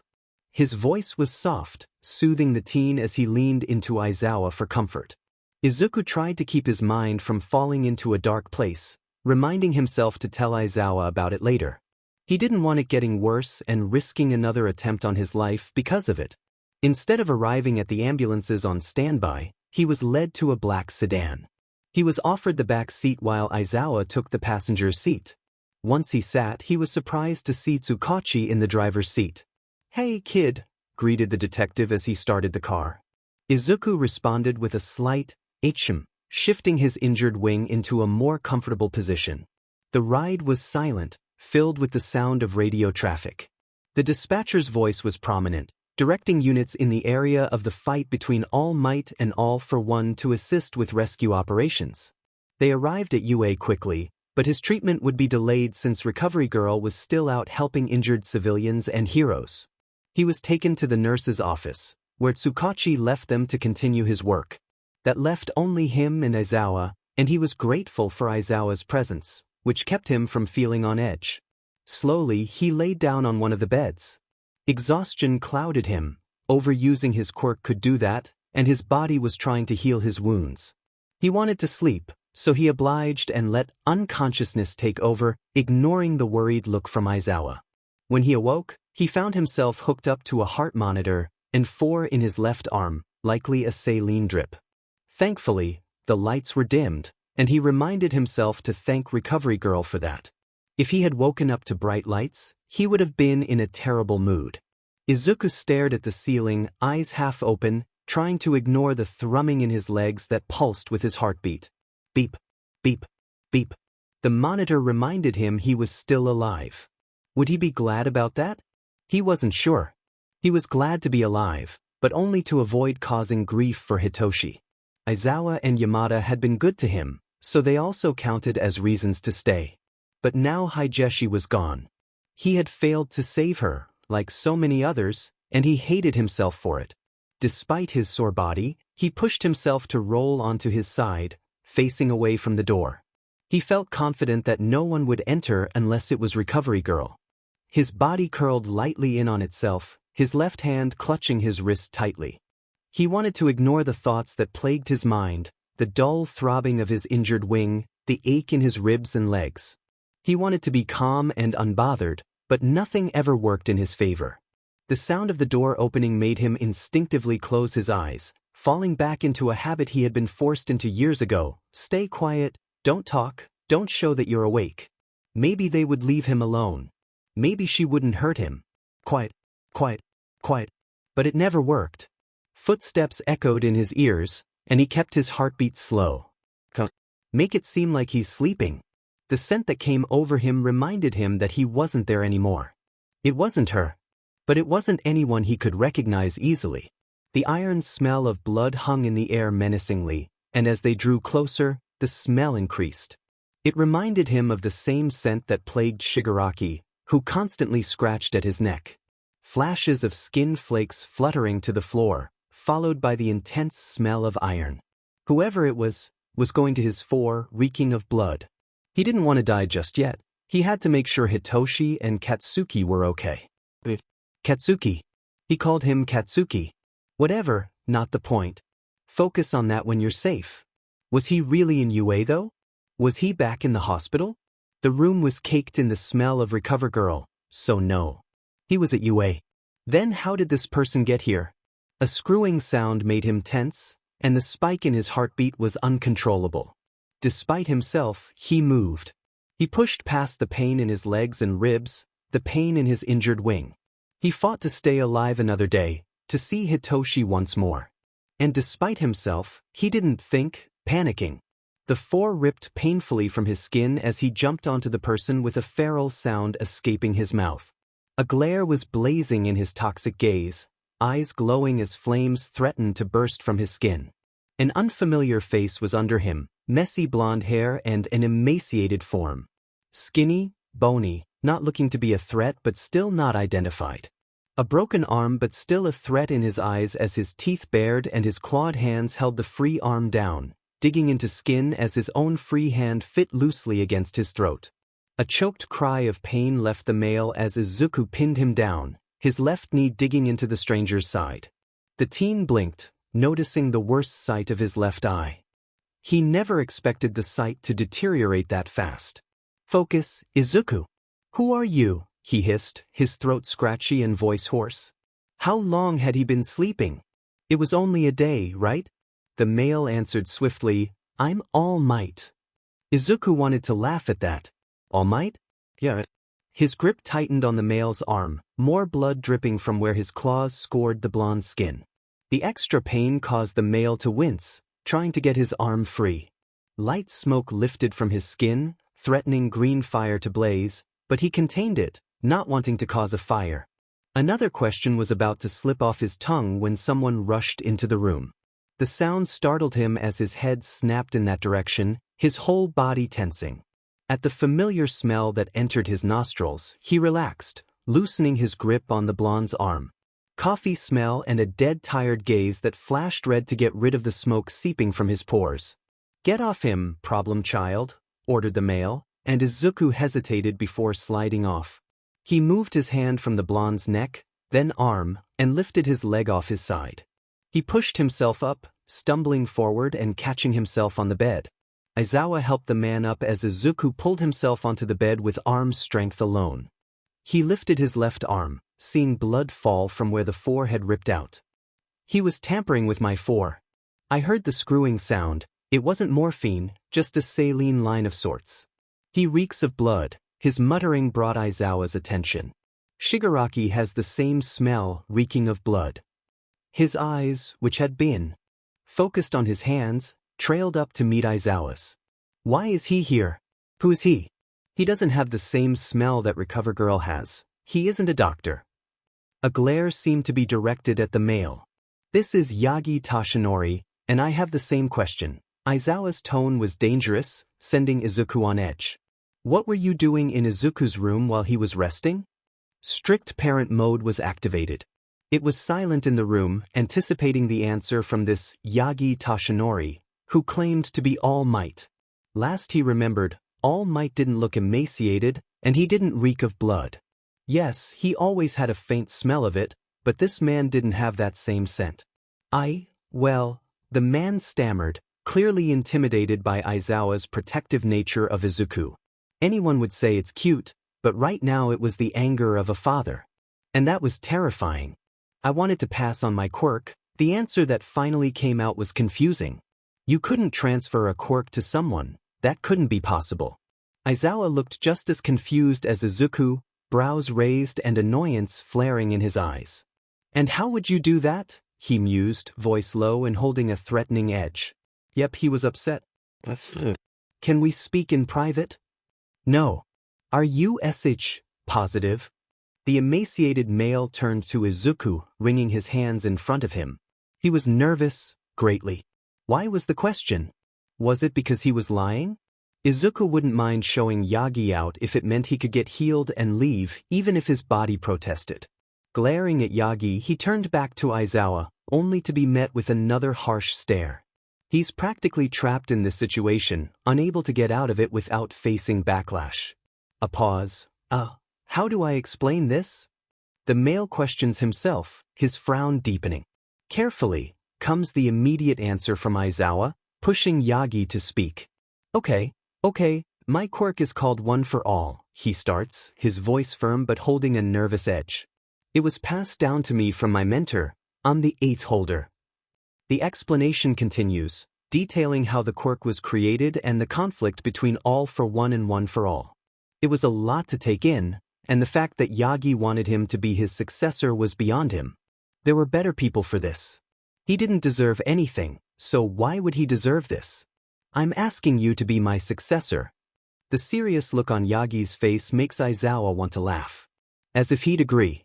"There are better people," he grumbles, "and why would I trust you when you were trying to give it to me when I was asleep?" That causes a reaction, a harsh flinch and regret showing on Yagi's face. His confidence fades immediately, and if it was possible, Aizawa seems angrier. "So, let me get this straight," Aizawa starts. "You tried to force this quirk upon Izuku to preserve it, when he just faced a traumatic experience?" His tone even makes Izuku weary. But the words make him avert his gaze. He wasn't useless, he was fine, just needed a little help and he'd be back to normal. Yeah, normal. The door to the room opens again, and thankfully, it brings a familiar smell. Yagi and Aizawa stop their conversation. Recovery Girl walks in, assesses the situation, and turns a stern expression on Yagi. "Why are you bothering a healing patient?" Her inquiry prompts another flinch from Yagi. "Get out, you too, Aizawa, I need to finish his healing." Izuku guesses that's one way to end a brewing argument. Well, a possible conflict. They both work in this situation, he assumes, but leaving the two of them outside alone isn't a good idea. The door shuts as Aizawa and Yagi leave, one scared for their life while the other is furious. Recovery Girl moves toward the winged teen, her gaze staying stern as she begins talking. "Were you moving around? You know that would only aggravate your wounds." she hisses, checking over him expertly. It takes him a moment to speak, not knowing what to say. I thought Yagi was going to hurt me, he thinks is the best answer. It seems like a good answer on his part, but for Yagi? Debatable. Recovery Girl appears angry at that fact. Seeing the discarded 4, she connects the dots. Well, don't you worry, I'm going to give him a talk after I'm done here, she says in a calm tone, even if she isn't calm in the slightest. He hums, blinking twice before continuing, Aizawa is probably doing that now. She seems satisfied at that, nodding firmly and kissing his forehead. The pain fades, but his whole body feels heavy. He hates the feeling, not like he can do anything about it. How about you rest? That seems like a good idea to Izuku. He allows himself to lay back, his head hitting the soft pillow and further lulling him to sleep. His eyes flutter shut as he succumbs to the darkness, oblivious to the raised voices outside the door. Avoiding Yagi Tashinori like the plague was easy during the break that followed the Kamino incident. Izuku was healed by Recovery Girl just in time for the next hero lesson. Hero moves. Such a simple concept that should have been easy for the teen, if he hadn't been spacing out so often. He managed to tell Aizawa about his little problem, the degrading voice in his head that told him he was worth nothing and better off 6 feet under. Sessions with Hound Dog were underway and always brought up his past, no matter how hard he avoided it. The prospect of being abused, how he harmed himself, and even how he attempted to take his life. Everything he'd rather keep buried. No matter. That's not the focus of the day. He has to ignore the recent session that talked extensively of his mother. Focus. Some ideas come to mind for hero moves, like setting his wings on fire, using the force of his wing beats to his advantage, or maybe even a spiraling dive where he focuses on slicing up his opponent. But names for these moves seem pointless. They're just techniques, regular everyday moves. This is why he thinks about going back to vigilante life. Becoming a spotlight hero would be too much of a hassle. Then there's his other option, becoming an underground hero. When he's underground, he wouldn't need to call out these moves. No media attention, no vultures scavenging for a story. Yeah, he'd rather avoid that. Yo! Shouts the resident sunshine child. Yo Mido bro! Midohat? Izuku blinks rapidly, focusing on the approaching teen. His hand is raised, and he's smiling his shark-toothed grin. Why he was approaching was a mystery, it wasn't like they were too close. Mido bro, Kirishima calls his creative nickname. Can you help me out? Wasn't ectoplasm helping everyone? The winged teen tilts his head to the side, feathers twitching as one brow raises. He inquires, wondering what he may need help with. Once the redhead is next to him, he snatches up his arm and begins dragging him. The sudden contact made his body tense, almost locking at the touch. Don't blame him. He was still iffy on touch after his kidnapping, and he didn't like it all that much to begin with. Of course, Kirishima was oblivious to this. He wouldn't notice if his shoes were on the wrong feet. Kirishima kept his wide smile while he dragged Izuku along. The shine in his gaze promised no harm, a genuine innocence that Izuku wished wouldn't fade so soon. But even he knew that wish was childish, to hope someone could remain ignorant of the world's monsters, the arrogance and greed of mankind. A little longer, his mind supplied. They don't need to know of the hardships, not yet. I wanted you to carry this. Kirishima exclaimed, releasing his grip and moving to a large boulder. Eyes met green as he offered it to Izuku. Can you hold this and drop it on me? Drop it on him? Raising his brow, Izuku slowly moved forward and gripped the rock. His claws scraped against the stone, making him scrunch up his nose in displeasure. A shiver ran down his spine at the feeling. His left hand spasmed, almost making him drop the boulder on his foot. He definitely needed to work on his hand more to ensure it didn't spasm when he needed it the most. Phantom pains flared at the memory that caused it. Are you sure? He asked, making sure the redhead was entirely ready, spreading out his wings in preparation. A nod was his answer, followed by a shark-toothed grin. Izuku sighed, nodding, and began flapping his wings. It took a few extra moments to lift off the ground because of the extra weight, but once his feet weren't touching the ground, it was smooth sailing. Now 4 meters up, he heard Kirishima call the go-ahead. Letting the boulder drop from his hold, he felt the weight lift. The next flap of his wings had him readjusting his flight pattern.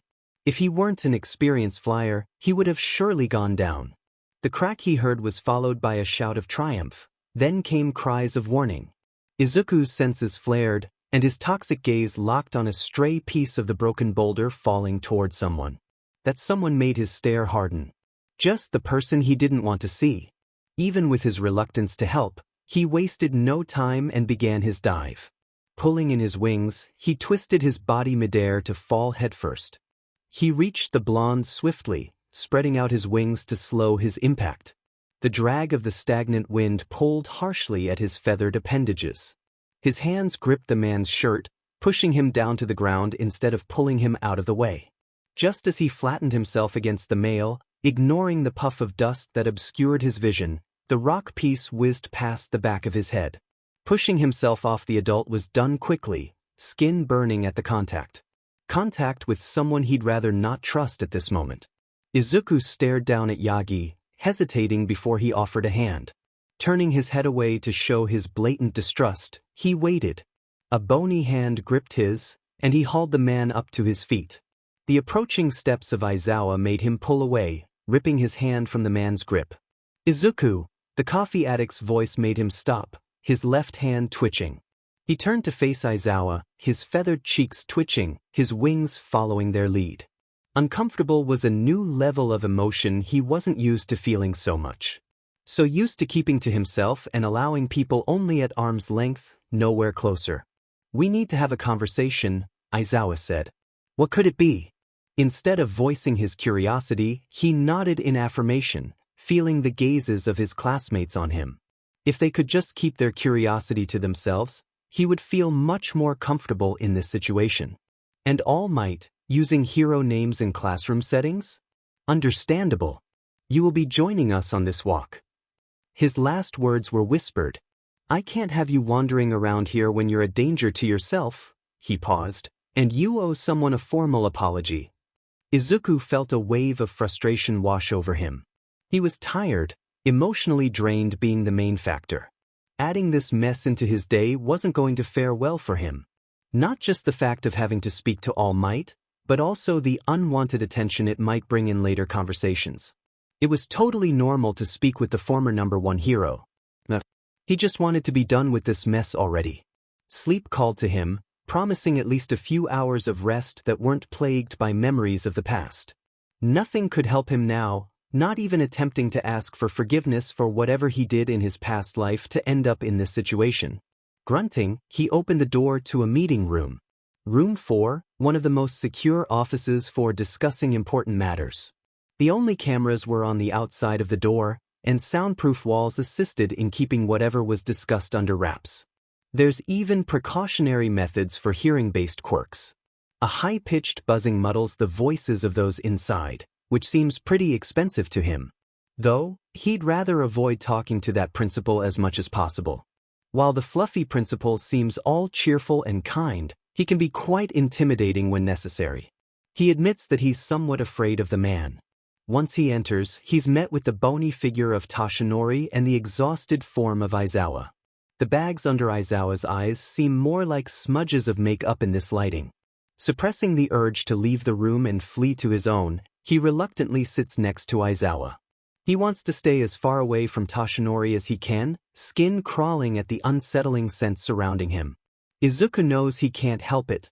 The inability to identify sense frightens him. Having two similar scents is bound to lead to something bad in the future. He keeps his expression neutral, perfectly molded to hide his discomfort. He locks eyes with Toshinori, who seems to be wasting time just sitting there. At the clearing of a throat, he suppresses a wince at the increase in the metallic scent. While he may dislike the former #1 hero for trying to impose a quirk upon him, he knows that coughing blood constantly is far from healthy. He tries not to imagine how it feels. Awkwardly, he starts, I wanted to formally apologize to you." Stuttered words prompt Toshinori to hum in affirmation, urging him to continue. After a few seconds of silence, he continues, "I'm sorry for trying to force something upon you that you didn't want." I wasn't trying to insult you by offering a quirk that you didn't need, making it seem like I perceive you as weak. Where did that come from? Did he think that was all that mattered? Anger flares in his chest, causing his folded wings to puff out faintly, almost unnoticeable if you don't look for it. The feathers on his cheeks begin to twitch more sporadically as he manages to cool his expression, except for the glow of his eyes. Aizawa notices his anger and inches closer to provide some comfort, which helps. Though, Toshinori coughs, I wanted you to reconsider my offer. Anger flares again, opening wide and rearing its ugly head. A puff of steam escapes his mouth as he tries to calm himself. He wasn't going to lash out, but he feels compelled to confront Toshinori. How did you think I was upset at you because I thought you were playing me as weak? He asks through gritted teeth, Aizawa snatching his hand in an attempt to keep him from lashing out. Is your brain as small as the mindless villains you used to deal with in your prime? The ones that ignored the fact that you were a threat and continued committing crimes right in front of you. A harsh bark of laughter escapes his lips, puffs of steam following. The noise is sinister, usually something that promises pain to his enemies. That way of thinking should have gotten you killed by now. Hissing those words makes him realize their effect. He sees a flinch and recognition from Toshinori. Good, he had been told this before, proving his theory right that this hero was as foolish as he thought. The world isn't all about strength and who has the best quirk. You don't need a good quirk to succeed. You can be quirkless and still get far in life, even with all the discrimination tearing them down, he shouts. This society has beaten down those deemed weak and expects them to back down. You know what that thinking makes all might? He grinds out, villains or abusers like Endeavor who manage to become top heroes. It's like you think the world is all sunshine and rainbows. He stands, yanking his wrist from Aizawa's grasp. Well, newsflash, it's not. Stomping toward the door, he opens it and shouts, I should know that all too well. Take off those rose-tinted glasses already, Mr. Retired Number 1. With that, he slams the door behind him. Toxic green pools trail over the common room. Chatter filled his eardrums, bringing with it a familiar feeling, dread. Izuku didn't want to deal with this. Just sleep. Sleep sounded so good at that moment that he could just lay down where he was standing and block out the world. Not that his classmates would allow him to do such a thing. They would never let him sleep, they just wanted him to suffer. Midobro. A voice cut through his thoughts. You look dead on your feet. Izuku gave a half-hearted glare, hoping to scare off the embodiment of sunshine that was Kirishima. His efforts were in vain as Kirishima practically bounced over, excitement radiating from him. Come on, come on. Kirishima shouted, yanking Izuku along. The contact didn't even elicit a flinch from Izuku, who silently resigned himself to his fate. Kirishima would never let him slip away. If he really needed to, he would probably take Izuku to a chair to listen to what he had to say. That thought reminded Izuku too much of the training camp aftermath, and he would rather avoid being tied up in a chair anytime soon. It wasn't fear that held him back, it was the expectation of pain in such a position. Mido! Kirishima's voice pulled him from his thoughts. He hummed softly in response, which elicited a bright smile from Kirishima. As they entered a more secluded area, Izuku was pleasantly surprised when people jumped out, yelling, "Surprise!"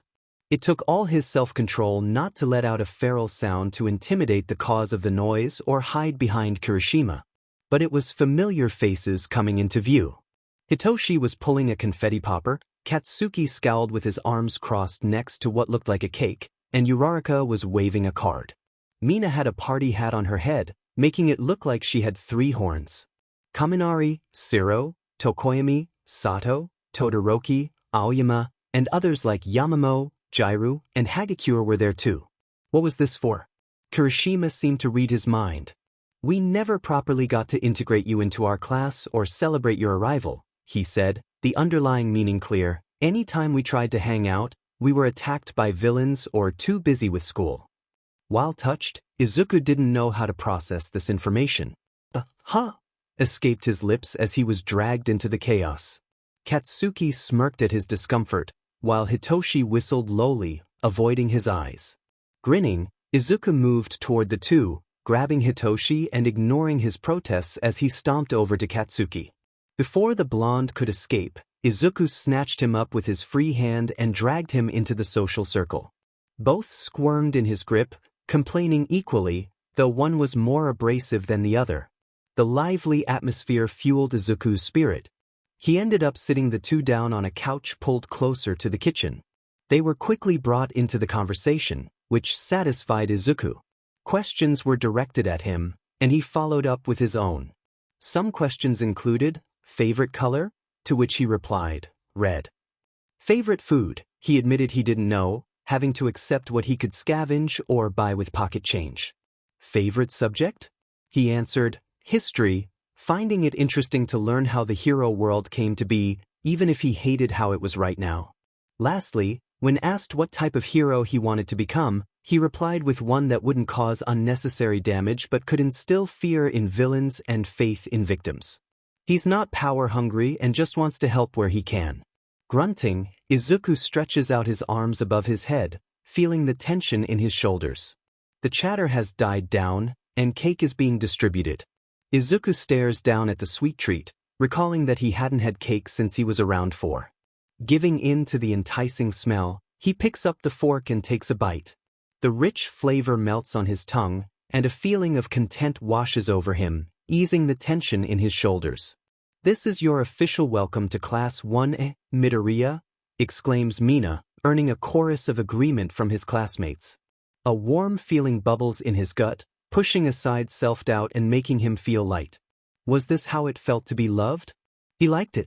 Humming softly, he closes his eyes and listens to the chatter around him, a small smile tugging at his lips.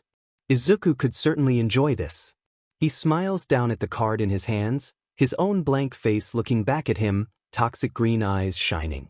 His birthdate and real name are present, but the largest words read, the winged hero, Yami. It makes him happy as his wings twitch with excitement. Before he can react, he's tackled from behind by Hitoshi, who wraps his arms around him carefully. A happy aura surrounds the sleep-deprived teen, brightening Izuku's mood even more. I'm so happy, Izu, Hitoshi says softly, burying his face into Izuku's shirt. Izuku slips his new hero license into his pocket and grips Hitoshi's hand. I am too, Toshi, he replies in a similar tone. An idea pops into his head and he smiles. How about we go out and celebrate? He suggests, looking back at Hitoshi. Like a date? Hitoshi teases. Yes, a date, Izuku confirms, happily accepting the idea. Hitoshi pauses, seemingly taken aback. He stays silent for a moment before muttering, I love you, you know?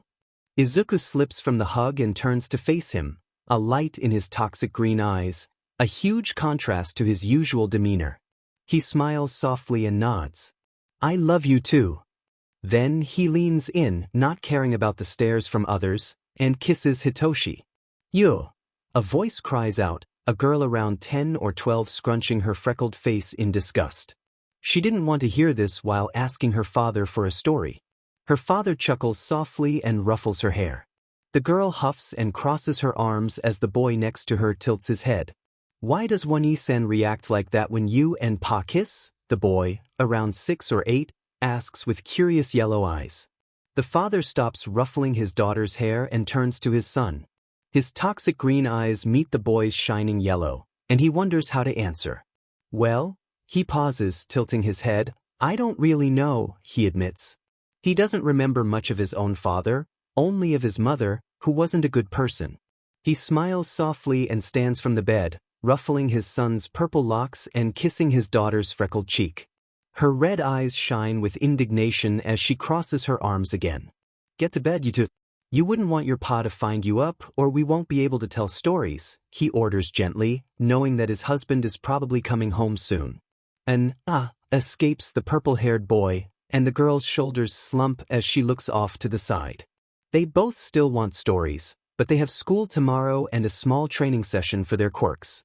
The sound of the front door opening almost startles the winged adult, and he lets out a soft sigh. He's been caught. The door opens, revealing a violet-haired adult, his vibrant purple eyes scanning the room before narrowing at the winged male. The male raises his hands in defeat, a small smile on his face as the other face palms. What did I say about them in bed, Izu? He inquires. Sorry, Toshi, they insisted on me finishing the story, the green-haired adult replies, locking his toxic eyes with the vibrant purple. He pauses before adding, Katsu is coming over to watch them for the night, though. His words don't help as Toshi lets out a sigh of annoyance. Let's hope that Porcupine doesn't put new ideas in their heads and makes them go to sleep for once, complained the adult. Izu chuckled and glanced at his children. Go to sleep, we'll be out working, just be good for your uncle, he said, giving them a hard stare before softening and smiling. He and the purple-haired adult exited the room and closed the door behind them, walking to the living room. It didn't take long for an ash-blonde male to arrive, taking over the watch of the children. That left the green and purple-haired males to get dressed and head off to work, patrolling the streets as the power couple, Yami and Kaido. But how will the world fare for the story of their children? Will they follow the path of their parents, or forge their own? It's all up to them. The story continues with the potential for a new chapter, focusing on Izu's 2 adopted children. They were chosen because they lacked a quirk or had been deemed unsuitable for one, making adoption a fitting choice. The narrative will explore their lives and experiences, reflecting on the challenges and triumphs they face. Thank you for joining me on this journey. It has been a rewarding experience, filled with ups and downs. I appreciate everyone who has supported this story.